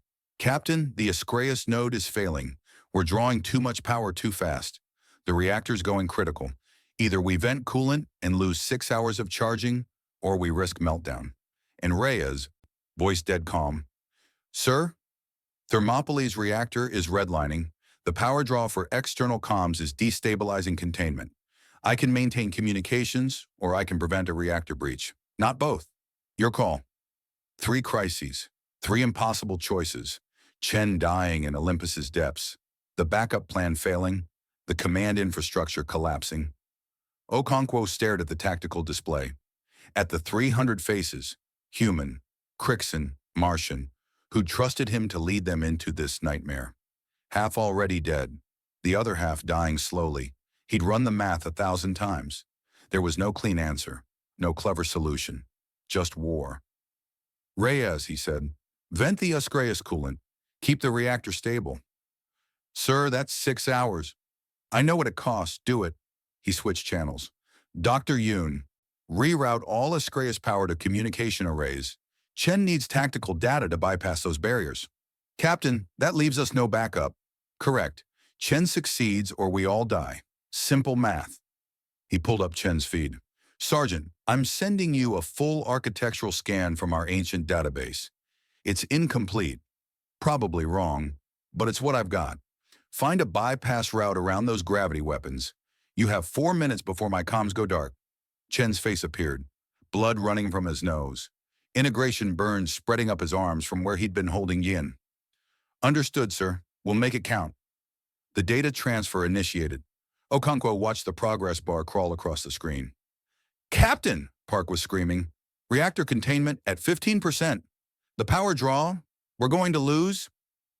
The screens went black. Okonkwo stood in darkness, listening to the command center's emergency lighting kick in. Red glow.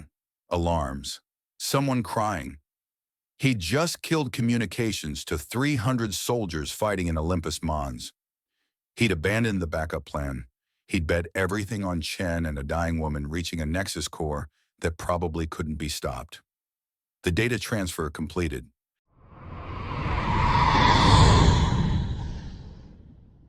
Chapter 17, The Sacrifice Algorithm. The reactor screamed. Reyes ran through. Thermopylae's twisted corridors, boots clanging on buckled deck plates. 23 seconds. Engineering Control's blast door was jammed half shut. 3 crew members trapped inside while coolant pressure spiked toward meltdown.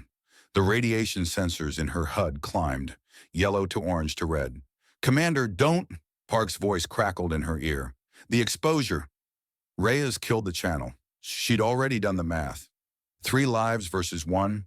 Simple.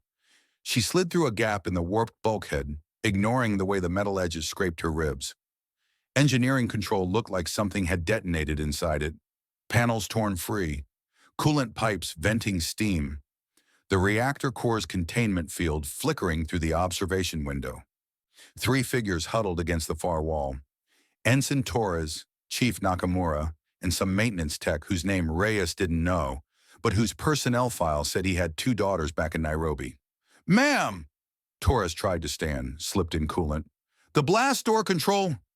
I know. Reyes pulled a kinetic breaching charge from her belt. Chen's trick.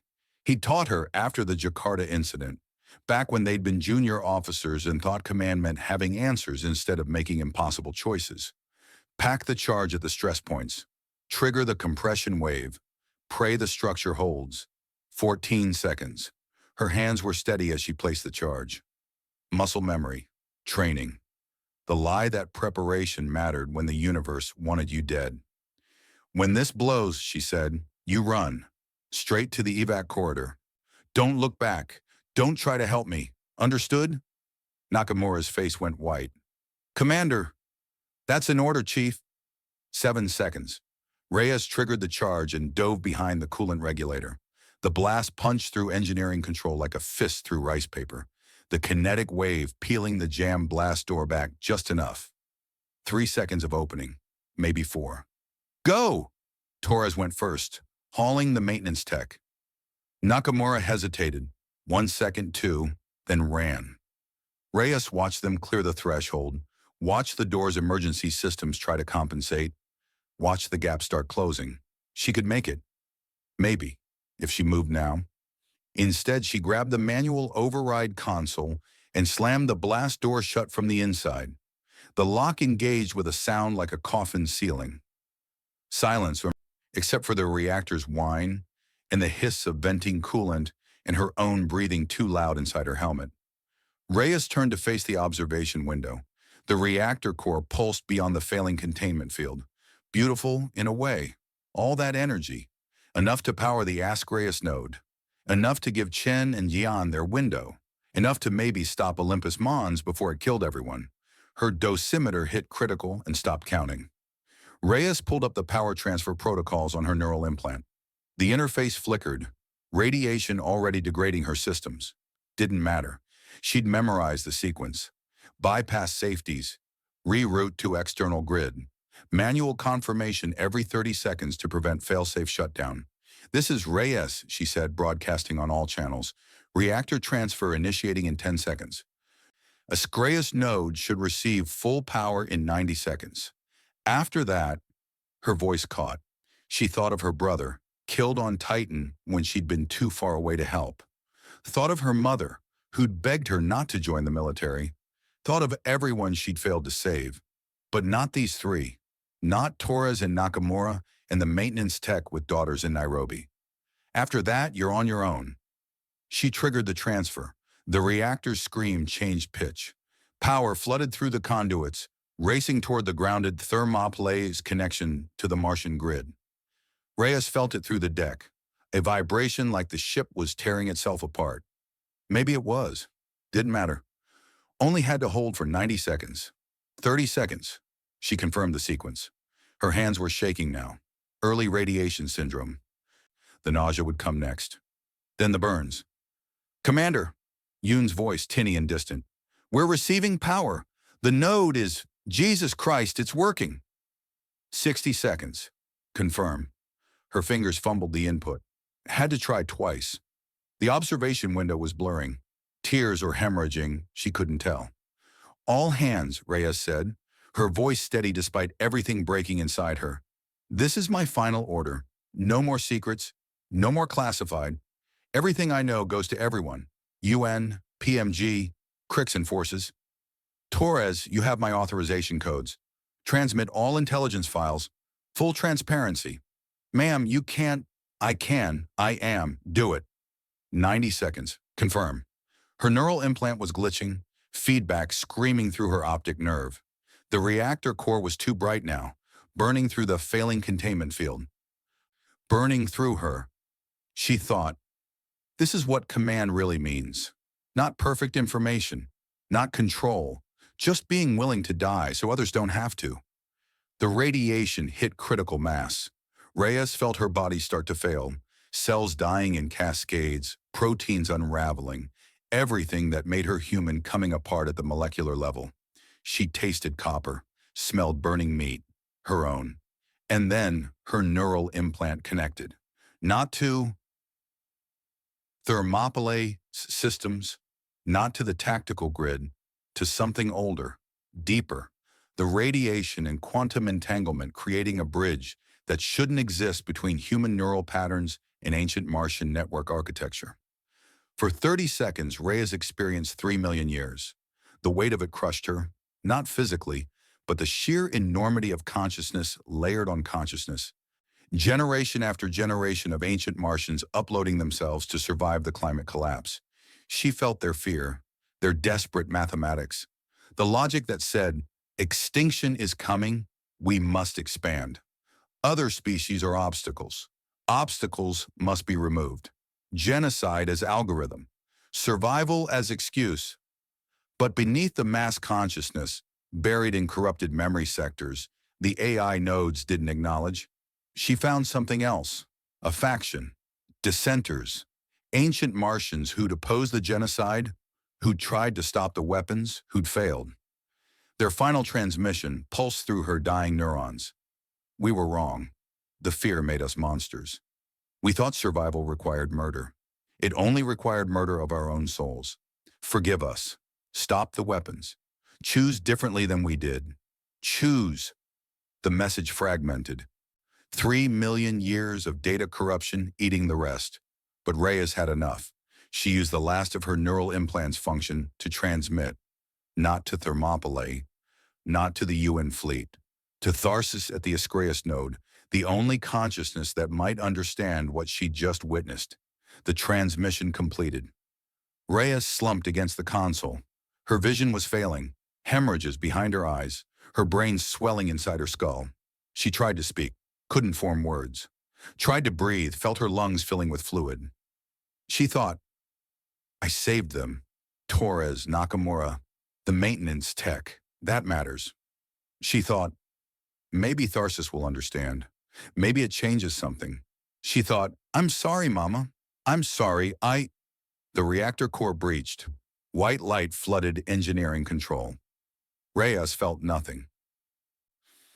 300 kilometers above Mars, Captain Okonkwo watched the tactical display in Thermopylae Unit's emergency command bunker.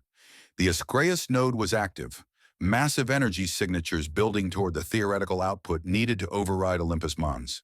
Chen's team was advancing through the gravity weapon kill zone, using the architectural data Reyes had died to transmit. They had a chance. Maybe. Captain, Park's voice was hollow. I'm detecting something. Okonkwo pulled up the sensor feed. Define something. New contacts, outer solar system, no IFF, no hails. Park's hands moved across her console. Trajectory suggests they're not slowing down. They're accelerating. How many? 12 capital ships, 47 smaller craft. She looked up, face bloodless. Sir, their weapons are powering up. Okonkwo felt ice slide down his spine. Not UEN, not PMG, not Krixan. Origin, unknown. Technology profile doesn't match anything in our database.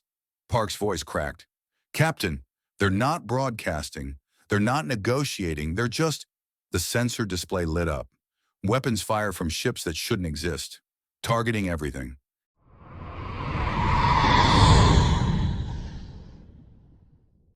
Chapter 18. The Individual and the Swarm. The Ascraeus node screamed like a living thing.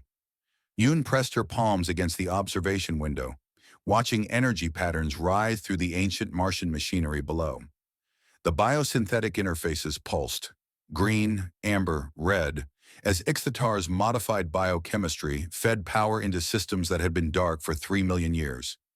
On the tactical overlay, Olympus Mons glowed like a tumor. 47 minutes until activation.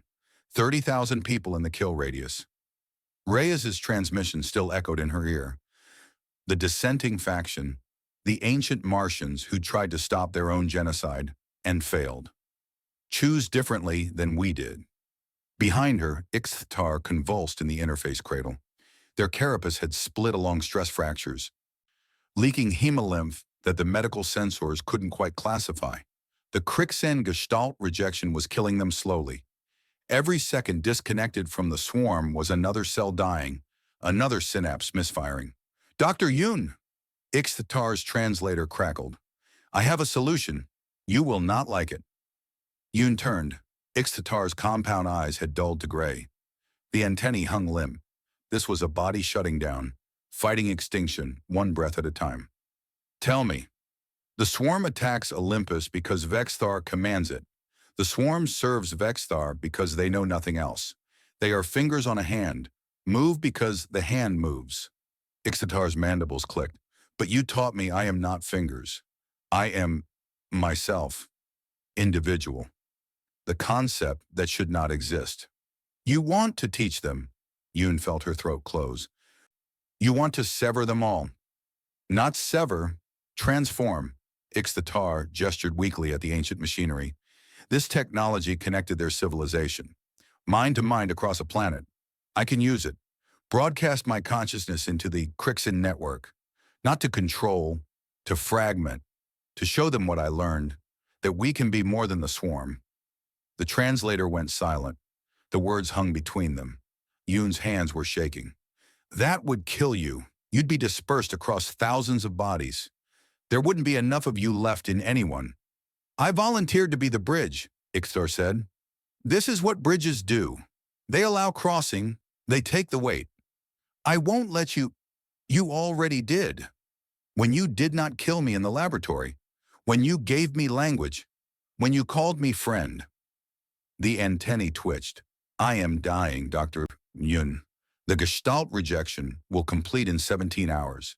But if I die broadcasting, I die teaching. My people learn what I learned. Perhaps they choose peace. Perhaps they choose survival. Either way they choose. That is the gift you gave me. Yoon wanted to argue. Found she couldn't breathe. Ixthatar shifted in the cradle. Will you help me interface? The ancient technology requires biological authentication. I cannot reach the connections alone. The interface ports were designed for ancient Martian neurochemistry. Yoon had to improvise, bypassing safeguards, routing Ixtar's bioelectric signature through the Ascraeus node's power grid. praying the translation protocols held. Her hands moved on autopilot, making connections that no xenobiologist should ever make, that every ethics committee in the solar system would condemn. Tharsis appeared beside her. The Martian AI's holographic form flickered in the node's interference.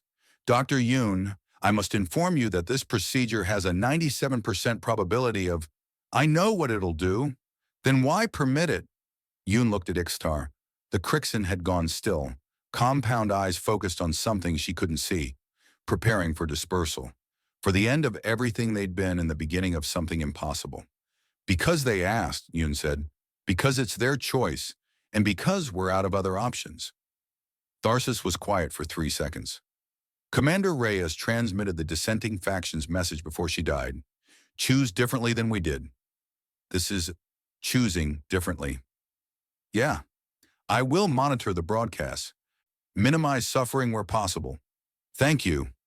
Tharsis vanished. The node's hum shifted frequencies. Ready. Yoon placed her hand on Ixtar's carapace. The chitin was cold. I'm sorry. Do not be. This is joy, Dr. Yoon. To matter, to change something. The translator hummed. Begin the sequence. Yoon activated the interface. The ancient machinery came alive. The broadcast hit the Krixan swarms like a shockwave. Yoon watched it through the tactical feeds. 1,000 camera angles from the Olympus assault, from the Valles Marineris hab clusters, from the landing zones where Krixan warriors had been coordinating their attack. One moment, perfect synchronization. The next, chaos. A swarm warrior near the Noctis complex stopped mid-stride. Its mandibles opened and closed. Not attack behavior. Not communication, just movement, testing the jaw, feeling it respond.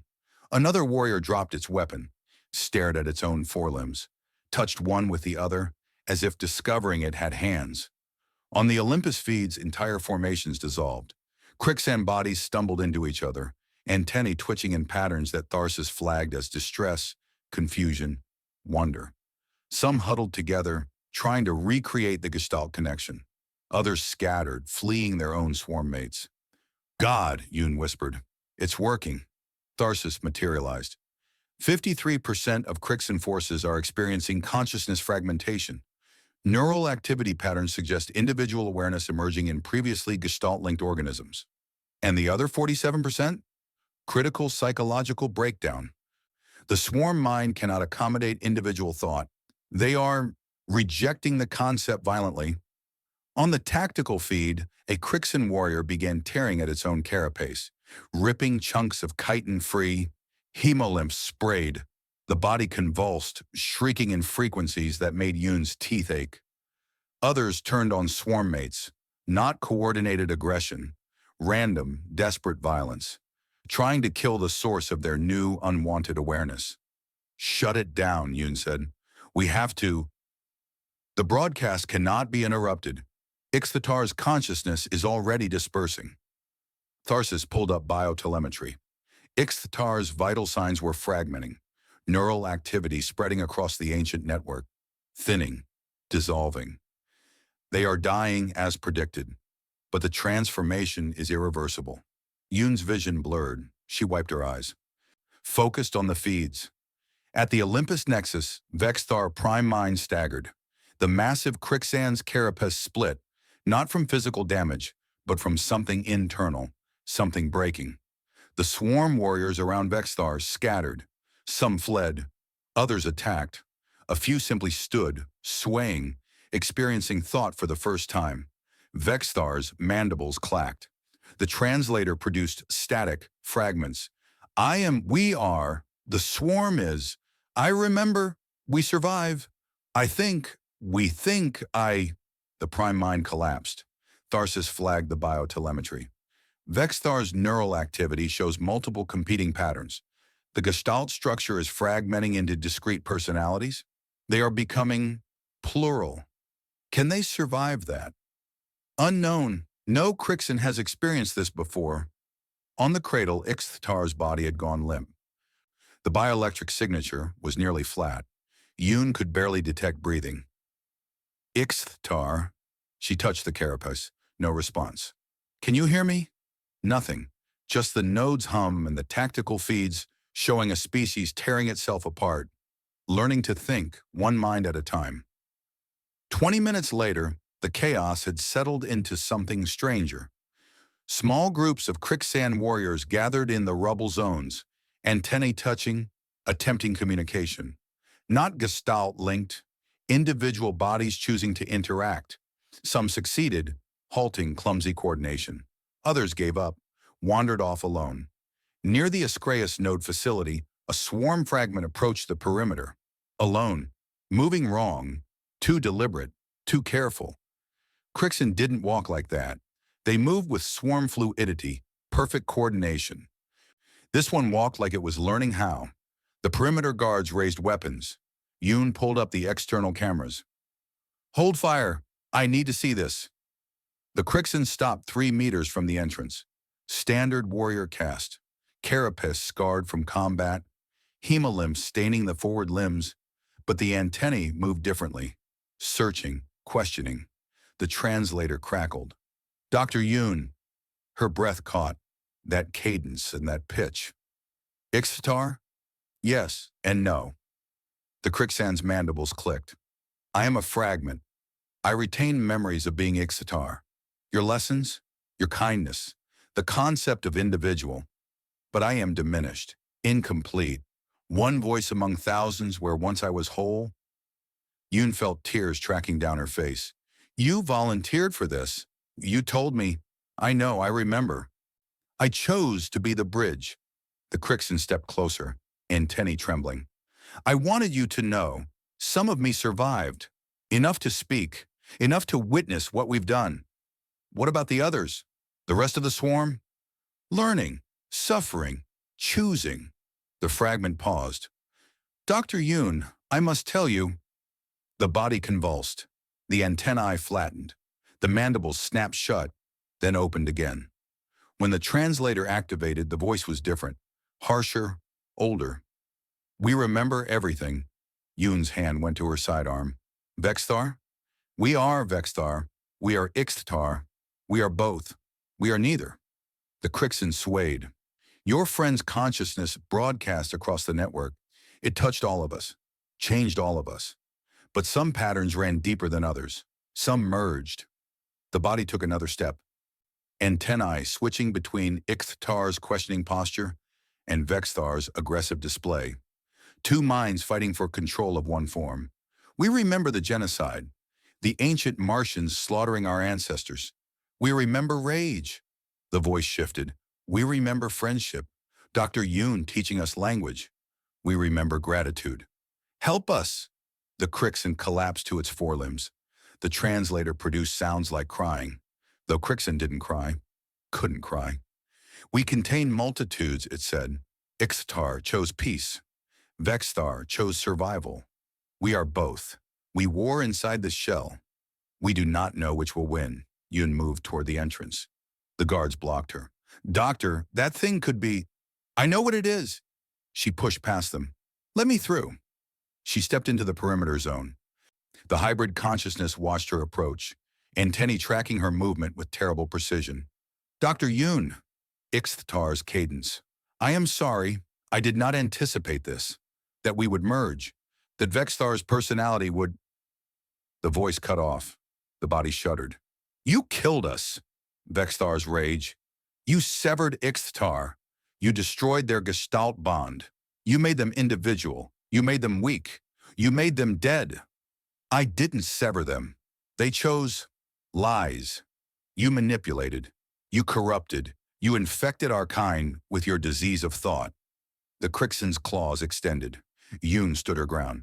Ixtar made a choice. That's what individuals do. They choose. Individuals die. Behind her, the guards raised weapons. Targeting lasers painted the hybrid's carapace. Stand down, Yoon said. Don't. We do not want to kill you. Ixtar again, desperate. We are trying to control this body. Vexthar is stronger. The rage is older. We do not know if we can. The body lunged. The shot came from somewhere to Yoon's left. Plasma discharge lit the perimeter zone white. Someone shouted. The Krixan body jerked sideways, carapace rupturing, hemolymphs spraying across the dust. Yoon couldn't see who fired, couldn't see if the hybrid was hit or dodging, or the smoke was too thick.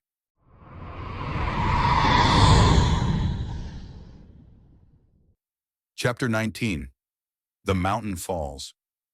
The plasma discharge faded to after images on Chen's retinas.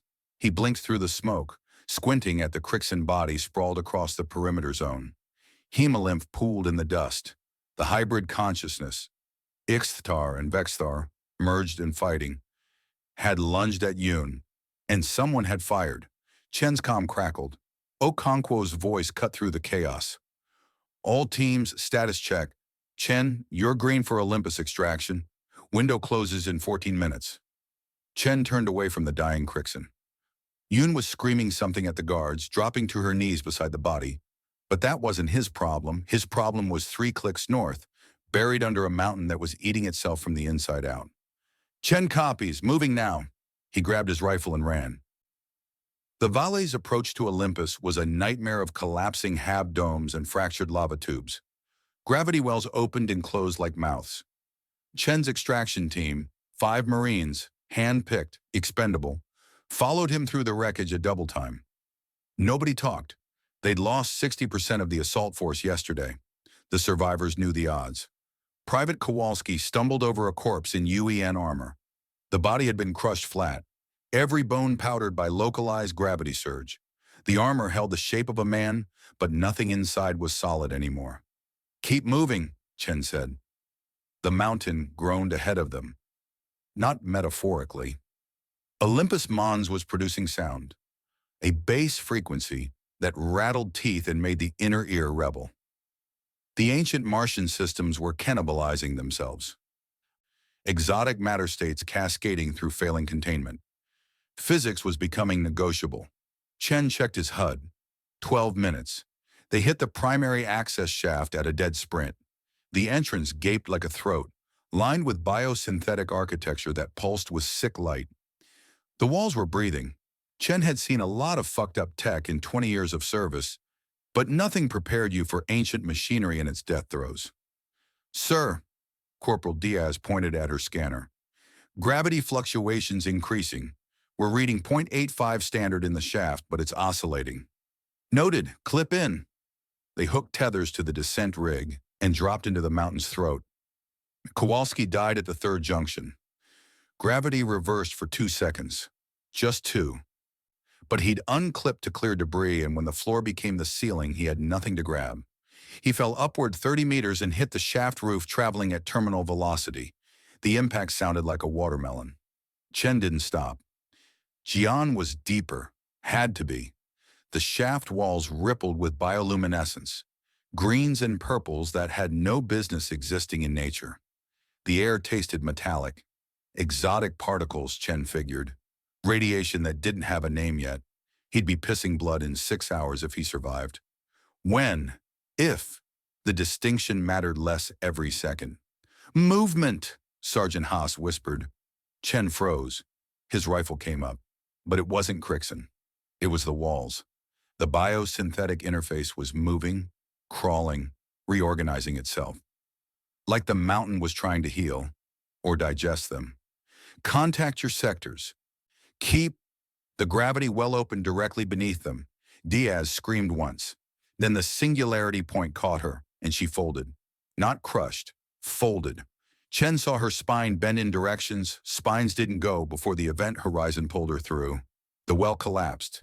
Diaz was gone. Not dead, just gone. 3 Marines left. 9 minutes. Chen ran faster. The Nexus core was a cathedral of madness. Chen emerged from the access shaft into a space the size of a football stadium. Impossible architecture soared overhead. Arches that curved through non-Euclidean angles. Platforms suspended in gravity fields that shouldn't exist. The ancient Martian technology was dying, but it was dying spectacularly, throwing off energy pulses that made the air shimmer and twist. And in the center, suspended in a web of crystal filaments and organic cabling, was Jian. Chen's breath stopped. His little sister hung motionless in the interface cradle. Her body fused to the ancient machinery at a dozen points. Cables threaded through her spine, her skull, her chest. Her skin had taken on the same bioluminescent quality as the walls. Green light pulsing under the surface in time with something that might have been a heartbeat. Jesus Christ, Haas breathed. Hold position, Chen said. Cover the approaches. He crossed the core floor alone. The crystal filaments hummed as he passed. His HUD screamed warnings. Radiation, exotic particles, unstable gravity. But he shut off the alarms. Didn't matter. He'd come for his sister, and he wasn't leaving without her. Jian. Her eyes open. They were wrong. Pupils dilated too wide. The irises threaded with gold circuitry. But she saw him. He knew she saw him. Marcus.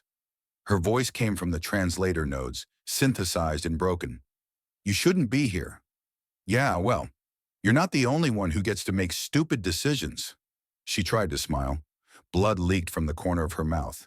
The targeting algorithms, I stopped them. Taught the system to recognize humans and Krixans as, not targets, as protected. But it cost, she coughed, wet and harsh. It cost everything to make it stick. Chen pulled his knife, started cutting cables. Don't. Jian's hand twitched in the restraints. You can't. I'm integrated. The severance will kill me. You're dying anyway. I know. Her eyes found his. Human eyes, despite the gold threading. But this way I can keep the protocols stable for another 8 minutes.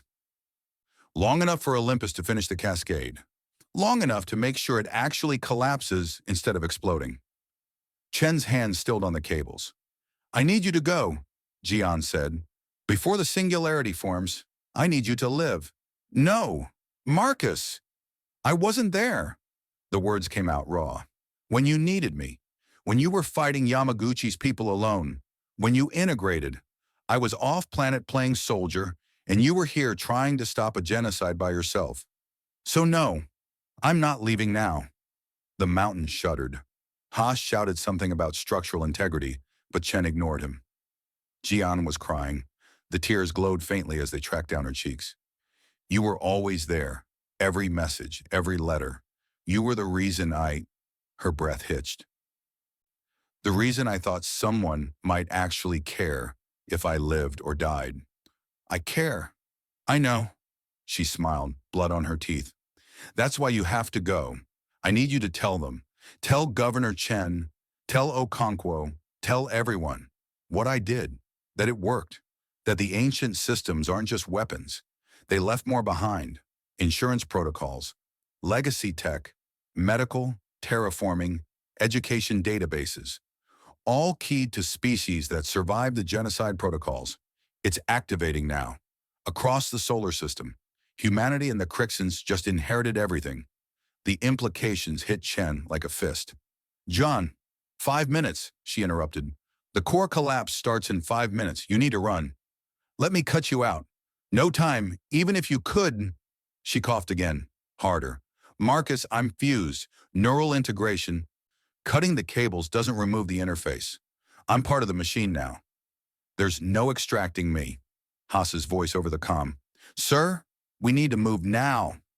Chen reached through the cables and took his sister's hand. It was cold. Too cold. You did good, he said. You saved everyone. You understand that? Chen's grip tightened. Weak, but there. Stay with me? Just until... I'm not going anywhere. The mountain screamed. Gravity surged and reversed and surged again. Chen felt his inner ear rebel, but he held onto Jian's hand and didn't let go. Her breathing was getting shallow. The bioluminescence under her skin was fading to dim pulses. The ancient machinery was pulling her down with it, draining her to fuel its own collapse. Remember that time, Jian whispered, at the Tharsis Summer Games? You carried me on your shoulders. I could see the whole city. Chen's throat closed. You were 6. Best day of my life. Her eyes were closing. Could see everything. The whole world. And you were there. You were always... Her hand went slack. The biosynthetic cables pulsed once. Bright and terrible. Then the light faded. Chen held his sister's hand and felt the mountain begin to eat itself. Haas pulled him away bodily. Chen fought, but the sergeant was bigger and desperate, and the gravity was doing things that made standing impossible. "She's gone, sir. We have to—" The singularity point formed at the core center. Everything began to curve toward it. Light, sound, the screaming of failing technology. Chen grabbed Jean's dog tags, ripped them free with his last coherent thought, and then Haas was dragging him toward the shaft. Corporal Mwangi didn't make it. The gravity well caught him at the threshold and pulled him backward. He didn't scream, just vanished into the folding space where physics gave up. Chen and Haas climbed. The shaft was collapsing behind them, reality bending and tearing. The ancient technology was imploding, taking 3 million years of Martian history into a point mass that would wink out of existence in seconds. Chen's hands were numb. He climbed anyway. Haas climbed beside him. The mountain roared. They broke surface with 18 seconds to spare. The collapse was beautiful and horrifying. Olympus Mons didn't explode. It just folded, inverted. The singularity ate it from the inside and then consumed itself. The mountain fell into a point and vanished, leaving only a perfectly circular crater 2 kilometers across. Chen lay in the dust and stared at nothing. Governor Sarah Chen found him an hour later. Marcus hadn't moved. He sat at the crater's edge, holding Yian's dog tags, watching steam rise from the hole where the mountain used to be. The governor sat beside him. She looked old, older than Chen remembered. The war had aged everyone. "I'm sorry," she said. Chen nodded. Words felt pointless. "She did it," the governor continued. "The targeting algorithms, the ancient weapons. She taught them to recognize us as kin, protected species. But there's more." Chen looked at her. Across the solar system, dormant ancient Martian systems are activating. Not weapons, legacy protocols. Jian didn't just stop the genocide, she triggered their inheritance protocols. Medical technology, terraforming equipment, educational databases, everything the ancient Martians left behind for species that survived their weapons. She smiled, broken and genuine. "Your sister gave us the keys to the kingdom." Chen felt something crack in his chest. Jian had stopped a genocide and jump-started a golden age, and then all he had left of her was 2 pieces of metal on a chain. "She asked me to be here," he said. "At the end, I was. That matters. Does it?" "Yes." They sat in silence. The Martian sky was doing something strange.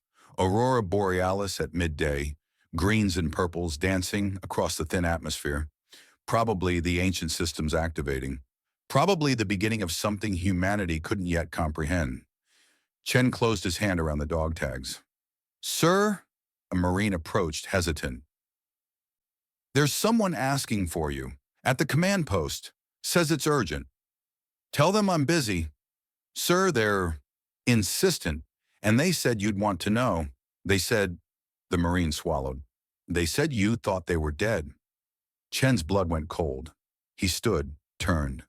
Walking across the crater field, limping but alive, was a figure in scorched UEN armor. The faceplate was cracked, but through the damage, Chen could see her face. Commander Vika Reyes smiled. "Miss me?"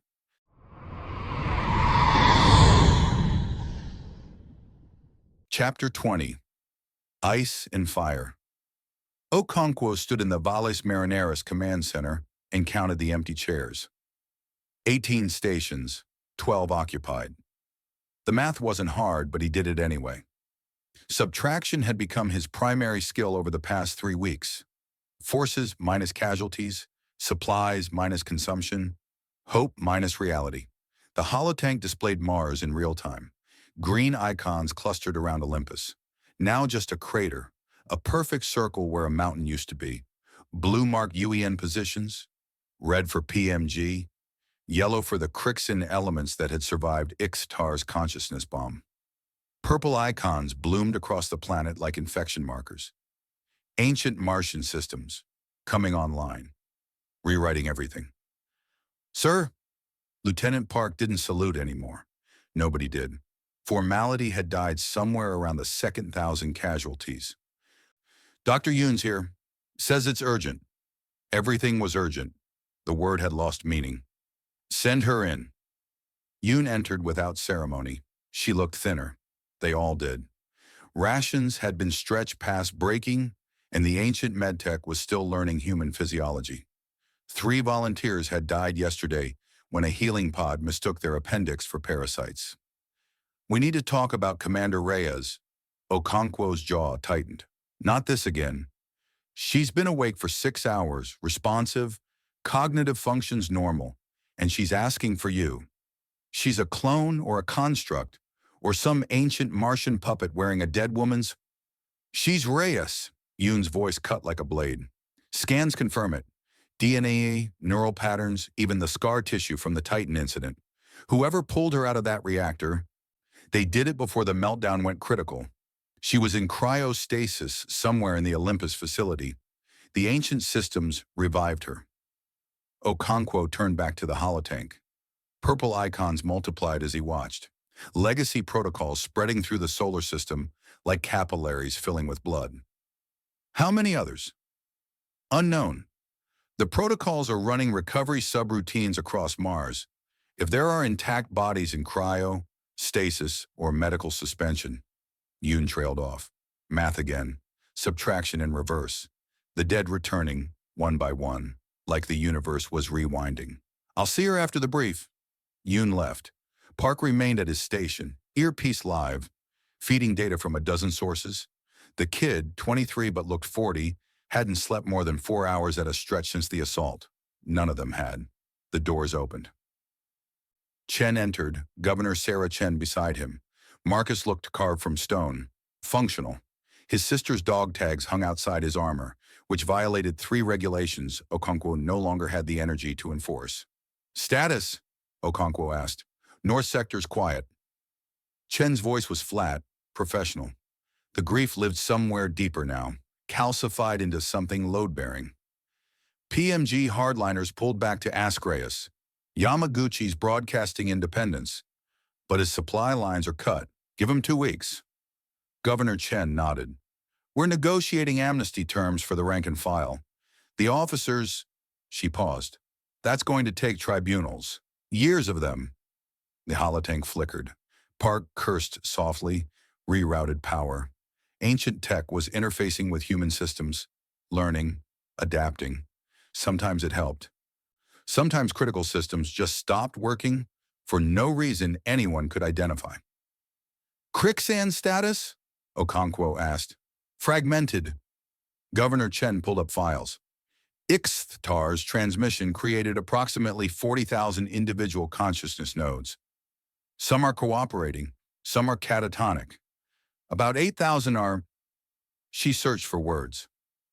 Feral. They're hunting each other. The swarm's cannibalizing itself. Okonkwo closed his eyes. Another problem without solutions, just mitigation. And the burn contacts, the unknown ships, Park answered. Still inbound. ETA 19 days. They're not responding to hails. UEN Command wants us to prep for hostile contact. Of course they did, because the ancient weapons and civil war and fragmenting alien hive mind weren't enough. The universe needed to throw more variables into an equation already bleeding into the margins. How's Yoon's translator project? The Krixan individuals can speak now, sort of. Governor Chen's expressions suggested this wasn't entirely positive. They're struggling. Imagine learning language and selfhood simultaneously while your entire species commits suicide around you.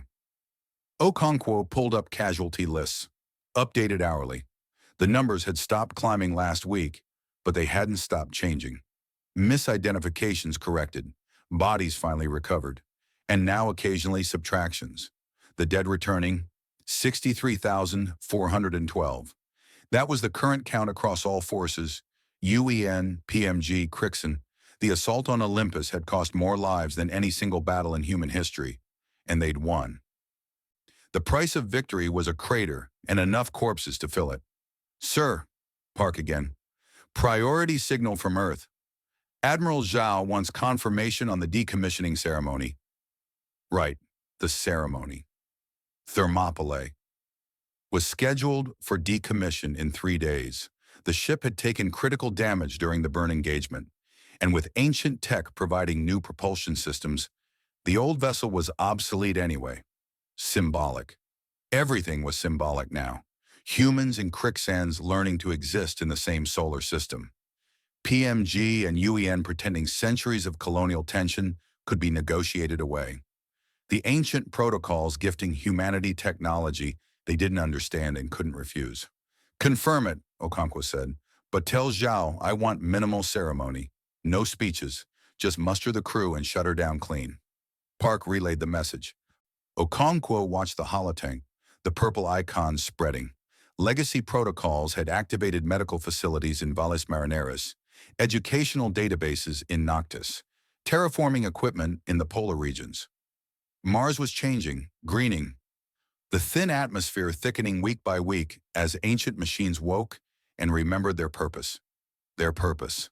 That was the question keeping Okonkwo awake. The ancient Martians had built weapons to exterminate anyone who survived their collapse.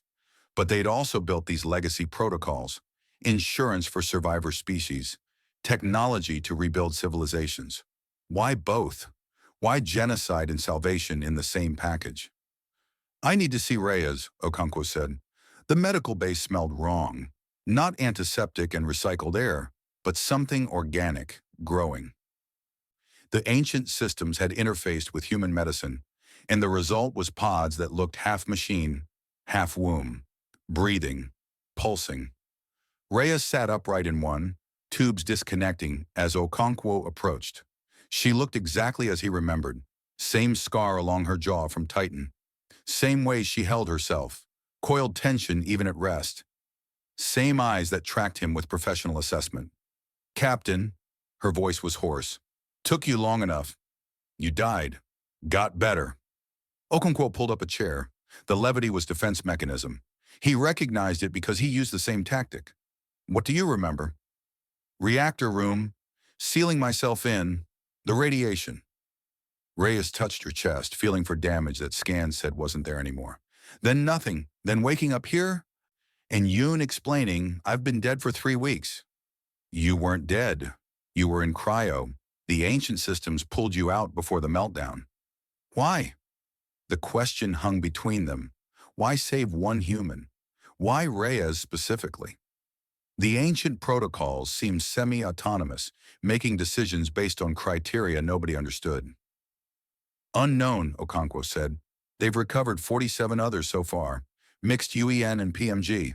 No pattern we can identify. Reyes stood, testing her legs. The pod had healed everything. Radiation damage, old injuries, even the chronic knee pain she'd never reported. The ancient technology was thorough. Too thorough. There's something else, Reyes said. In the cryo, I saw, experienced something. The ancient Martian network, their history, but different from what I transmitted before. Okonkwo leaned forward. Different how? The genocide, the weapons. They weren't just paranoia. Reyes's hands clenched. They were targeted, specific. The ancient Martians were invaded, multiple times, by the same species wearing different faces, shapeshifters, infiltrators. They'd arrive claiming to be refugees, survivors, anything to get trusted. Then they'd hollow out civilizations from within and move on. The holotank in the corner displayed Mars, purple icons blooming. The weapons were programmed to recognize this enemy species, to exterminate them on contact. But the enemy adapted, started using biological proxies, engineered species to fight for them. Reyes met his eyes. The ancient Martians couldn't tell who was real and who was puppet anymore. So they burned it all. Salted the earth, left the weapons to kill anything that survived. Okonkwo's mouth went dry. And the legacy protocols?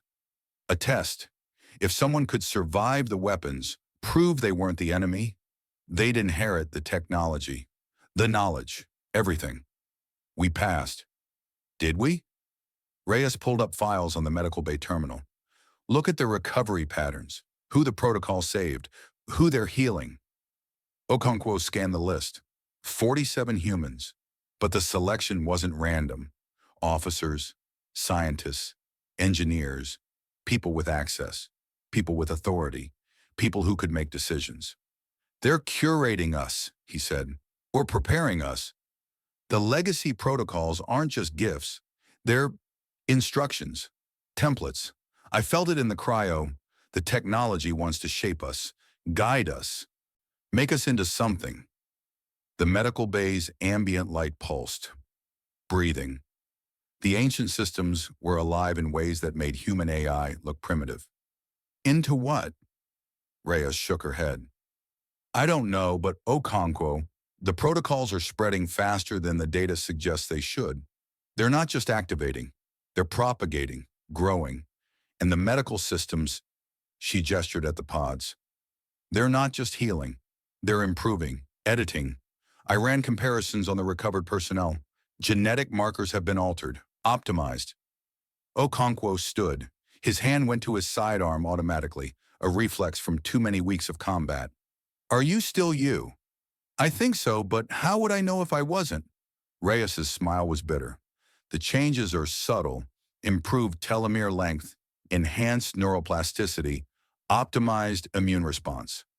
On paper, we're just healthier, better, but better according to whose standards? The door opened. Park, moving fast. Sir, priority alert. The burn contacts just changed course. They're accelerating toward Mars. New ETA 7 hours? 7 hours. Okonkwo's mind raced through logistics, defensive positions, evacuation protocols. And sir, they're broadcasting. First contact in 4 hours of transmission. It's, Park swallowed. It's human. Old UEN codes, pre-war encryption. From the burn? That's impossible. The Krixan hive ships have been dead for 50 years, I know. Park's hand shook. But the translation just came through. They're identifying themselves as UN Expeditionary Fleet, the original colony ships that left Earth a century ago, the ones we thought were lost. Okonkwo felt the deck tilt.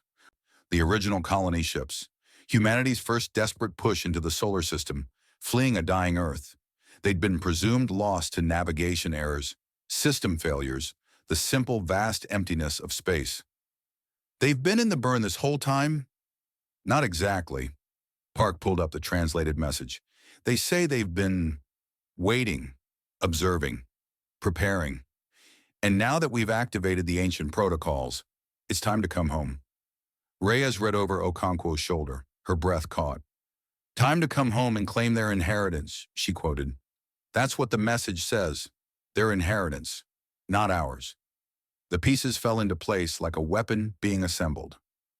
The colony ships lost a century ago, the Krixan invasion that appeared 40 years ago, forcing humanity to militarize, to centralize, to build the infrastructure for system-wide coordination, the ancient weapons activating just as humanity and Krixans were positioned to stop them. The legacy protocols that wanted to shape, guide, improve. It's a test, Okonkwo said. All of it. The Krixans, the war, the ancient systems. Someone's been managing this, preparing the solar system for their return. Park's terminal chimed. New data. The inbound ship's profiles finally resolving through the interference.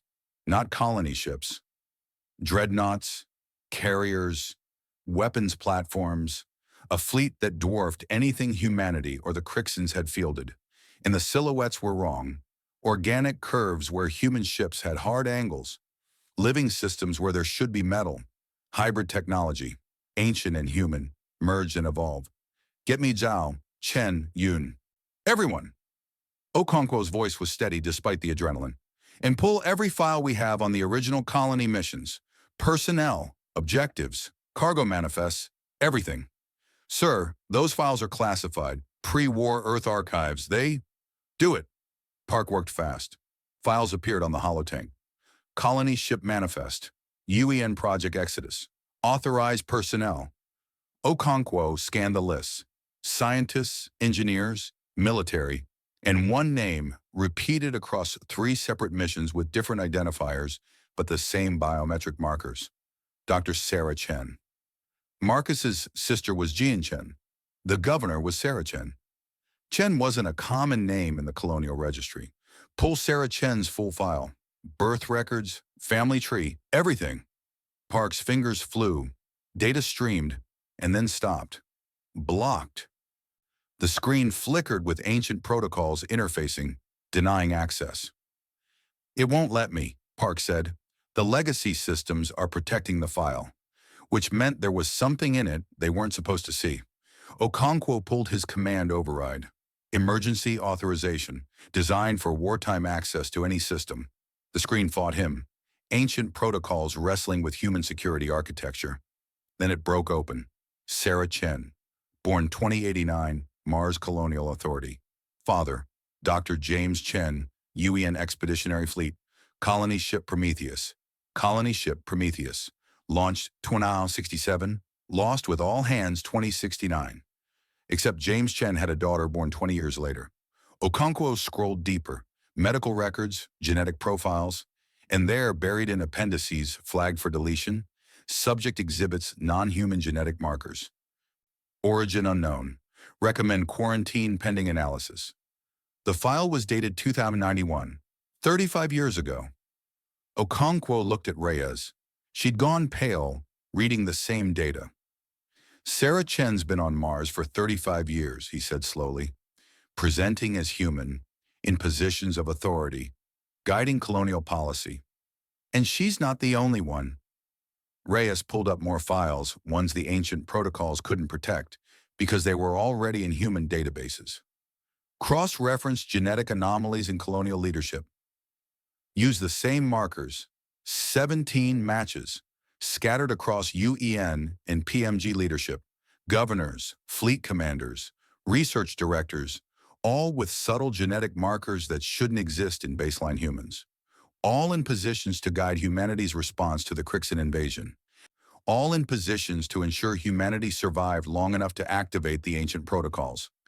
"They seeded us," Okonkwo said. "Whoever sent those ships, they infiltrated colonial leadership a century ago. Guided us, shaped us, made sure we'd be ready when they came back." The holotank showed the inbound fleet. 7 hours. Park's terminal lit with new transmissions. Not from the fleet, from the ancient protocols themselves, systems across Mars and the outer colonies responding to the approaching ships. Welcome protocols, handshake codes, recognition patterns. The ancient Martian technology knew them, was greeting them. "Sir?" Park's voice was hollow. "The protocols are standing down defensive systems, opening docking bays, preparing the planet for reception." Reyes gripped Okonkwo's shoulder. "We need to evacuate. Get as many people off-world as possible before what? They've been here the whole time. In our command structure. Our families." Okonkwo thought of Chen, grieving his sister. Sarah Chen, offering comfort, offering guidance. "The rescue mission was always an invasion," he said quietly. "We just didn't know we were the ones being invaded." The holotank pulsed. 6 hours, 53 minutes until contact. Okonkwo pulled up the decommissioning orders for Thermopylae. The ship he was scheduled to shut down in 3 days. The last functional human vessel with weapon systems the ancient protocols hadn't optimized, hadn't compromised. He looked at Reyes, at Park, at the empty chairs around the command center.